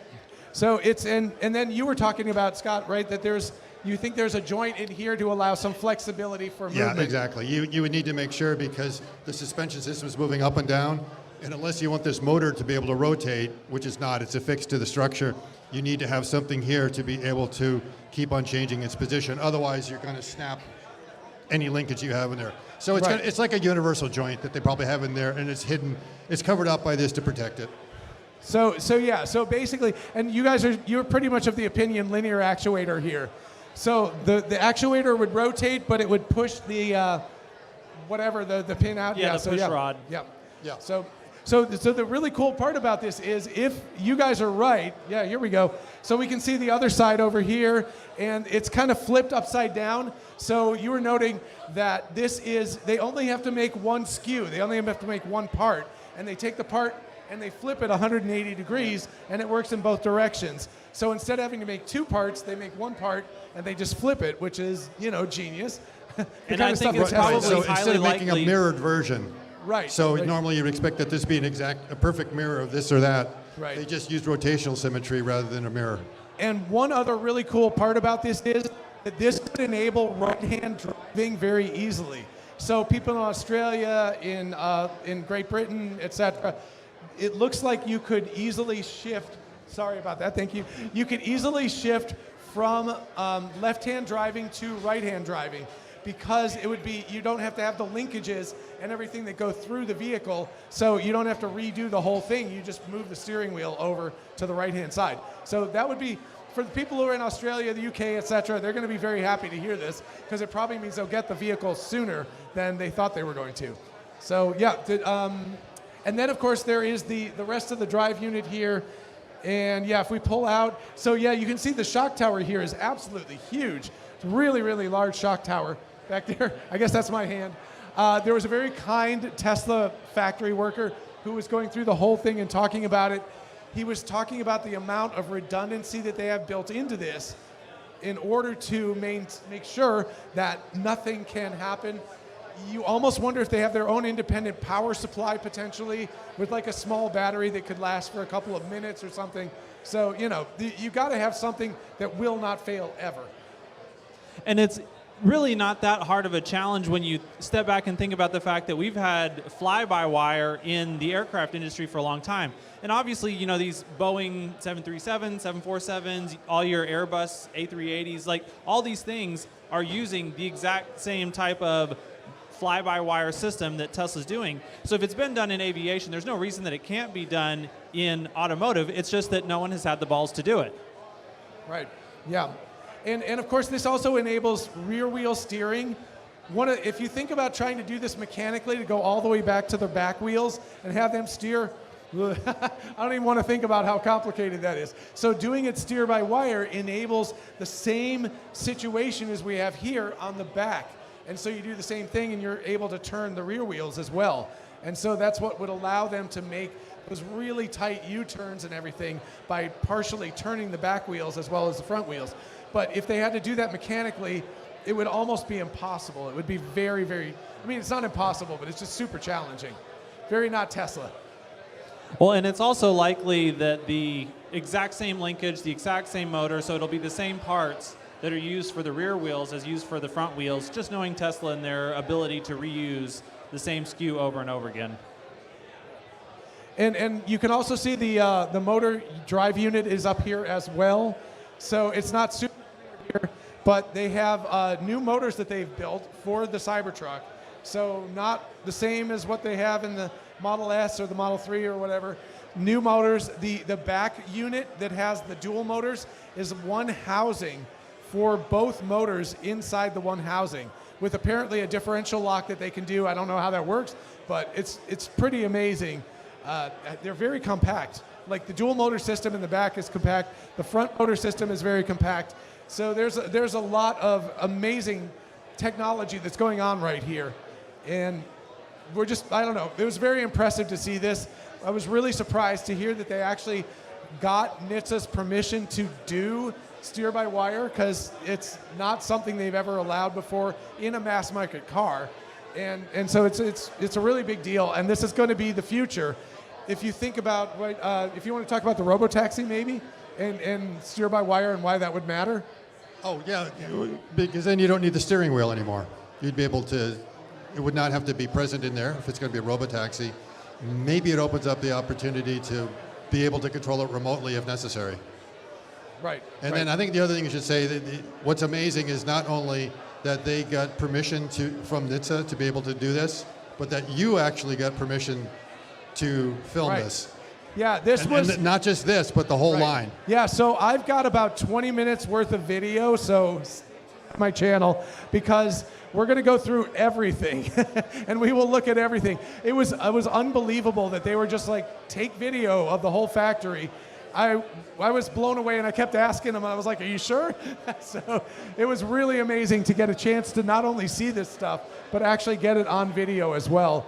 And some of the crash test work that they did, I don't know. I think I talked about this earlier, but that they have a simulator that they do, and the crash test simulator is so accurate that they have a one-to-one comparison. They did the physical crash tests and discovered that it was identical pretty much to the simulated crash test, which means that they can use the simulated crash test to figure out exactly what's going to happen at 35 miles an hour or 50 miles an hour from the side, from the front. All of that kind of stuff is they can run many iterations in simulation and not have to work on individual cars to do that. So it's really exciting what they're doing.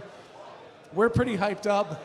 I don't know. We're also hyped up about Optimus, because if this is the actuators that they're using in Optimus, that means that they are ramping scale to be able to produce tens of thousands of these actuators. And that is really good news for a humanoid robot coming soon. Total speculation, but it's very exciting. I don't know if you guys have something else to say. Yeah, okay. I guess we've talked ourselves out. So yeah, we're really excited about this. There's a lot more factory stuff to be talked about, but this is a little teaser. It was one of the most important things, obviously. Getting the steer-by-wire was really cool. And yeah, we're excited about that. I don't know if maybe one or two questions if people have them. I don't know if anybody has a question. If you want to, I don't know if we'll be able to hear, but we'll try. Yes. What? 44? The 48-volt architecture. Oh, 48-volt architecture. Thank you. Yes. Yeah, says the man. So 48-volt architecture. Why does that matter? I don't know. You want to say what is 48? Yeah.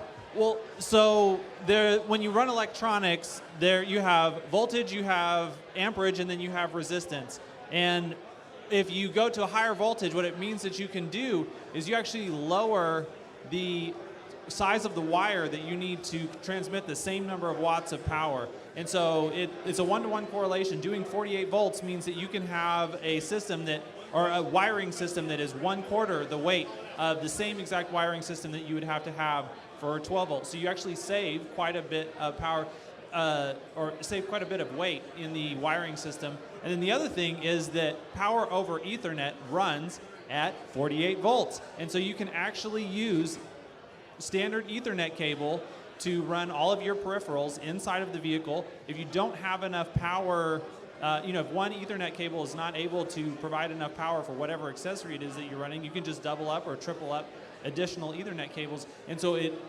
dramatically simplifies the type and the size of wiring that you need. Cool. Yep. Anything to add to that? Or no, you had a look at some of the robots along the line. Was there anything you wanted to talk about that? I mean, that's some of the video that, I don't know if you were able to show that later. Right. I don't know. Supposedly we have time for one more question, so Okay. we'll have to table that for future talks. But yeah, do we have one more? Yes.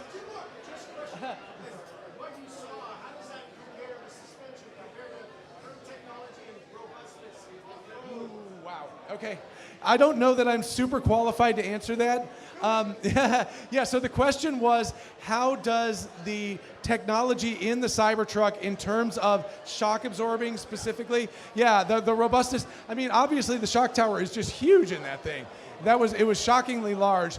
I think the other thing that maybe I could talk to was the structural rigidity of the vehicle, because it has a front gigacasting, which is gigantic, way bigger than a Model Y or Model 3, has a rear one, and those are like the underlying part, but then it also has what looks like gigacastings along the sort of angular back part of it, and that is also gigacast, it appears, I think. And then that's spot welded onto other parts in the back. And then the whole battery pack is structural, so it's exactly like the Model Y. It just has the seats that are sitting directly on the battery pack. All of that stuff is lifted up into the vehicle, and then the entire roll cage. They said that they have the largest door openings of any vehicle. So, like, if you look at it without the doors on it, it looks ridiculous. It's like, it's like you could just like walk through it. So it's these huge openings, and so incredibly large, spacious openings, but also incredibly rigid. I think Elon talked about the rigidity of the vehicle and how it was more rigid than a lot of other cars. So yeah. Well, and McLaren, thank you. Sandy also mentioned that the tanks that they use for the compressed air to handle the air suspension part of it were the biggest tanks that he had ever seen on a production vehicle. So the air system is going to be massive. It's going to be extremely performant. And he expected, I mean, we obviously haven't seen exactly what the results were at Baja, but we expect really good things from the suspension. Right. Anything you want to say? He Oh my gosh, we've got Scott quiet. So I guess we have to go now. Thank you all so much for your attention. We appreciate it. Yeah, thank you all. All right, and we'll be next up. Thank you. All right, ciao, folks.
In the heart of nature, where the symphony of the wild plays, a new performer quietly steps onto the stage, rewriting the rules of off-road adventure with zero emissions and infinite possibilities. Light Horse, a tale of power told in electric whispers.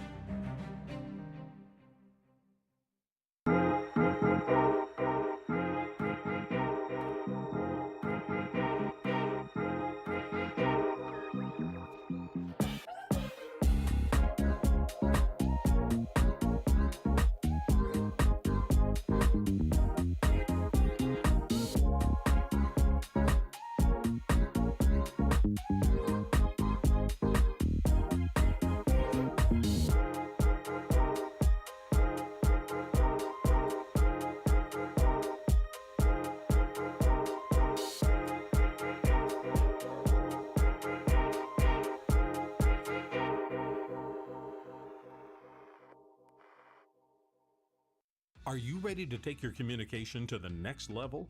Introducing Corporate Streams, providing painless solutions for live streaming since 2012.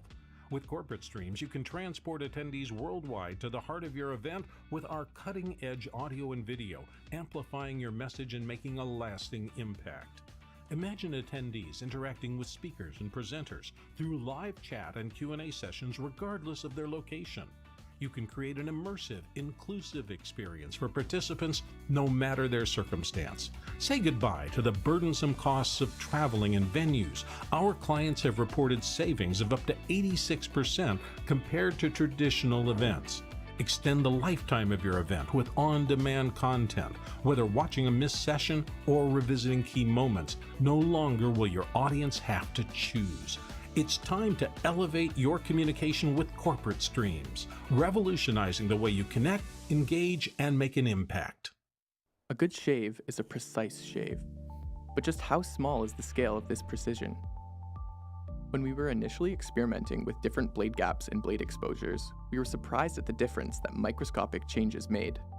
For context, a piece of paper is about 4/1000th of an inch thick. Turns out, that's enormous compared to the scale of shaving. Currently, our blade is extended past the shave plane by about 1/3 of the thickness of a piece of paper. We realized this amount of blade support was necessary to minimize skin irritation and discomfort for most people. At Henson, we build our razors to aerospace standards, holding microscopic tolerances. Why? Because as it turns out, it makes all the difference.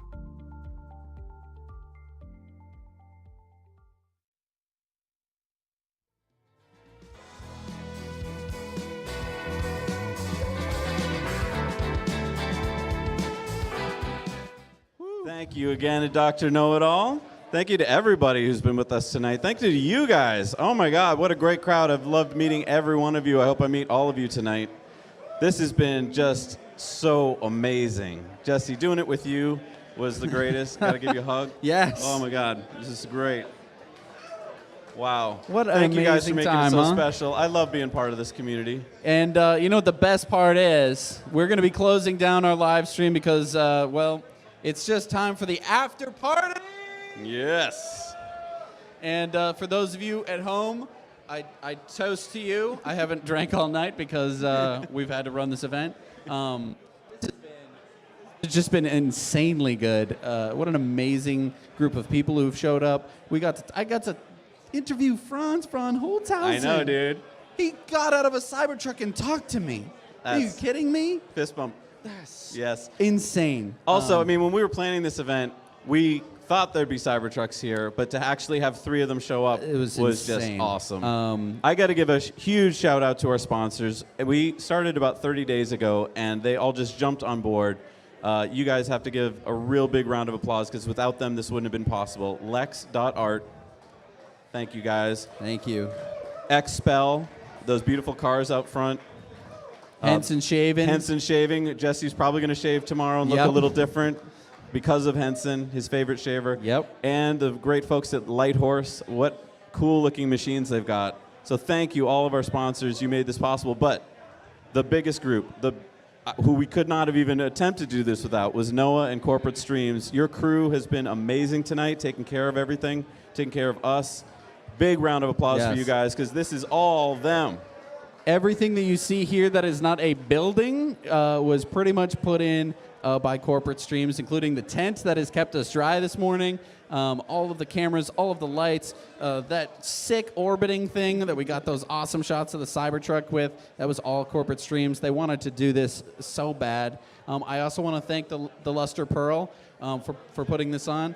Yes. They didn't charge us any money. We couldn't have done this if they charged a venue fee. We would have been So go buy in big another trouble. drink. So yeah, go buy a drink and let them know that you appreciate that they let us throw this absolutely insane party here free of charge. That was so sweet of them. And thank you to everybody. I mean, I want to thank the Tesla owners of Austin. They put this together with us. Couldn't have done it without them. It's been just a great group. I want to thank Starman and Franz for showing up. Wow, that was great. And that was Sandy fantastic. Monroe. I mean, everyone, all of the YouTubers who are here with us tonight. It was so much fun to hang out with them. So we're going to be signing off. Thank you so much for joining us. We'll see you next week on Tesla Time News. We'll see you next Tuesday. Yeah. Night, everybody.